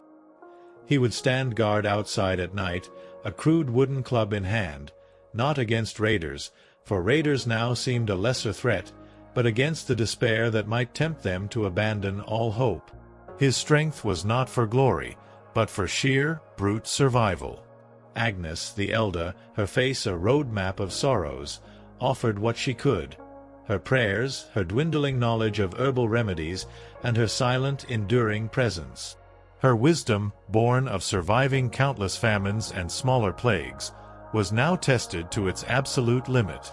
She spoke in hushed tones of ancient prophecies, of God's mysterious ways, seeking patterns in the chaos, a desperate attempt to find meaning in the overwhelming despair. But even her faith seemed to waver, her eyes reflecting the growing fear that perhaps, this time, there truly was no hope left. The unspoken question lingered in the air, heavier than the smoke from their meager fire. Would they be next? Would Finn succumb to a cough, Bran to a fever, Maeve to the telltale buboes? Every day was a reprieve, every morning a silent miracle. But the cost was immense. The scars of time were not just etched on their bodies, they were etched into their very souls, the profound emotional wounds of constant loss, of living in a world consumed by death. This was the heavy toll of survival's harsh bargain, to trade every shred of comfort, every glimmer of hope, for the mere chance of another agonizing breath. As the long, terrifying night stretched before them, the village plunged into a darkness far deeper than mere absence of light. It was a darkness filled with the ghosts of the departed, with a lingering presence of death, with the suffocating weight of fear. Maeve huddled with Bran and Finn, their bodies a small island of warmth in the vast, encroaching cold. The silence of the unnamed graves had spread beyond the churchyard, seeping into the very foundations of their homes, their lives, their shattered dreams. The only sound was the persistent, mournful toll of the church bell, a ceaseless rhythm that beat out the grim passage of time, an unforgiving promise of the end that awaited them all. They were living on borrowed time, each breath a silent miracle, each day a testament to their unwilling, desperate endurance. The medieval world had offered them little, and now, even that little was being taken, leaving behind only the dust and shadows of what once was, and the chilling, ever-present question: what truly remained when all was lost, and when plague had knocked on every door? Story 12 echoes from the walls, a castle's illusion of safety. The relentless toll of the church bell, a ceaseless, mournful dirge, hammered at Maeve's soul. Its iron voice, once a harsh alarm for the dawn, had become the very soundtrack of their dying village, a constant reminder of the unseen plague's merciless harvest. Hovel after hovel stood in chilling silence, their crude doors sealed against an enemy that cared nothing for mud and wattle walls or desperate prayers. Master Ilara's son, Master Alden, and so many others, lay in the unnamed graves, the earth itself a silent tomb, swallowing countless lives. Maeve moved through her days in a numb trance, her body aching, her heart heavy with grief for Ashlyn, clinging to Bran and Finn as if they were the last embers of hope. The brutal realities of medieval life, from contaminated water to the terrifying justice by iron, had given way to the indiscriminate terror of the Black Sickness. The harsh bargain of survival had stripped away almost everything, leaving them to wonder what could possibly remain. The air, thick with the scent of decay and fear, seemed to hum with the lingering presence of death. It seeped into every crack of their mud-daubed hovel, clinging to their garments like the pervasive damp. This wasn't merely the chill of the outside world, it was the cold hand of oblivion reaching for them. The birds, usually a cheerful chorus at dawn, were now eerily silent, their songs replaced by the chilling absence of sound. The small, familiar comforts of their daily grind, the lowing of the goat, the distant clatter of a neighbor's tools, had faded, leaving behind a stark and terrifying quiet. This wasn't merely a pause in the cacophony of life. It was a profound, aching emptiness that echoed the growing void in Maeve's soul, a testament to what had been taken. Even the Lord's bailiffs, those hulking figures of authority, seemed to move with a new, hesitant uncertainty. Their usual swagger was gone, replaced by a grim wariness. They still collected their dues, for the Lord's appetite for taxes did not diminish with the plague, but their patrols were quicker, their gazes more averted. They, too, were not immune to the creeping terror, to the knowledge that the invisible foe could claim even them. This small shift in their demeanor, almost imperceptible to an outsider, spoke volumes to Maeve. It was a testament to the plague's indiscriminate power, a fleeting moment of parity in a world defined by stark hierarchies, though it brought little true comfort. But any solace from this fleeting observation was quickly extinguished by the relentless reality of her own family's precariousness. Finn, though still seemingly spared, moved with a newfound quietness, his eyes wide, absorbing the horror around him. He saw the empty hovels, heard the incessant bell, felt the unspoken terror that gripped his parents. Childhood, that fleeting period of innocence, was being brutally stripped away from him, replaced by a forced maturity, a grim understanding of death that no child should ever bear. Maeve watched him, her heart a constant ache, a silent prayer that his young spirit would not be irrevocably scarred by the horrors he witnessed. The cold truth was, no matter how many prayers Agnes offered, no matter how much mud Bran smeared on the walls, no matter how fiercely Maeve fought the gnawing hunger and physical pain, their lives were no longer their own. They were merely awaiting their turn in the grim lottery of the plague. The Church, their spiritual guide, spoke of sin and salvation, But even Father Thomas, his face gaunt and his voice hoarse, seemed to be losing the battle against despair. His sermons, once filled with fire and brimstone, were now tinged with a raw, pleading desperation, a fear that even God had turned his face from them. As the sun finally set, dragging its last vestiges of light from the sky, the village plunged into a darkness far deeper than mere night. It was a darkness filled with the ghosts of the departed, with the lingering presence of death, with the suffocating weight of fear. Maeve huddled with Bran and Finn, their bodies a small island of warmth in the vast, encroaching cold. The silence of the unnamed graves had spread beyond the churchyard, seeping into the very foundations of their homes, their lives, their shattered dreams. The only sound was the persistent, mournful toll of the church bell, a ceaseless rhythm that beat out the grim passage of time, an unforgiving promise of the end that awaited them all. They were living on borrowed time, each breath a silent miracle, each day a testament to their unwilling, desperate endurance. The medieval world had offered them little, and now even that little was being taken, leaving behind only the dust and shadows of what once was. Yet, amidst this pervasive gloom, a flicker of something, deep within Maeve, refused to be entirely extinguished. A stubborn, fierce kernel of resilience. She had survived this far. She would continue to survive. For Finn, for Bran, for the silent, unbroken promise she had made to the indifferent sky. The shadow of Ashland's tiny, unmarked grave would forever follow her, a constant reminder of what had been lost. But the relentless march of life, however brutal, demanded its due. And Maeve, a woman carved from hardship, would answer its call, one agonizing breath at a time, towards a future as uncertain as the shadows that clung to their hovel. But even as their village crumbled, consumed by death and despair, a strange narrative began to filter through the surviving whispers, one that hinted at a different kind of sanctuary, a place where life, it was rumored, could still thrive.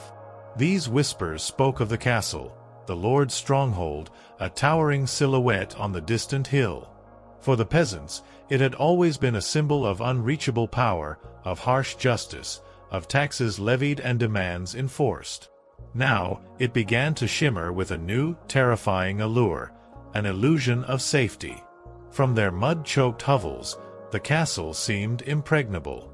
Its massive stone walls, too thick for any plague-ridden air to penetrate, its towering turrets reaching for a sky that ignored the common folk, its formidable gates seemingly capable of holding out any earthly threat. The peasants had always believed that the Lord, in his wisdom and power, would find a way to protect himself and his inner circle. His wealth, his access to the best food and wine, his distant barber surgeons. Surely these would be enough to keep the black sickness at bay, to maintain a castle's illusion of safety. Initially, these rumors seemed to hold true. While hovels in the village fell silent day by day, and the church bell tolled incessantly for the common folk, the castle remained, outwardly at least, untouched.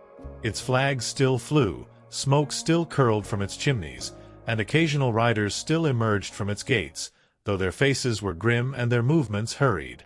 For a time, the thought that the Lord and his nobles were safe, that perhaps their inherent superiority or divine favor protected them, was a grim comfort to Maeve.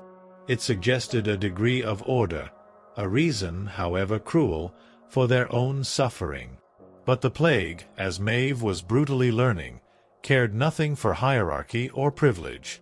It was an indiscriminate killer, a force of nature that mocked human distinctions. Slowly, insidiously, the whispers began to change. First, it was a stable boy in the castle's outer bailey. Then, a scullery maid, her skin turning mottled, her buboes swelling. A minor retainer, then a lesser knight. The disease was creeping even into the stone walls of the Lord's domain. The fear, once largely confined to the hovels, was beginning to gnaw at the edges of the castle itself, consuming its inhabitants, one by one. The illusion of safety began to crack. The castle, for all its stone and armed men, was merely a larger hovel, equally vulnerable to the invisible enemy. Its thick walls, once thought to be an impenetrable barrier, now felt like a prison, trapping the plague within. The very wealth that allowed the nobles to eat better food and drink clearer wine also meant they were in closer contact with a larger number of people. Servants, merchants, visiting dignitaries, each a potential carrier of the deadly humors. The tightly packed quarters of the servants, the lack of proper sanitation within the inner walls, the constant movement of people in and out of the castle gates, all contributed to making it, paradoxically, a more dangerous environment than the relatively sparse village. Maeve heard a new kind of whisper now, carried by the wind from the castle walls and filtering down through the few desperate souls still attempting to travel. It was the sound of chaos within the orderly confines. Guards falling ill. Food supplies dwindling as peasants abandoned their fields. The barber surgeons, who had once come to the village with their rusty blades, were now desperately trying to save their own masters, performing futile bloodlettings within the castle's infirmary, their desperate cries echoing through the very courtyards that had once seen only feasts and revelry. The plague respected no boundaries, no titles, no power. Its toll was absolute. The Lord himself, Maeve imagined, must now be gripped by a terror far greater than any peasant. He was accustomed to commanding, to demanding, to exercising absolute control. But against this invisible foe, he was as helpless as the lowest serf. His riches could not buy him immunity. His knights could not defend him. His prayers, offered in the grand echoing chapel of the castle, were no more effective than Agnes's desperate murmurs in their hovel. The power that had so ruthlessly governed their lives was now utterly impotent against the indiscriminate march of death.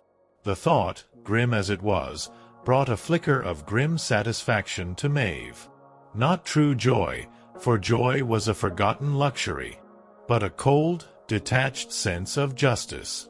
The powerful, who had inflicted so much suffering, were now experiencing a taste of the terror that had always been the peasants' lot.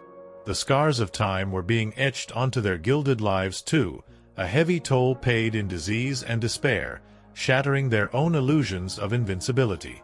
As night descended, painting the western sky in hues of bruised purple and bleeding orange, the village plunged into a darkness far deeper than mere absence of light. It was a darkness filled with the ghosts of the departed, with the lingering presence of death, with the suffocating weight of fear. Maeve huddled with Bran and Finn, their bodies a small island of warmth in the vast, encroaching cold. The silence of the unnamed graves had spread beyond the churchyard, seeping into the very foundations of their homes, their lives, their shattered dreams. The only sound was the persistent, mournful toll of the church bell, a ceaseless rhythm that beat out the grim passage of time, an unforgiving promise of the end that awaited them all. They were living on borrowed time, each breath a silent miracle, each day a testament to their unwilling, desperate endurance. The medieval world had offered them little, and now, even that little was being taken. The distant castle, once a shining beacon of power, now felt like a vast, cold tomb, its walls echoing with the terrifying truth. Its very grandeur was an illusion, its safety a lie. When plague knocked on every door, it ensured that even a castle's walls provided no true escape from the overwhelming tide of death. Story 13: The Empress Rises, a throne forged in ambition. The relentless toll of the church bell, a ceaseless, mournful dirge, hammered at Maeve's soul in her distant, plague-ridden village. The very air was thick with the omnipresent dread of death, a stark counterpoint to the distant, glittering world of the court. The Black Sickness, an indiscriminate killer, had shattered the illusion of safety even within the formidable walls of the Lord's castle, proving that power, wealth, and stone were no match for its silent, merciless advance. The grim reality of their medieval existence, filled with constant fear and the chilling silence of unnamed graves, seemed like a universal truth, a heavy toll of time etched into every life. Yet, as one form of power crumbled, far across vast lands and through the inexorable march of centuries, a new story of ambition was about to unfold, a testament to a woman who would forge a throne, not from birthright, but from sheer will and cunning. Centuries would pass. The desperate cries of Maeve, Bran, and Finn, the silent anguish of Aislin's passing, the unnamed graves of their village, all would fade into the mists of history, swallowed by the relentless currents of time. The brutal medieval world, with its pervasive fear and relentless toil, would gradually yield to new ages, new struggles, and new ways of understanding power.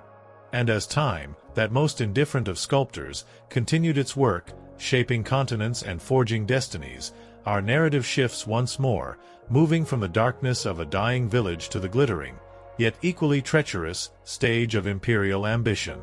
In the early 18th century, a figure of profound historical significance would begin her ascent, a woman destined to reshape one of the largest empires on earth. Long before she was known as Catherine the Great, Empress of all Russia, mistress of reform, and an icon of ambition, she was simply Sophie. Born Sophie as Friederike Augusta von Anhalt-Zerbst in 1729, she was the daughter of a relatively obscure German princely family. Her tiny duchy in Pomerania offered little in terms of power or influence on the grand European stage. It was a world still deeply steeped in rigid hierarchies, where a woman's destiny was often dictated by birth, by the alliances her family could forge, and by the will of powerful men.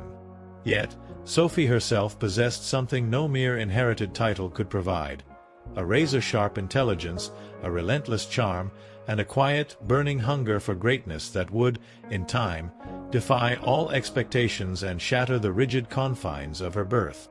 Her upbringing was strict, almost Spartan, notably devoid of the warmth and nurturing often associated with childhood. Her mother, Johanna, was a cold and calculating woman, less a maternal figure and more a social climber obsessed with status and securing advantageous marriages for her children. Sophie's father, a Prussian officer, was distant, his presence more formal than disciplinary.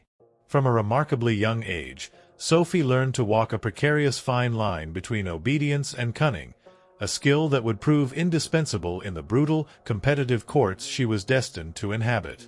She devoured books voraciously, an insatiable appetite for knowledge that set her apart from many of her peers. She mastered multiple languages, and crucially, she learned how to observe a room before speaking in it, how to assess the subtle currents of power, how to listen more than she spoke. These were not mere accomplishments. They were survival tools, honed in solitude, preparing her for a world where words could be weapons and silence a shield, where a misplaced comment could lead to ruin. The opportunity for Sophie's audacious gambit arose when the Russian Empress Elizabeth Petrovna, a formidable ruler in her own right, began searching for a suitable wife for her heir, Grand Duke Peter. Peter himself was of German descent, a weak-willed and immature boy-man, obsessed with toy soldiers and Prussian military drills. Empress Elizabeth, ever the shrewd politician, believed a foreign bride, pliable and grateful, would be easier to control, a quiet consort who would not challenge the existing power structures or threaten her own authority.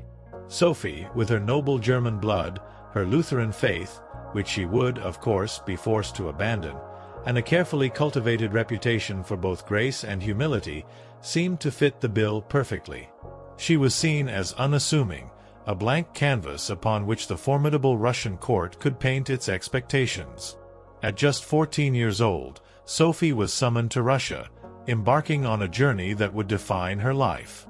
She arrived in the freezing capital of St. Petersburg in 1744, a stark contrast to the small, intimate German courts she had known.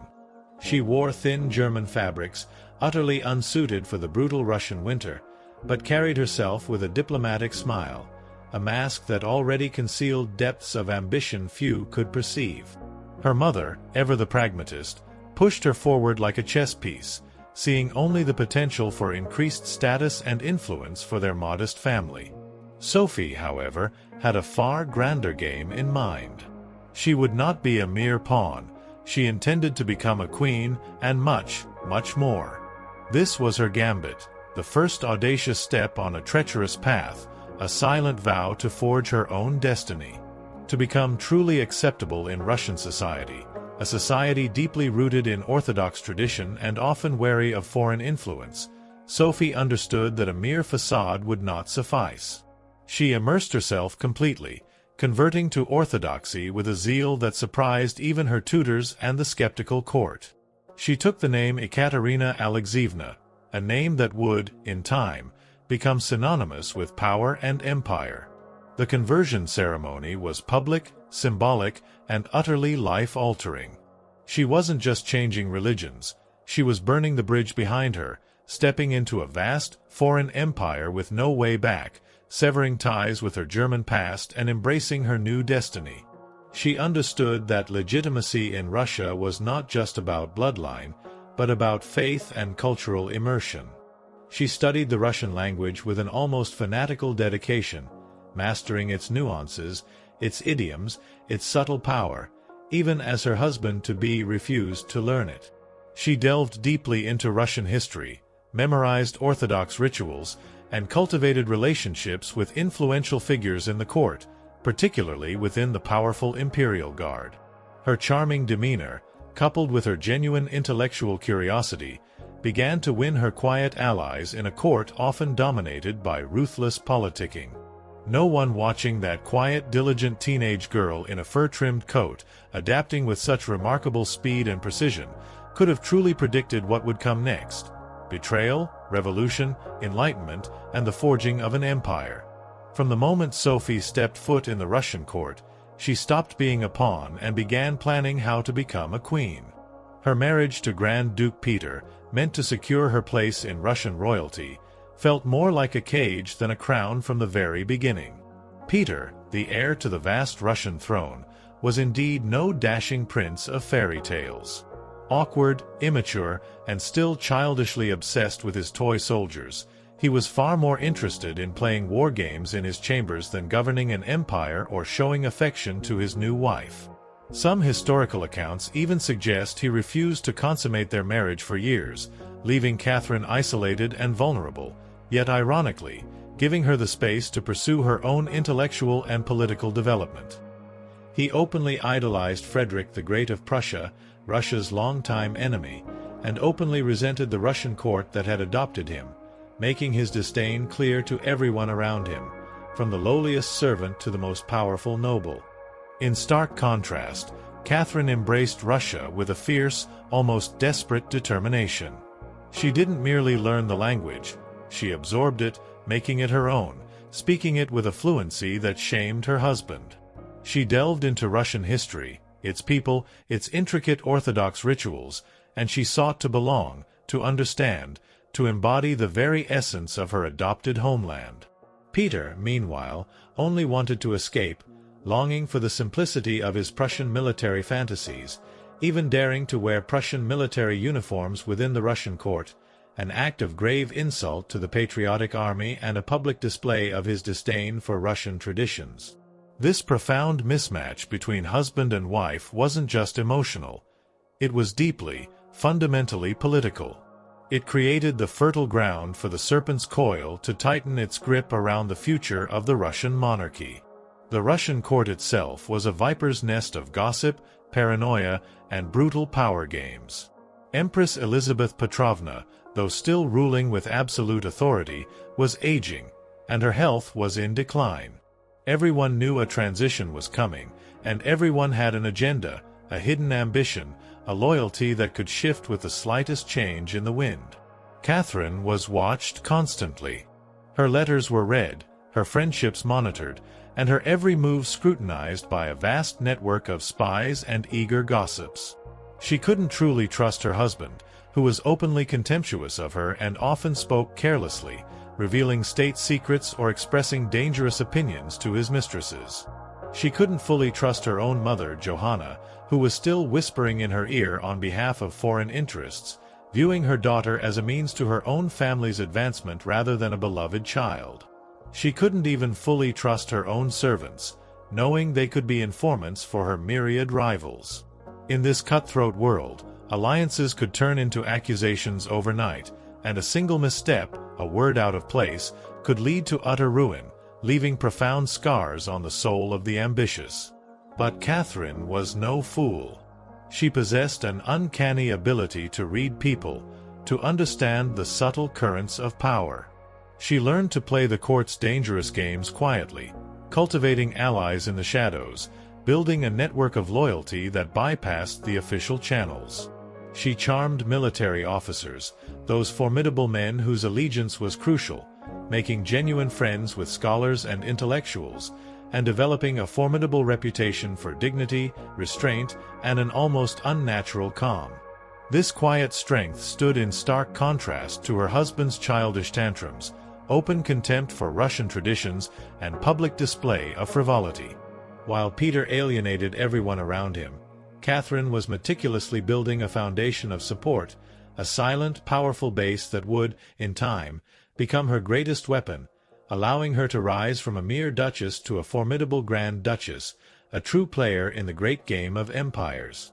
The Empress was truly rising, forging a throne out of sheer ambition, ready to claim her destiny when plague knocked on every door of the established order.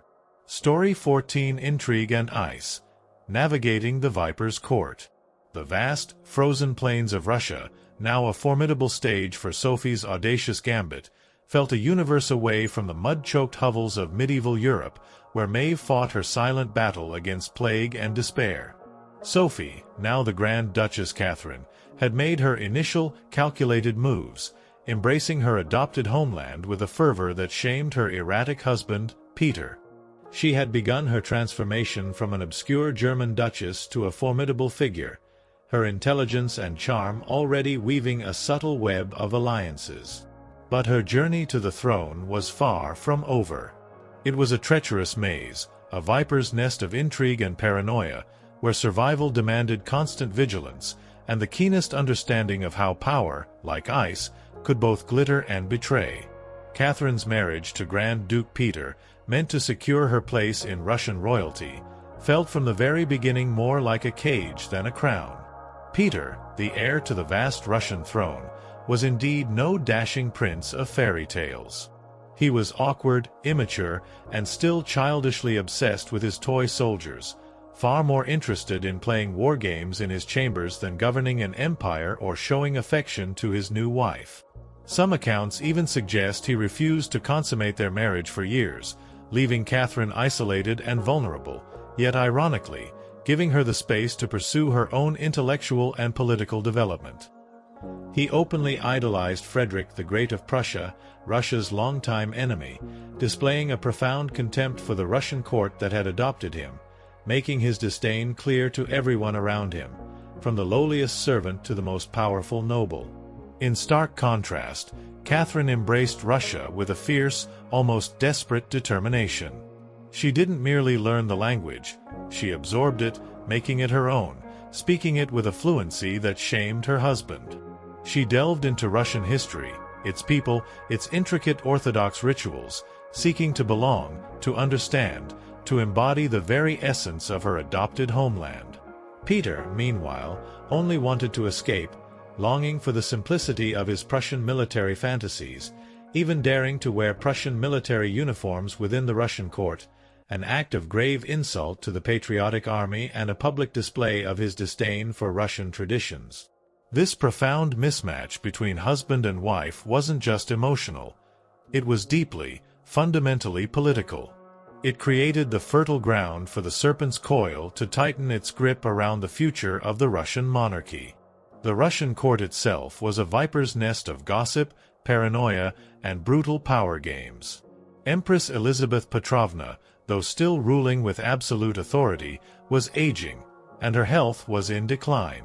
Everyone knew a transition was coming, and everyone had an agenda, a hidden ambition, a loyalty that could shift with the slightest change in the wind. Catherine was watched constantly. Her letters were read, her friendships monitored, and her every move scrutinized by a vast network of spies and eager gossips. She couldn't truly trust her husband, who was openly contemptuous of her and often spoke carelessly, revealing state secrets or expressing dangerous opinions to his mistresses. She couldn't fully trust her own mother, Johanna, who was still whispering in her ear on behalf of foreign interests, viewing her daughter as a means to her own family's advancement rather than a beloved child. She couldn't even fully trust her own servants, knowing they could be informants for her myriad rivals. In this cutthroat world, alliances could turn into accusations overnight, and a single misstep, a word out of place, could lead to utter ruin, leaving indelible scars. This was the chilling reality of navigating the Viper's court. But Catherine was no fool. She possessed an uncanny ability to read people, to understand the subtle currents of power. She learned to play the court's dangerous games quietly, cultivating allies in the shadows, building a network of loyalty that bypassed the official channels. She charmed military officers, those formidable men whose allegiance was crucial, making genuine friends with scholars and intellectuals, and developing a formidable reputation for dignity, restraint, and an almost unnatural calm. This quiet strength stood in stark contrast to her husband's childish tantrums, open contempt for Russian traditions, and public display of frivolity. While Peter alienated everyone around him, Catherine was meticulously building a foundation of support, a silent, powerful base that would, in time, become her greatest weapon, allowing her to rise from a mere duchess to a formidable Grand Duchess, a true player in the great game of empires. She endured the indignities of her marriage, the slights from courtiers, the isolation, all while observing, learning, and planning. Behind closed doors, while Peter was immersed in his world of toy soldiers and drunken revelries, Catherine immersed herself in the works of Enlightenment thinkers, Voltaire, Montesquieu, Diderot. She absorbed their radical ideas of reason, progress, education, and the revolutionary concept of a monarch as a servant of the people, even if her own future rule would be absolute. This was Catherine's inherent contradiction, a fascinating blend of enlightened philosophy and ruthless pragmatism. She didn't just read Enlightenment philosophy, she lived it, applying its principles to her own intellectual development and future governance while meticulously maintaining an iron grip on her own ambitions. She envisioned a Russia transformed, a nation of strength, education, and reason, capable of standing shoulder to shoulder with the great powers of Europe. But there was one fundamental problem that hung over her like a guillotine blade. The longer Peter lived, the longer Catherine remained in limbo, a powerless wife to a man utterly unfit to rule. Her political development was stifled, her intellectual aspirations confined to private studies. She knew that her position as Grand Duchess was a precarious one, always subject to the whims of the aging Empress Elizabeth and the erratic behavior of Peter. The heir was disliked by the court, despised by the army, and viewed with suspicion by the church.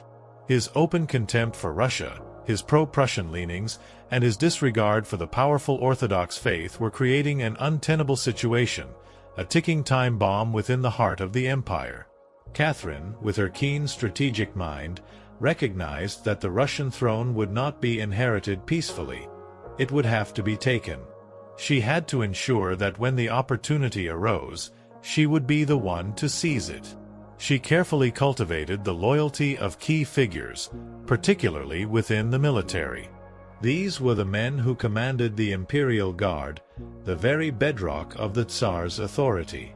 She engaged in subtle yet persistent conversations, weaving a narrative of her devotion to Russia, her understanding of its people, and her commitment to its traditions, all in stark contrast to Peter's increasing alienation.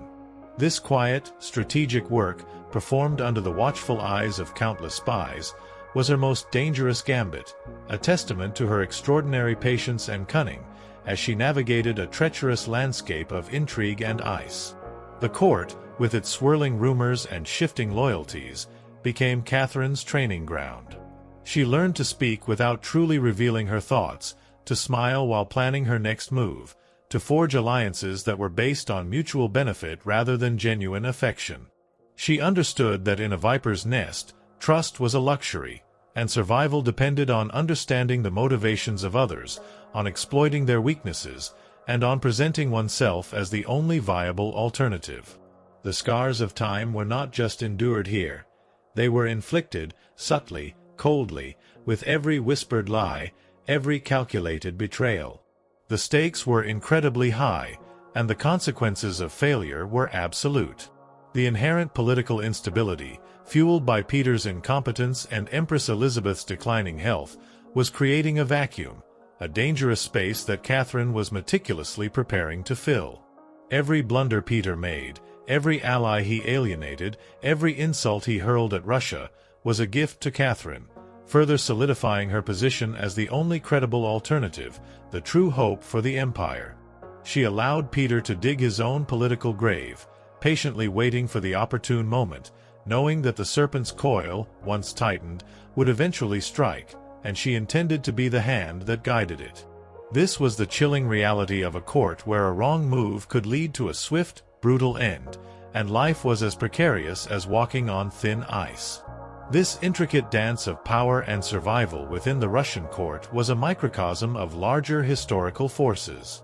The feudal systems of old Europe, with their rigid hierarchies and brutal justice, might seem vastly different from the glittering, sophisticated world of an 18th-century imperial court. Yet, the underlying human elements remained constant. The lust for power, the fear of loss, the willingness to betray for advancement, the crushing weight of expectation, and the deep scars left by political maneuvering. Catherine, by mastering this treacherous landscape, was not only preparing to seize a throne but to leave an indelible mark on the very fabric of history, a heavy toll paid in calculated risks and audacious moves, forever etching her name into the scars of time, as she navigated the complexities of intrigue and ice. The subtle art of courtly manipulation, the silent cultivation of favor, the understanding that appearance often trumped reality, these were Catherine's tools. She knew that Peter's public displays of contempt for Russia, his erratic behavior, and his obsession with Prussia were eroding his legitimacy faster than any overt opposition could. She didn't need to openly plot. She merely needed to allow Peter to self-destruct while she presented herself as the stable, devoted, truly Russian alternative. Her unwavering commitment to Orthodox faith, her painstaking efforts to learn the language and traditions, resonated deeply with the populace and the powerful clergy, further cementing her image as Russia's true protector. The ice of the Neva River, which often froze solid in winter, mirroring the cold calculations of the court, was a fitting symbol for the environment Catherine lived in.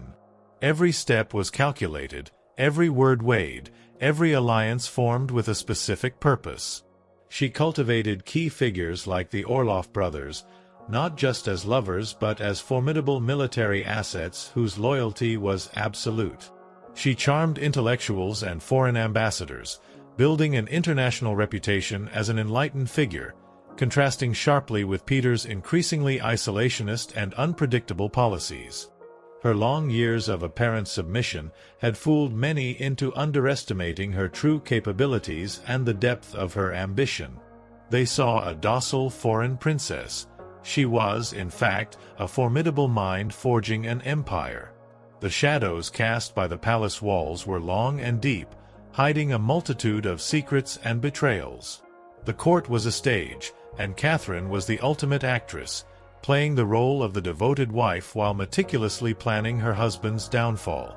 The scar tissue of previous betrayals, the fate of those who had fallen from Empress Elizabeth's favor, served as harsh lessons. Catherine learned from them, ensuring her own ascent would be swift, decisive, and leave no room for doubt or resistance. The chill of the St. Petersburg air, the biting wind from the frozen Neva, were constant reminders of the harsh reality she navigated. Her gambit was reaching its final terrifying stage, where the viper's coil would strike, and the throne would be claimed, forged in ambition, tempered by intrigue and ice. Story 15: Catherine's Iron Hand. Empire built on blood and compromise. The Russian court, a viper's nest of intrigue and ice, had been Catherine's brutal proving ground.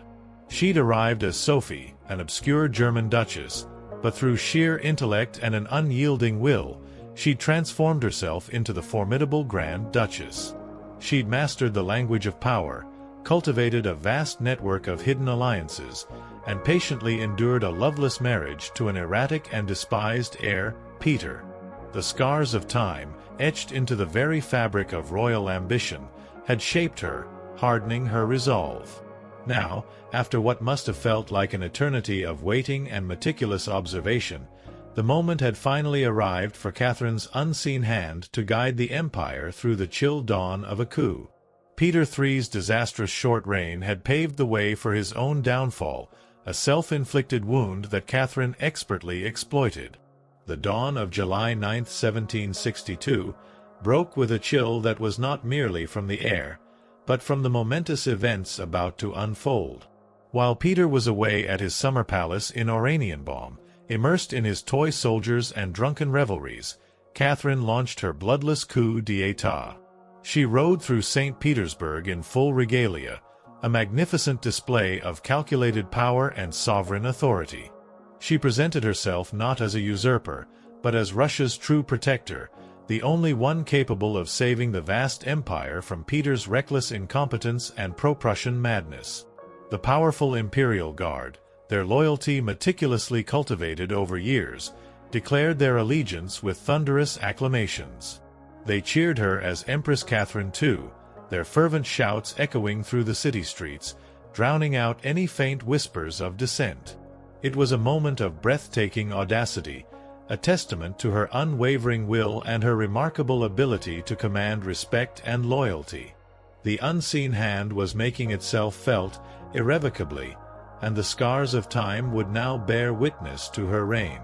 Peter, caught utterly off guard and completely without allies, was a man isolated by his own foolishness. His pleas to Catherine were dismissed.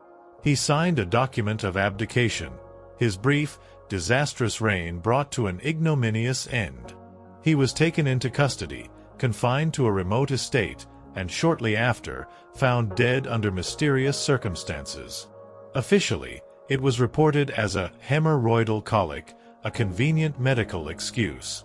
Unofficially, it was murder, carried out by Orloff and his associates, ensuring no possibility of Peter's return and consolidating Catherine's absolute hold on power. The price of power was absolute, and Peter had paid it with his life, a chilling reminder of the brutal toll of empire. Catherine was now Empress. Not by birthright, not by marriage, but by sheer will, cunning wit, and audacious action. It was a political earthquake, an unprecedented feat for a foreign-born woman with no legitimate claim to have seized the Russian throne without a single major battle. But her true challenge was only just beginning. She had to transform that bold grab for power into a lasting legacy. Would Russia accept her, a German woman, on the throne? Would the notoriously fickle nobility respect her authority and remain loyal? Could she hold the vast, unruly empire together without falling victim to the same fate as her husband? Catherine understood implicitly that power gained through intrigue could be lost just as easily. She needed to rule not merely as a schemer, but as a visionary, a legitimate ruler who could command both fear and unwavering respect. And so began her remarkable transformation from a careful conspirator to a reforming empress. She understood that simply seizing power was not enough. She had to legitimize it, to imbue her reign with purpose and stability, to justify the extraordinary means by which she had ascended. She set out with a clear vision, to redraw borders, to embrace the Enlightenment, and to fundamentally redefine what it meant to be a woman in power, proving that the unseen hand that had guided her ascent was capable of guiding an empire to new heights of influence and prosperity. She was not content to simply sit on the throne. She had something far grander in mind, to transform Russia, not just militarily or politically, but intellectually, culturally, fundamentally. This was the true nature of her ambition, etched deep into her soul, and it would leave its own scars of empire. While her late husband, Peter, had worshipped Frederick the Great and his toy soldiers, Catherine idolized Voltaire, Diderot, and the bold thinkers of the Enlightenment. She believed passionately in reason, in progress, in education, and in the radical idea of a monarch as a servant of the people, even if she herself would rule with absolute, autocratic authority. This was Catherine's inherent contradiction, a fascinating blend of enlightened philosophy and ruthless pragmatism. She didn't just read Enlightenment philosophy. She lived it, applying its principles to her governance while meticulously maintaining an iron grip on power. Her intellectual curiosity was boundless, her capacity for work immense. She corresponded directly with Voltaire for over 15 years, engaging in a dazzling intellectual exchange, flattering him while subtly defending her own autocracy, presenting herself as the ideal enlightened monarch. She invited Diderot to her court, offering him financial support by purchasing his entire library, ensuring his continued work and his influence. Behind closed doors, she pored over legal texts, debated reforms with her chosen advisors, and meticulously crafted policies to modernize the sprawling empire. Her early reign was filled with ambitious efforts to codify Russian law. She formed the Legislative Commission in 1767, a monumental project intended to rewrite the entire legal code of Russia, a vast, often chaotic system inherited from previous centuries. Catherine's own nakaz, or instruction, was a political manifesto disguised as a guide for this commission. It was a truly radical document for an 18th-century empress in Russia, speaking of equality before the law, condemning the dangers of torture, and emphasizing the responsibility of rulers to serve the common good. It was a vision of a more just and rational state, a beacon of Enlightenment ideals in a land still shackled by feudalism and widespread serfdom. It promised profound changes, a stark contrast to the brutal realities Maeve had faced centuries earlier. But Enlightenment ideals, Catherine quickly learned, had to survive the harsh realities of Russia. This was a vast, deeply conservative land ruled by a powerful nobility who liked their serfs exactly where they were, beneath them, providing cheap labor and absolute obedience. Catherine knew this intimately. While she advocated for reform, she moved with extreme caution, balancing her philosophical aspirations with the pragmatic necessity of maintaining noble loyalty. She abolished some forms of torture, a significant step forward, and expanded access to secular education, building new schools and libraries. But she also, crucially, reaffirmed and even strengthened the nobility's control over their serfs, sacrificing her ideals of serf liberation to keep them loyal, to secure her own precarious position. This was the heavy toll of power, the compromise between idealism and survival, leaving a profound social scar. This was Catherine's extraordinary balancing act, a philosopher queen in public, debating radical ideas with the greatest minds of Europe, but a practical empress in private, making ruthless compromises to maintain power and stability. She walked a tightrope between ideology and survival, between the shining salons of Paris and the gritty politics of Moscow. Her vision for Russia was bold, but always calculated, always tempered by the realities of her precarious position. In many ways, Catherine wasn't trying to make Russia merely European. She was trying to make Russia modern, on her own terms, with her own formidable will. And that meant reform, yes, but always with an iron hand in a velvet glove, a subtle, yet absolute display of her control, etching the scars of empire deep into its fabric. This iron hand would also guide Russia's relentless expansion. Catherine wasn't content with just reforming from within. She wanted to expand it outward, to make it an empire worthy of fear, admiration, and envy. Where Peter the Great, a century before, had opened a window to the west, Catherine aimed to knock down the walls, to project Russian power and influence across the continent and beyond. This expansionist drive was not merely ambition. To Catherine, it was destiny, the natural progression of a great nation guided by a great ruler, a testament to her belief in Russia's manifest destiny. She waged relentless wars, not just to defend her newly acquired crown, but to fundamentally reshape the map of Europe and assert Russia's dominance. One of her most significant and brutal campaigns was against the Ottoman Empire. These conflicts, fought in waves throughout the 1760s and 1770s, were not just about territorial gains. They were about influence, about securing strategic access, and about asserting Russia's role as a major player on the global stage. Catherine skillfully presented herself as the liberator of Orthodox Christians living under Muslim rule, positioning Russia as the rightful protector of Eastern Europe. Under the brilliant and often ruthless command of her generals, like Alexander Suvorov and her influential former lover, Grigory Potemkin, Russia achieved decisive victories. They captured key regions, most notably Crimea, the northern coast of the Black Sea, and, crucially, gained access to warm-water ports. This was a strategic prize Russian Tsars had coveted for generations, a vital outlet for trade and naval power that would transform Russia's geopolitical standing. These victories weren't just military triumphs. They were deeply symbolic, sending a clear message to the world. Russia was no longer the distant backward cousin of Europe. It was a formidable continental force, a rising power that demanded respect and instilled fear. The blood spilled in these wars was part of the heavy toll, leaving undeniable scars of empire. Beyond the Ottoman Wars, Catherine also turned her gaze westward, towards the struggling and weakened Polish-Lithuanian Commonwealth. In a series of ruthless diplomatic maneuvers and political deals, Catherine participated in the partitions of Poland alongside Austria and Prussia. This was an act of blatant imperialistic land-grabbing, devoid of any pretense of liberation or enlightenment. By the end of the Third Partition in 1795, Poland was literally erased from the map of Europe, its existence as an independent nation extinguished for over a century. Russia claimed vast new lands and millions of new subjects, further solidifying its position as the largest empire on Earth. The scars of this expansion were deep, irrevocably altering the cultural and demographic landscape of Eastern Europe, a testament to Catherine's iron hand. But Catherine didn't just conquer with armies. She also colonized with ideas and people. New cities were built in the conquered southern territories, meticulously planned and strategically located to assert Russian control and encourage economic development.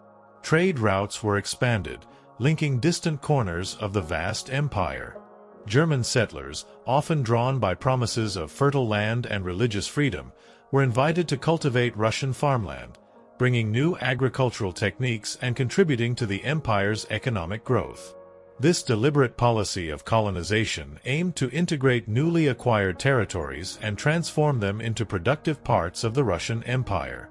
The empire became a vast, sprawling mosaic, stretching from the icy Baltic Sea in the north to the sun-drenched shores of the Black Sea in the south, a colossal entity held together by Catherine's iron will.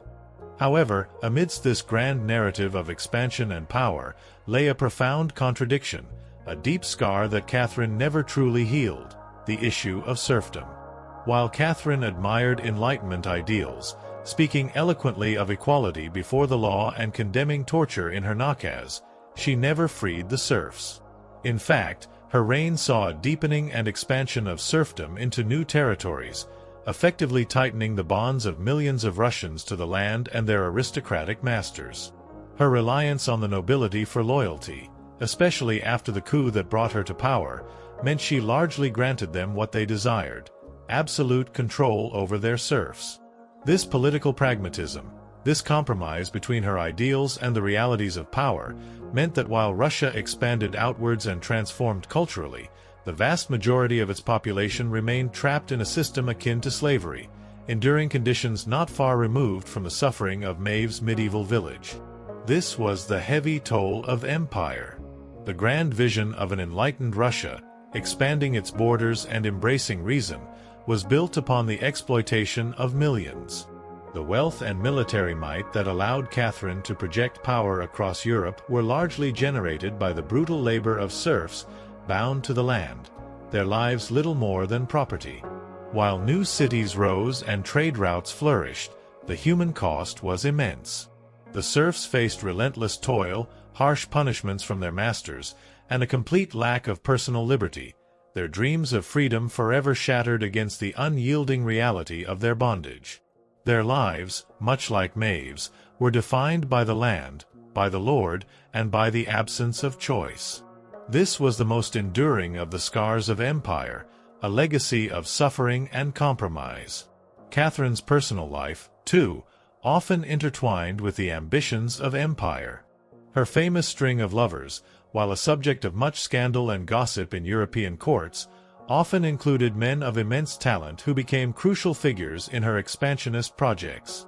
Grigory Potemkin, a man as brilliant as he was bold, was not just a lover. He was her co-ruler in many ways. Together, they shaped military campaigns, colonization projects in the south, and the transformation of newly acquired territories. Their relationship blurred the lines between romance, politics, and partnership, a unique blend of passion and power that further fueled the empire's growth. The scars of empire were thus complex and multifaceted. The physical scars of war and conquest, the geopolitical scars on the map of Europe, and the deeply ingrained social scars of serfdom that touched the lives of millions. Catherine the Great, a woman who rose from obscurity to rule one of the world's largest empires, left an undeniable mark on history. Her ambition was vast, her intellect formidable, and her legacy enduring. But the price of that empire, its expansion forged in the fires of war and built on the backs of the unfree, left behind a heavy toll, a testament to the profound and often brutal scars of time, paid by blood and compromise, even as plague knocked on every door of her realm, silently, indiscriminately. Story 16: The Red Queen's Veil. Ancient Secrets in Crimson Dust. The immense scars of empire that Catherine the Great etched across Russia, forged through relentless war, expansion, and the brutal reality of serfdom, stood as a stark testament to the heavy toll of power. Her era, though philosophical in its Enlightenment ideals, still bore the deep, unhealing marks of human ambition and ruthless compromise. Such grand narratives of conquest and political maneuvering felt a universe away from the mud-choked hovels of medieval Europe, where Maeve fought her silent battle against plague and despair, or the chilling fall of Anne Boleyn on the scaffold, a testament to the king's shifting eye and the viper's coil of betrayal. Yet, as time, that relentless sculptor, continued its work, shaping lives and leaving its indelible marks, our story pivots again. We journey across vast oceans and through the relentless sweep of centuries, to a land of humid depths and ancient whispers, where a queen, nameless and forgotten for millennia, would finally shed her veil and reveal her ancient secrets in crimson dust. Centuries would fold into millennia. The cries of medieval peasants, the glory and tragedy of Tudor queens, the ambition of Russian empresses, all would become mere echoes, distant murmurs in the vast river of human history. The very continents would shift, new lands discovered, new civilizations rise and fall, leaving their own layers of dust and silence. And so, in a twist of fate that defies mortal comprehension, our gaze settles on a land utterly removed from the cold, power-hungry courts of Europe, the humid, vibrant jungle of Mesoamerica. Deep within the verdant, humid embrace of the Chiapas jungle in southern Mexico, long before Spanish conquistadors would stumble upon its awe-inspiring grandeur, the ruins of Palenque whispered stories from the ancient Maya world. Towering temples, their limestone faces softened and eroded by time and the relentless march of the jungle, still rose majestically above the emerald canopy. They were brimmed with secrets, remnants of a civilization built on complex astronomical knowledge, sophisticated artistry, and a profound connection to the cosmos. This was a world utterly removed from the daily struggles of a European peasant, yet sharing the universal human dance with life, death, and the yearning for meaning beyond mortal existence. For centuries, these magnificent ruins lay hidden, slowly reclaimed by the verdant embrace of the jungle. Thick vines and towering trees veiled their grandeur, concealing their intricate carvings and monumental architecture from the eyes of the world. Scholars of a later age would meticulously unearth parts of this forgotten empire, focusing on the most obvious monuments, the largest pyramids, the most famous kings. The Temple of the Inscriptions, the grand burial site of the mighty King Kinich Janab, Pakel the Great, dominated the site, its intricate carvings telling tales of cosmic rebirth and divine kingship. Its secrets were vast, its significance undeniable, a magnet for archaeological fascination. But even in such a monumental landscape of discovery, some secrets remain stubbornly hidden, waiting, patiently, for their opportune moment to be revealed. It wasn't until 1994, a mere blink in the eye of millennia, a moment in time almost incomprehensibly distant from Maeve's agonizing medieval existence, that one of Palenque's most profound secrets finally revealed itself. A dedicated team of Mexican archaeologists, led by the meticulous Fanny Lopez Jimenez, was surveying Temple 13, a relatively modest pyramid. It stood unassuming, almost overshadowed, next to the more famous Temple of the Inscriptions, its quiet presence often overlooked, its potential for grand revelations seemingly low. The structure, casually known as the throne, wasn't expected to hold much of significance, perhaps minor offerings, forgotten rituals, nothing to rival Pakal's monumental tomb. Yet, as the team carefully mapped its structure, they noticed something odd, a subtle anomaly that piqued their seasoned curiosity. A sealed, hidden chamber beneath the pyramid structure. It was an anomaly that screamed of intent, of purpose, of something deliberately concealed, deliberately protected from both time and plunderers. Crucially, it bore no signs of being touched by looters. Unlike so many other ancient sites, plundered through centuries by those seeking quick riches, this chamber was pristine. It had waited, undisturbed, for millennia, holding its breath, guarding its silent secrets, preserving an ancient truth for a future generation to uncover. When the archaeologists finally broke through the ancient masonry and cautiously lowered themselves inside, they were met by a profound silence, thick with the weight of centuries. The air, untouched by the outside world for so long, felt heavy, ancient, almost sacred. And then, as they gently eased open the lid of a stone sarcophagus that rested silently within, something extraordinary happened. A cloud of brilliant, shocking red dust billowed upwards, rising like smoke, filling the chamber with a vivid, almost supernatural hue. It was crimson, vibrant, astonishing. The entire interior of the sarcophagus, and indeed the chamber itself, was covered in powdered cinnabar, a toxic mercury sulfide. To the ancient Maya, this was no mere pigment. It was one of the most sacred and dangerous substances in their world, used ceremonially for its vibrant color, symbolizing blood, rebirth, and the life force that connected the human and divine realms. It was a chemical embrace, a final, fiery touch. And lying within that crimson cloud, shrouded in the terrifying beauty of cinnabar, was the skeleton of a woman. She had been buried with an almost unimaginable care and reverence, her bones fragile but remarkably intact, preserved by the very dust that now coated them. Her skull, though ancient, still wore a jade mask, its mosaic tiles gleaming faintly in the archaeologist's cautious light, an ethereal beauty in the profound darkness. Her body was surrounded by an array of exquisite funerary offerings, necklaces, diadems, ear spools, all meticulously crafted from jade and shell, each piece a testament to her immense status. Everything about the burial screamed royalty, divinity, immense importance. And yet, there was a haunting void.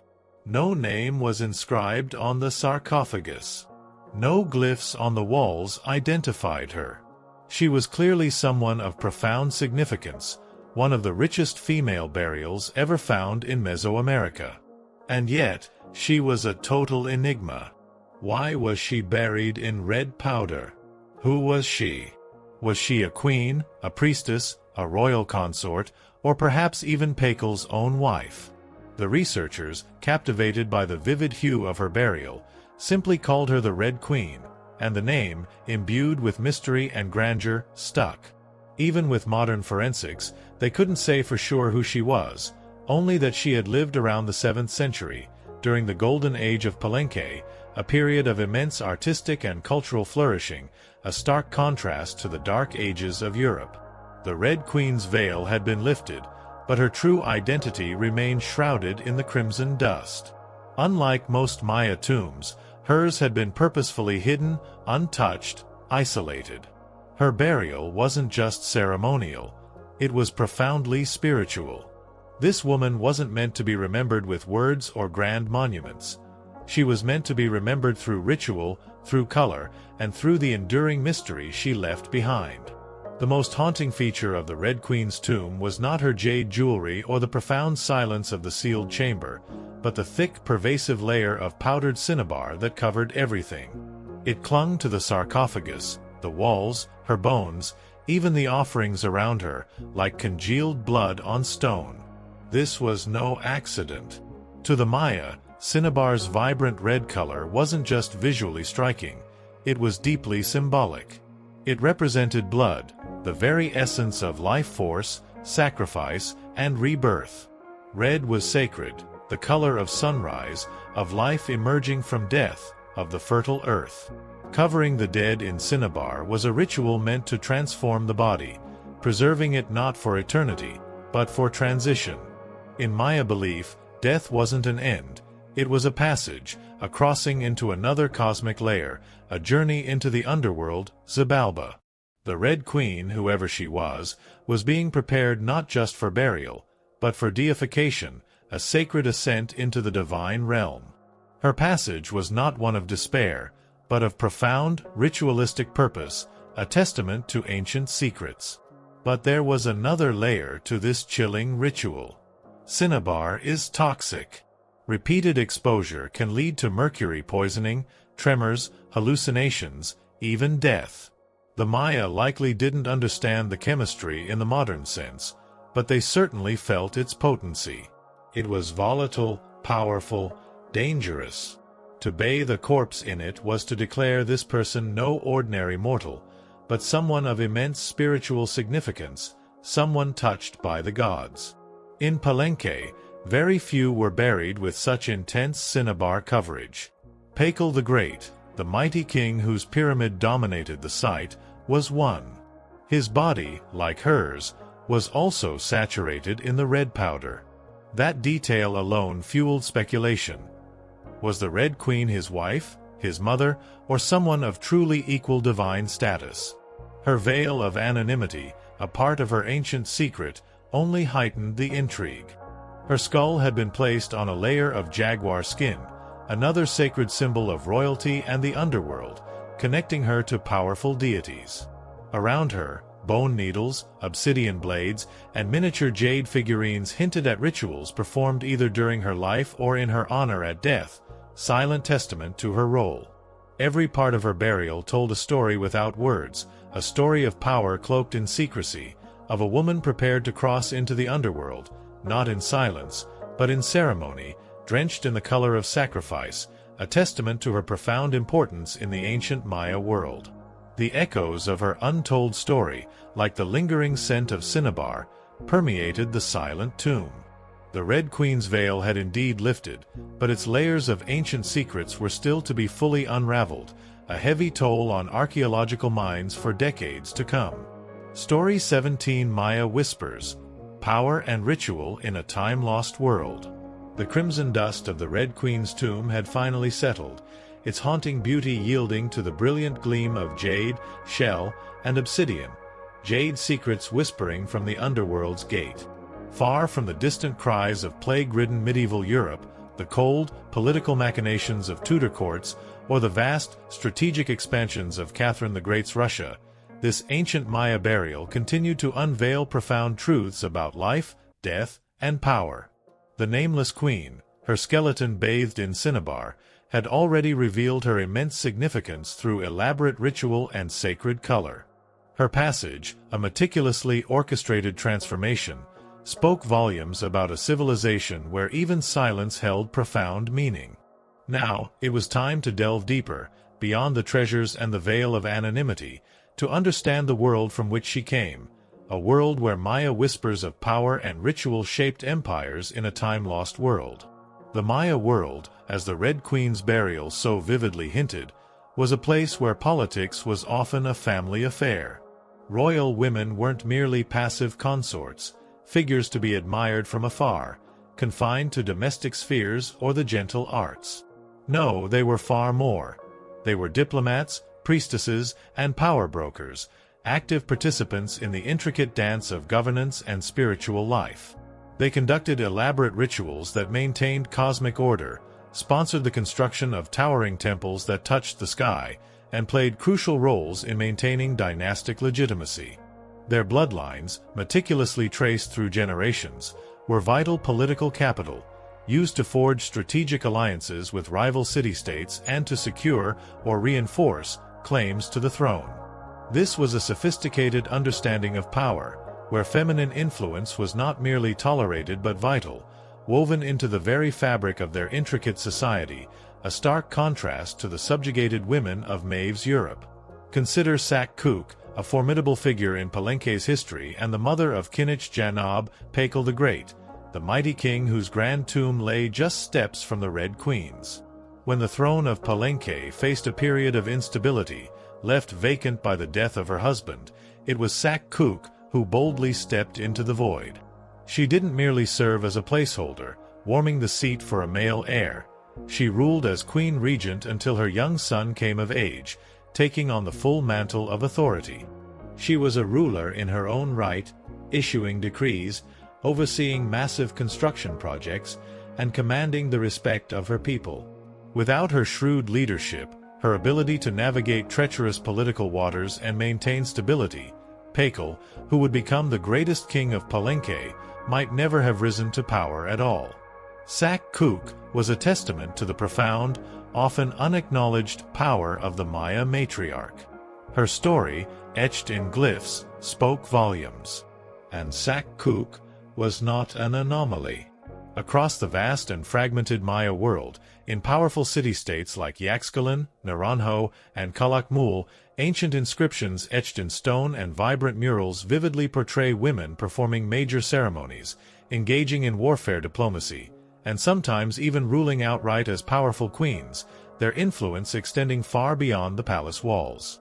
They were often depicted on stelae, carved stone monuments, and murals, dressed in elaborate headdresses and regal regalia, standing beside kings as equals, or sometimes even symbolically elevated above them, holding positions of authority and reverence.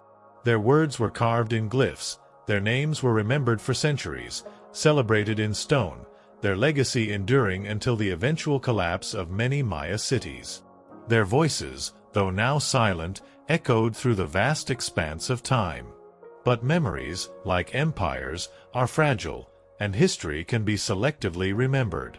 By the time Spanish conquistadors arrived centuries later, much of that intricate knowledge of female power had eroded, lost to the relentless sweep of time and the decline of many Maya centers. The colonial lens, often blinded by its own patriarchal biases and the rigid gender roles of 16th-century Europe, saw native women as silent figures in a male-dominated world, overlooking the profound influence they once wielded. But the archaeology, the silent whispers from tombs like the Red Queen's, and the meticulously deciphered glyphs tell a different, far richer story. One of complex gender roles where power was negotiated, earned, and often inherited, not simply dictated by male authority. The scars of time had attempted to obscure this truth, but the stones now spoke, revealing a time-lost world. This context casts the Red Queen in a new, illuminating light. While her tomb lacked a specific name, her burial, so rich, so sacred, and so strategically positioned just steps from Pakal's grand resting place, screams of her centrality to the royal order. Her exquisite jade mask wasn't just decoration, it was a powerful symbol of identity, of power held in life and protected in death, an enduring representation of her soul. Her bloodline may have been the very glue that held Palenque's dynasty together, a crucial link in the chain of succession, a source of divine legitimacy for her descendants. In Maya civilization, a queen wasn't just a queen. She was a keeper of sacred lineage, a powerful voice in ceremony, and often the crucial bridge between gods and men, embodying the silent power of the Maya matriarch. The Red Queen may remain nameless to us, but in her world, she was never voiceless. Her power resonated even in her crimson-drenched passage to the underworld, a testament to her enduring impact. The very architecture of Palenque itself, meticulously aligned with celestial events and sacred principles, suggests that ritual and spiritual life, often overseen by powerful women, were fundamental to governance. The grand plazas and sunken courts were not merely gathering spaces. They were stages for elaborate ceremonies, designed to unite the people and reaffirm the divine connection of their rulers. The Maya believed in the harmonious balance of masculine and feminine principles, of the sun and the moon, essential for cosmic order. This duality was often reflected in their rulership, where queens played equally vital roles to kings, their power complementing, not diminishing, that of their male counterparts. These structures were not just buildings, they were cosmological tools, designed to connect earth and sky, reflecting a deeply ingrained worldview. Yet, even in a civilization as seemingly advanced and religiously devout as the Maya, the allure of power could twist and turn, leading to its own form of betrayal and internal strife. While we have no explicit written records of courtly intrigue within Palenque itself, the very nature of dynastic succession, the constant struggle for influence, and the occasional shifts in power across other Maya city-states hint at a brutal undercurrent. The serpent of ambition, though perhaps not as overtly documented as in a European court, coiled silently beneath the surface, waiting for its moment to strike. Power, whether wielded by a king or a queen, was a precarious thing, always vulnerable to challenges, always demanding vigilance, always capable of leaving its own unique scars. This was a universal human truth, echoing through the ages. Consider the human element, common across all civilizations, from the mud hovels of medieval Europe to the towering pyramids of Mesoamerica. The drive for control, the fear of losing it, the ruthless decisions made in the name of legacy. These are universal currents. A king might fear a rival, a queen might fear losing her influence, a nobleman might covet a throne. These unspoken desires, these simmering resentments, were the seeds from which betrayal grew, turning former allies into deadly enemies, shattering dreams of stability and peace. The meticulous rituals and strict hierarchies of Maya society, while designed to maintain cosmic and social order, also created fertile ground for subtle power plays. A powerful priestess, skilled in divination and ritual, might challenge the authority of a king through her divine connections. A royal relative, ambitious and cunning, might sow discord through carefully chosen alliances. The absence of explicit written records of such betrayals in Palenque does not mean they did not exist. It merely means they were perhaps less overtly recorded, or their consequences folded into the broader narrative of cosmic cycles and divine will. The constant need for alliances, for intermarriage between ruling families of different city-states, also brought its own set of vulnerabilities. A foreign-born queen, though bringing powerful connections, might always be viewed with a degree of suspicion by the native elite. Her loyalty, her influence, her very presence could be seen as a threat, sparking resentment and fueling plots. The delicate balance of power, both within a single court and across the broader Maya world, was a constant dance, a precarious tightrope walk where a single misstep could lead to devastating consequences, leaving indelible scars on the tapestry of history.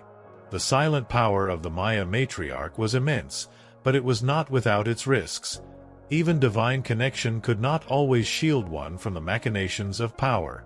Maeve, in her distant, plague-ridden European village, understood intimately the destructive power of ambition and betrayal in a royal court.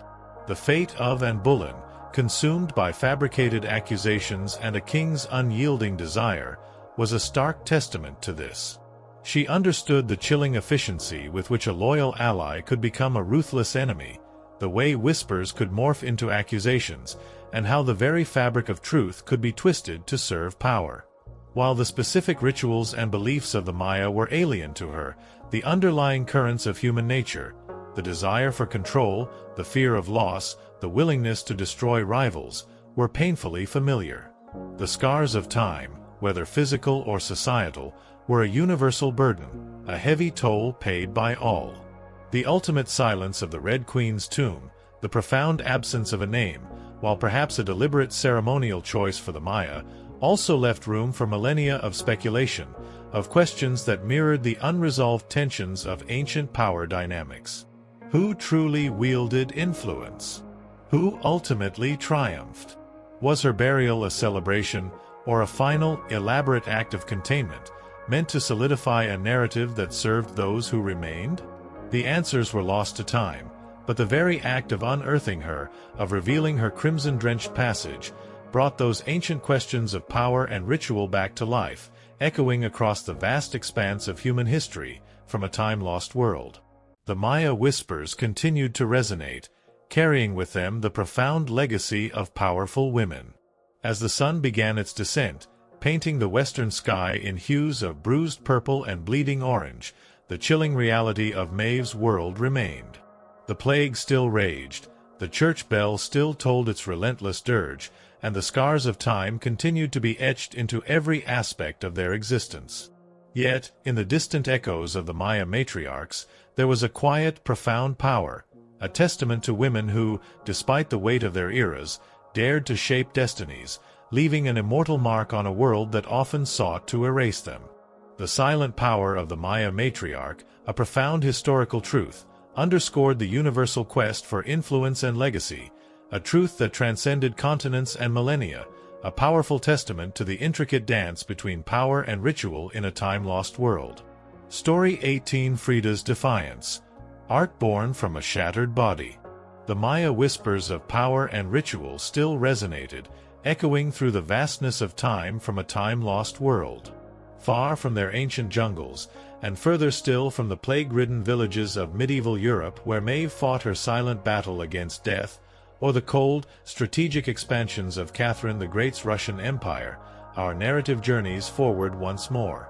We cross centuries and continents, arriving in a world poised on the brink of profound change, a world of vibrant color and fervent revolution. Here, the brutal impact of the past was not merely endured but transformed, for in the life of Frida Kahlo, a shattered body would become a canvas of raw agony and defiant beauty, where art was truly born from suffering. She was born Frida Kahlo on July 6, 1907, in the vibrant district of Coyoacán, then a tranquil village on the outskirts of Mexico City. Her childhood home, the Casa Azul, the Blue House, was a sanctuary of vivid color, profound contradiction, and quiet strength. It would later become a battleground for her physical torments, a haven for her artistic soul, and eventually, a museum to one of the most iconic artists of the 20th century. This was a world on the cusp of revolution, a place where ancient indigenous traditions mingled with fervent political ideals, a backdrop that would profoundly shape the young Frida, carving her into the defiant figure she would become. Frida was the third of 4 daughters born to Guillermo Kahlo, a German-Hungarian photographer with a keen eye for beauty and a reserved, intellectual demeanor. Her mother, Matilda Calderon, was a devout Catholic of indigenous and Spanish descent, often described as religious and emotionally distant. Frida would inherit her father's introspection, his artistic eye, and his resilience, but also her mother's fierce, almost primal, strength. It was a potent combination that would forge a woman capable of enduring unimaginable pain and transforming it into searing art, turning life's harshest scars into profound statements of defiance. From an early age, Frida was imaginative, outspoken, and boldly independent. She devoured books with an insatiable appetite, asked questions that most adults preferred to avoid, and possessed a spirited wit that set her apart. But at the tender age of 6, a cruel twist of fate struck. She contracted polio, a devastating illness that left her right leg thinner and weaker than the other. This physical difference, which she tried to mask with long, flowing skirts, never truly limited her fiery spirit. In fact, it ignited a defiant streak, a refusal to be defined by her limitations. The illness confined her to bed for months, isolating her from other children, fostering a profound introspection. During this period of forced solitude, she grew incredibly close to her father, who encouraged her to exercise, to ride bicycles, and to keep her mind sharp, nurturing the very independence that would later define her. The scars of polio were her first physical challenge, the earliest brush with a lifelong battle, etching the initial marks onto her body. Unlike most girls of her time, Frida didn't aspire to the conventional roles of wife or homemaker. Her audacious goal was to become a doctor, a healer, a scientist who understood the intricate workings of the human body. At age 15, she enrolled in the prestigious National Preparatory School in Mexico City, one of only a handful of girls accepted into its hallowed halls. There, she stood out not just for her keen intelligence, but for her rebellious wit, her radical thinking, and her utterly unique sense of style. She quickly gravitated towards a group of young intellectuals known as the Cachuchas, a vibrant circle who debated philosophy, literature, and the fervent politics of the Mexican Revolution. Frida was drawn to revolution, to ideas that challenged tradition, to breaking down the old ways. She was a woman already painting herself into the world with sharp edges and unapologetic ideas, an identity too big to fit inside anyone else's expectations.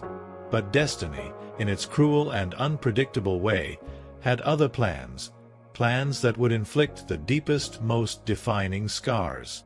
On September 17, 1925, Frida Kahlo's life was split in two. The girl she had been, with her dreams of healing and her burgeoning intellectual curiosity, vanished in a horrific instant.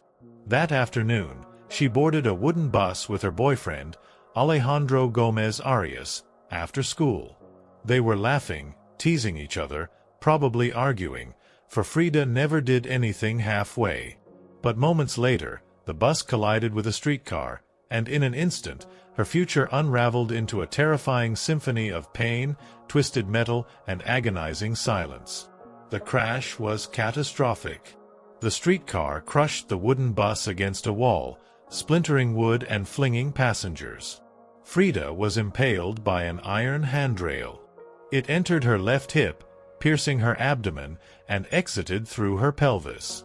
Her spinal column fractured in 3 places, her right leg was shattered in 11 places, her foot dislocated. Her collarbone and ribs broke, and her shoulder was dislocated. She was just 18 years old. A man, witnessing the horror, covered her with his borrowed overcoat.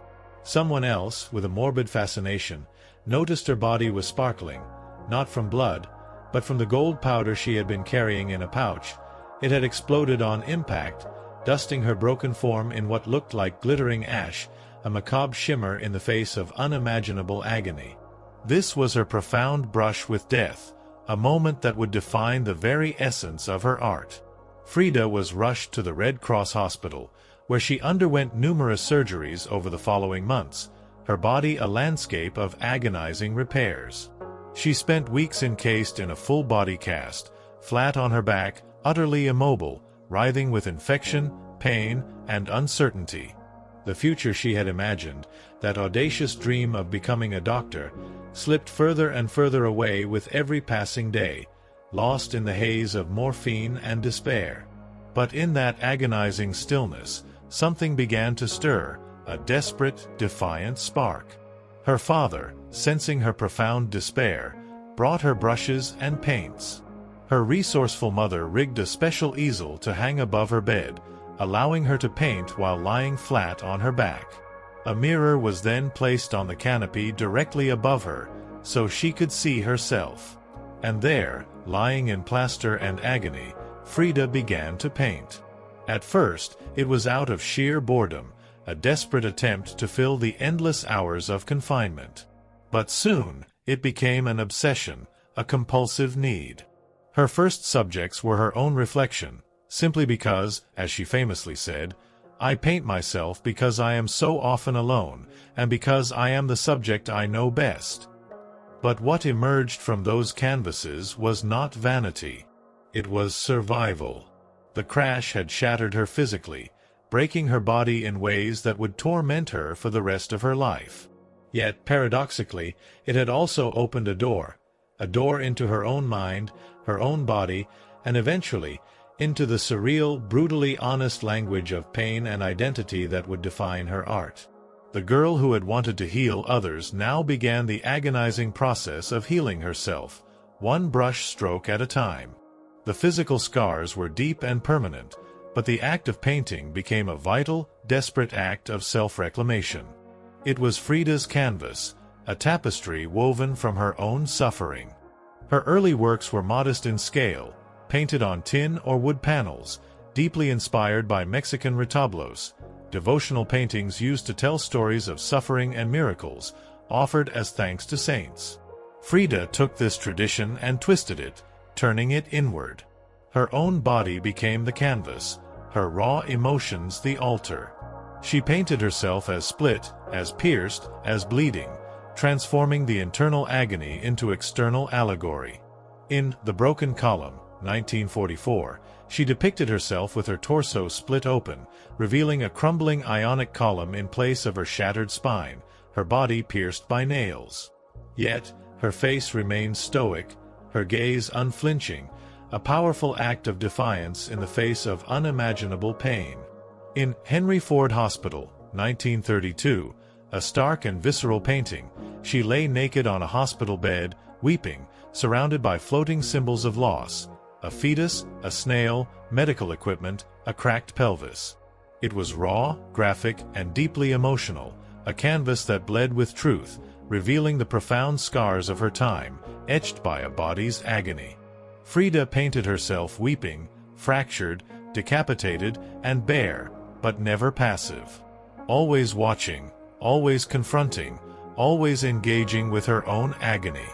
Her pain was not sanitized or softened for public consumption.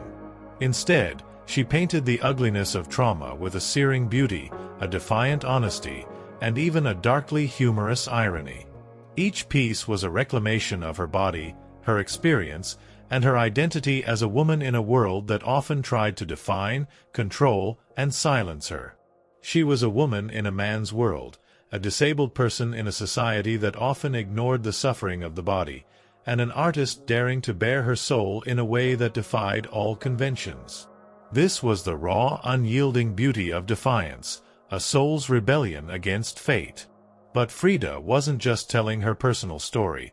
She was inventing a new kind of visual narrative, one that seamlessly blended Mexican folk art, the emerging surrealism movement, meticulous medical illustration, and deeply personal symbolism. Her paintings became dreamlike autopsies of her own soul, framed in vibrant color, rich culture, and powerful myth. She took the raw, visceral reality of her suffering and elevated it, making it universal, relatable to anyone who had ever known physical or emotional pain. Her art was a rebellion against the polite conventions of the art world, a refusal to prettify reality, a fierce embrace of the truth, no matter how grotesque or uncomfortable. By the time she recovered enough to walk again, albeit painfully and with the aid of crutches or a cane, Frida was no longer the girl who had wanted to be a doctor. The bus crash had taken that dream, but it had given her a new, equally profound purpose. She was an artist, and her art was unlike anything anyone had ever seen. She had taken the worst thing that had ever happened to her, the brutal encounter with death and endless pain, and turned it into a source of profound, searing creation.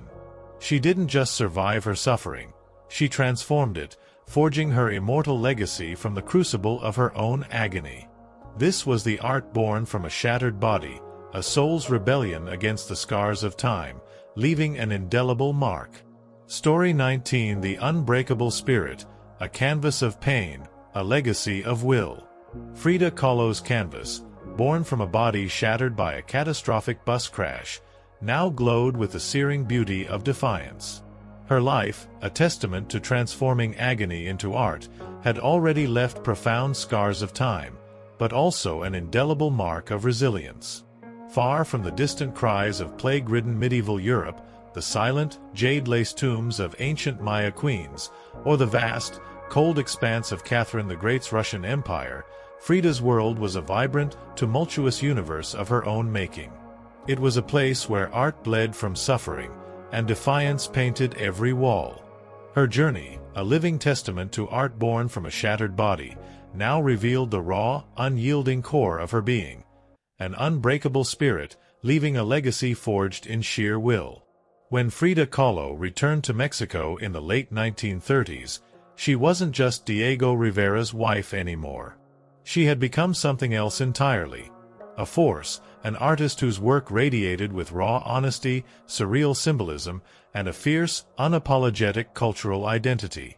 Back in her homeland, she stepped fully into herself, embracing her roots and her unique vision with an intensity that few could match. Her Casa Azul in Coyoacán became far more than just a home. It was a living extension of Frida's imagination, a sanctuary of vivid color and profound contradiction, a testament to her eclectic spirit. Bright cobalt walls, vivid yellow trim, ancient Aztec statues in the garden, monkeys and parrots wandering freely. The house was a vibrant, breathing entity, a blend of tradition and rebellion, elegance and earthy raw beauty. Every corner, every object, spoke of her soul, a reflection of the defiant spirit within.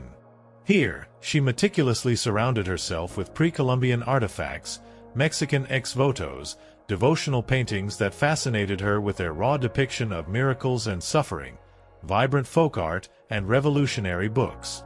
It was a conscious curation of her world, a physical manifestation of her inner life, a testament to her profound connection to her heritage and her political ideals. She famously wore bold Tehuana dresses, traditional indigenous garments from Oaxaca, not merely as a fashion statement but as a profound political and cultural declaration. They were a celebration of her Mexican heritage, a defiant embrace of indigenous identity in a world that often sought to erase it, and a powerful symbol of the strength and resilience of Mexican women. She wove fresh flowers into her dark, braided hair, transforming herself into a living work of art, a vibrant embodiment of the very culture she so passionately adored. She painted amidst the scent of copal incense and the distant sounds of mariachi music drifting from the streets outside, every sensory detail infusing her creative process, making her art a living extension of her reality, a vibrant testament to her unbreakable will. This period marked an explosion of creativity for Frida. Her paintings became more intricate, more symbolic, and more overtly political. Works like The Two Fridas, 1939, revealed a divided self, a poignant exploration of her dual heritage, her European and indigenous roots, and her internal conflicts, particularly the pain of her separation from Diego. In this iconic piece, two versions of Frida sit side by side, one in a European-style dress, her exposed heart bleeding and vulnerable, the other in indigenous Tehuana attire, strong and composed, both connected by a single vital artery. It was Frida's visual autobiography, a portrait of love, loss, and the intricate tapestry of her heritage, laid bare for the world to see, a powerful statement of her resilient spirit. In 1939, she exhibited her work in Paris, a momentous occasion that brought her international acclaim. Artists like Pablo Picasso, André Breton, and Vasily Kandinsky praised her fiercely original style, her raw honesty, her undeniable talent. But even among the surrealists, who initially tried to claim her as one of their own, Frida stood apart. When André Breton, the influential founder of surrealism, attempted to label her, to fit her into his artistic movement, she pushed back, her voice resolute, her defiance unwavering. "They thought I was a surrealist," she famously declared, "but I wasn't. I never painted dreams. I painted my own reality." Her reality was Mexico, not the romantic postcard version, but the living, breathing, complex country she adored. Its ancient roots, its revolutionary spirit, its profound beauty, and its enduring pain. Her work pulsed with rich symbolism: skeletons, hummingbirds, hearts, thorns, corn, and blood. She honored the indigenous roots of her homeland while unflinchingly unmasking the violence of its past and present. Her paintings became a potent blend of personal agony and political statement, her identity, her body, and her ideology all intertwined, creating a unique and powerful artistic vision. She used her art not just to express her own suffering but to critique the injustices of the world, to celebrate the resilience of her people, and to defy the conventions that sought to silence her. This was her raw, unyielding beauty of defiance, a soul's rebellion against fate, captured forever on canvas. But even as her artistic voice grew stronger and her fame spread across continents, her health continued its relentless decline, casting a long shadow over her vibrant existence. Multiple surgeries, chronic infections, and persistent, agonizing pain became daily realities. Yet, she painted through it all, propped up in bed, her torso bound in plaster corsets, her fingers often stiff and painful, clenched around the brush. Frida had returned to Mexico not to rest, but to reclaim her power through paint, through politics, and through her fearless, unapologetic embrace of the self. Her art became her salvation, a defiant act of creation in the face of relentless physical and emotional torment, a true art of defiance born from a lifetime of suffering, a testament to her unbreakable spirit. As the 1940s wore on, Frida Kahlo's body continued to betray her with agonizing precision. Her spinal column, fractured in the bus accident, was deteriorating relentlessly. Her right leg, already weakened by polio, suffered from constant infections, threatening amputation. She underwent more than 30 surgeries in her lifetime, often in grueling succession, each a desperate attempt to alleviate the incessant pain that consumed her. At times, she was bedridden for months, encased in suffocating body casts or immobilized by traction devices that stretched her bones apart, crucifying her to her bed. But still, she painted.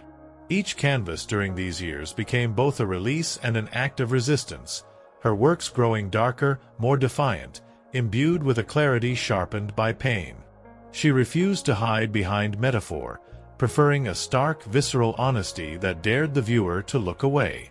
In The Broken Column, 1944, she depicted herself with her torso split open, revealing a crumbling ionic column in place of her shattered spine, her body pierced by nails.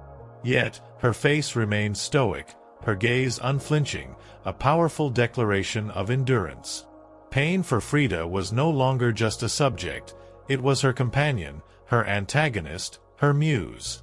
It was the very air she breathed, the raw material from which she forged her art. Her political voice also grew louder, more insistent, even as her body weakened. She formally joined the Mexican Communist Party, marched in demonstrations whenever her health allowed, wrote fiery letters denouncing imperialism and injustice, and remained a vocal advocate for social change. When her health no longer allowed her to walk, she appeared at protests in a wheelchair, defiantly holding signs and shouting slogans, her clenched fist raised in the air, a symbol of unwavering revolutionary spirit. This was a direct visual embodiment of her unbreakable spirit, a soul's rebellion against the limitations of the flesh. In 1953, a long overdue celebration of her art finally took place. Frida was given her first solo exhibition in Mexico. Her health was so fragile that her doctors explicitly told her she couldn't attend. But Frida, in a final audacious act of defiance, did what only Frida would do. She arrived by ambulance, carried in on a stretcher, and placed in the center of the gallery, on her hospital bed, draped in traditional finery. Surrounded by her own powerful work, she greeted guests with tequila, laughter, and that unquenchable fire still burning brightly in her eyes. It was a triumph, a powerful statement that her spirit, her art, and her defiance would not be contained by the limitations of her body. The scars of time, so visible on her body, became badges of honor, testament to her indomitable will. Her final paintings were both childlike and harrowing, filled with a raw emotional power. In Marxism Will Give Health to the Sick, 1954, she painted herself wearing a steel corset, but cradled by the hands of Marx, casting away symbols of oppression, a testament to her enduring belief in the power of ideology to transcend suffering. Her last known work was a still life of sliced watermelons, one piece bearing the defiant words, "Viva la vida," long live life. Even in the face of death, she remained defiant, joyful, and utterly political, her art a celebration of life despite its relentless pain. Frida Kahlo's last portraits weren't just self-portraits, they were acts of revolution, painted in agony, but always signed with an unwavering affirmation of life. Her art was a testament to the fact that even when love's tempest raged and suffering consumed the body, the heartbeat of revolution and defiance could still echo through every brushstroke, an enduring legacy of will. The unyielding pain, the endless surgeries, the constant battle against her own decaying body, these were the defining struggles of Frida's life. Yet, through it all, she never stopped creating, never stopped rebelling, never stopped affirming life. Her life was a fierce embrace of contradiction. A communist who wore gold, a woman betrayed who loved fiercely again, a body in pieces with a soul unbreakable. Her physical being was a canvas of constant agony, yet her artistic output was a testament to profound joy and rebellion. The marks of time, those deep scars, were not hidden. They were highlighted, celebrated, woven into the very fabric of her masterpiece. This was the ultimate act of defiance, not just against her physical limitations, but against a world that often sought to dictate, constrain, and define women.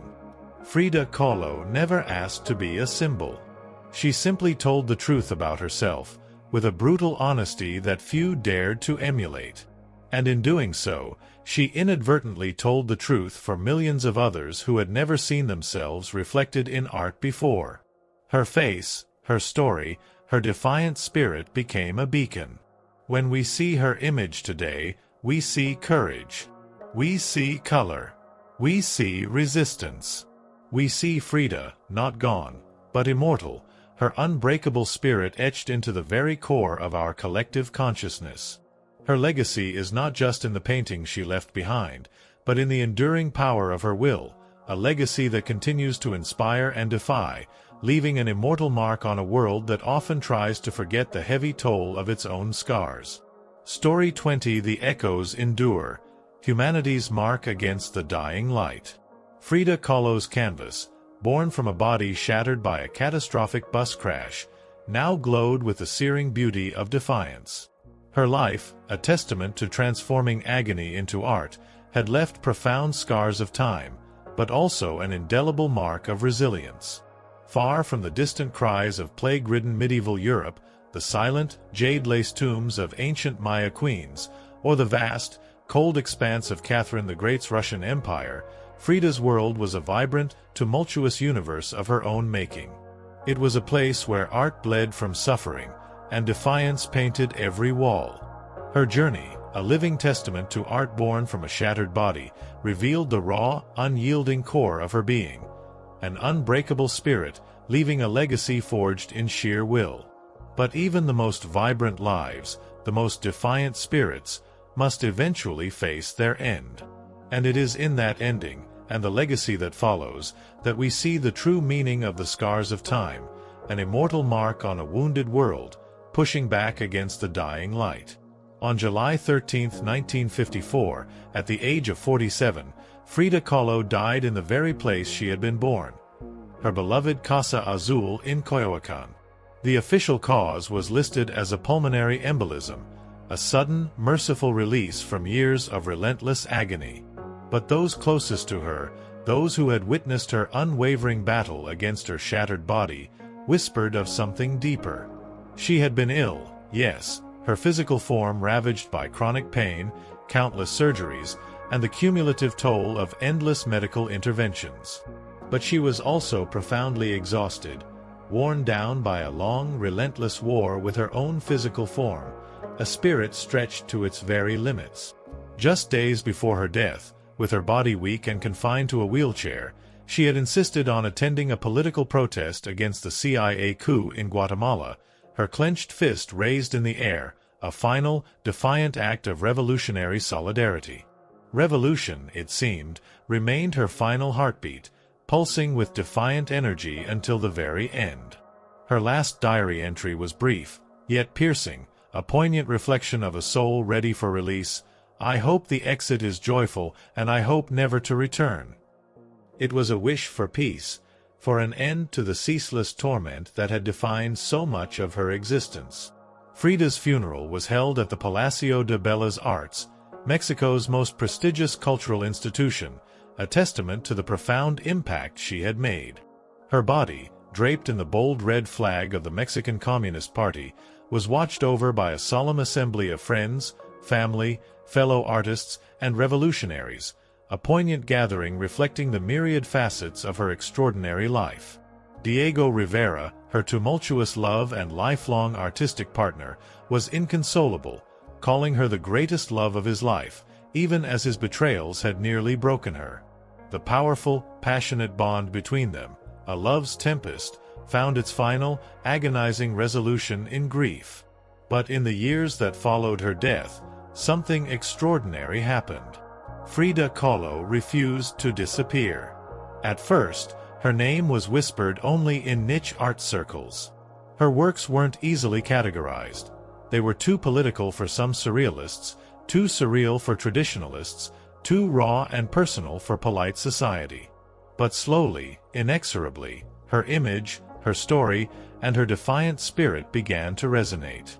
Through the 1970s and 1980s, as feminist scholars and activists reclaimed forgotten voices and challenged patriarchal narratives, Frida's voice grew louder, more insistent. She wasn't just a painter anymore.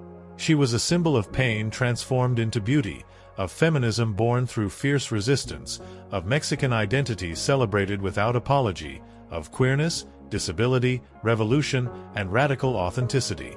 Her face, her iconic unibrow, her direct, unflinching gaze, the vibrant flowers perpetually crowning her hair, became instantly recognizable, adorning posters, T-shirts, and murals across the globe. Her beloved Casa Azul became a revered museum, a vibrant pilgrimage site for admirers from around the world. Her private diary, a raw and intimate chronicle of her thoughts and suffering, became a sacred text, offering unparalleled insight into her soul. And her paintings, once dismissed by some as too strange or too personal, now hang in the world's greatest museums, commanding awe and inspiring millions. Frida Kahlo had lived much of her life in Diego's colossal shadow.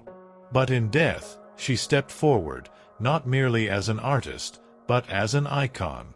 She didn't just leave behind paintings, she left behind a mirror and dared us all to look, not with pity, not with fear, but with fire.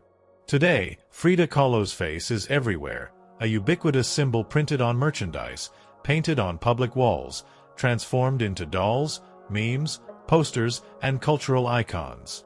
Her signature unibrow, her flower-crowned hair, her direct, penetrating gaze, all are instantly recognizable. But what makes her legacy truly powerful isn't just that people know her face, it's that they recognize the truth behind it. Frida didn't try to be flawless. She didn't fit into neat boxes. She wasn't conventional, and she didn't care to be. In a world that constantly demands perfection, she gave us realness, raw, messy, vibrant, angry, joyful, profoundly contradictory realness. She celebrated what made her different. Her disability, her bisexuality, her communist politics, her indigenous Mexican culture. And she transformed these aspects into art that transcended borders and decades, speaking a universal language of human experience. She's become more than an artist. She's a global symbol of defiance, feminism, cultural pride, and creative resistance. For queer communities, she's a fearless bisexual icon who lived openly and unapologetically in a time that demanded silence. For women, she's a powerful reminder that power doesn't require permission. It is forged through will and resilience. For disabled artists, she's living proof that pain can fuel the brush, not stop it, transforming agony into creative power. And for Mexico, she's a cherished daughter reclaimed, fierce, folkloric, and forever part of the national soul, a vibrant embodiment of their complex identity. Her paintings, once dismissed as too strange or too personal, are now among the most revered in the world. Works like The Two Fridas, Self-Portrait with Thorn Necklace and Hummingbird, and The Broken Column aren't just seen. They're felt deeply by anyone who has ever suffered and needed to turn that suffering into something sacred, something meaningful. She lived in the margins and, through her art, pulled those margins into center stage. She embraced contradiction, a communist who wore gold, a woman betrayed who loved fiercely again, a body in pieces with a soul unbreakable.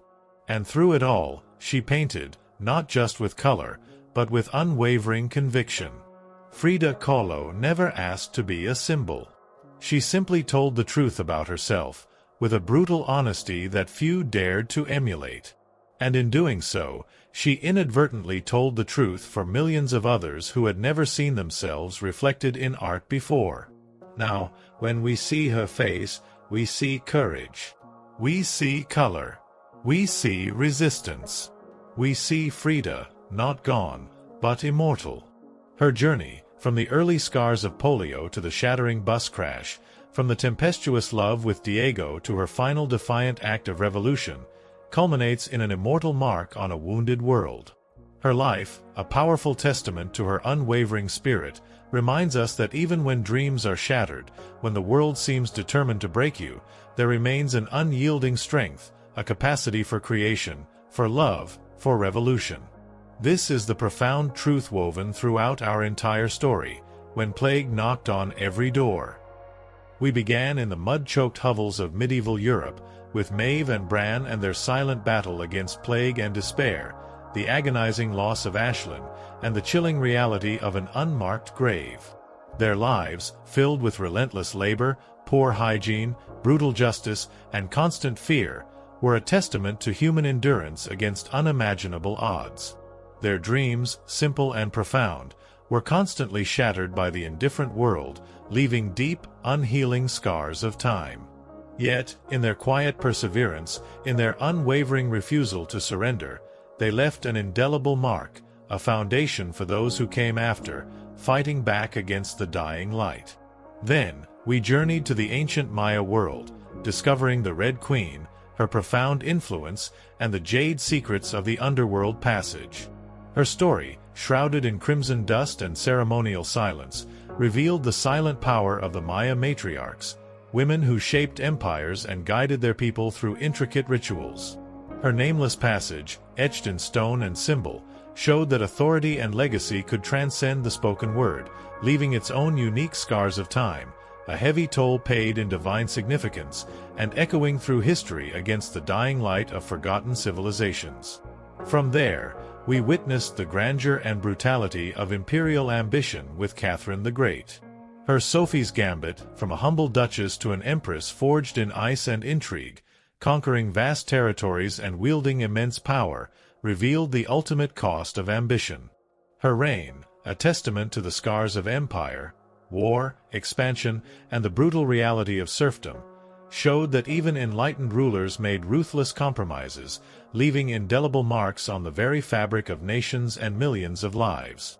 The Palace of Lies and the Throne of Ice were constant reminders of the price of power, a heavy toll paid by all within its grasp, pushing against the dying light of established orders. And finally, we found Frida Kahlo, whose life, a canvas of pain, a body's agony, and a soul's rebellion, brought us full circle. Her story, vibrant and defiant, demonstrated how personal suffering, the deep scars of time, could be transformed into a powerful, universal message of resilience, art, and revolution. She showed us that even in the face of profound physical and emotional torment, the human spirit could not only endure but could create beauty, challenge norms, and leave an immortal mark that transcends generations and geographies, shining brightly against the dying light of despair. Each of these lives, from the lowliest peasant to the most powerful empress, from the ancient queen to the modern artist, bears the scars of time.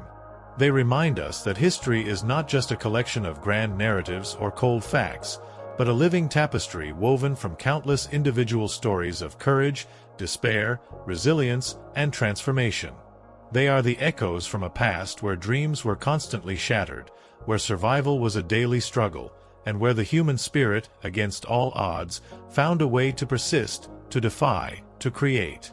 And in listening to these echoes, in truly understanding their journeys, we find not just history, but a profound reflection of ourselves, and the enduring, unbreakable spirit that continues to beat within the human heart, even under the grayest, most indifferent of skies, fiercely burning against the dying light of forgotten dreams and the relentless march of time.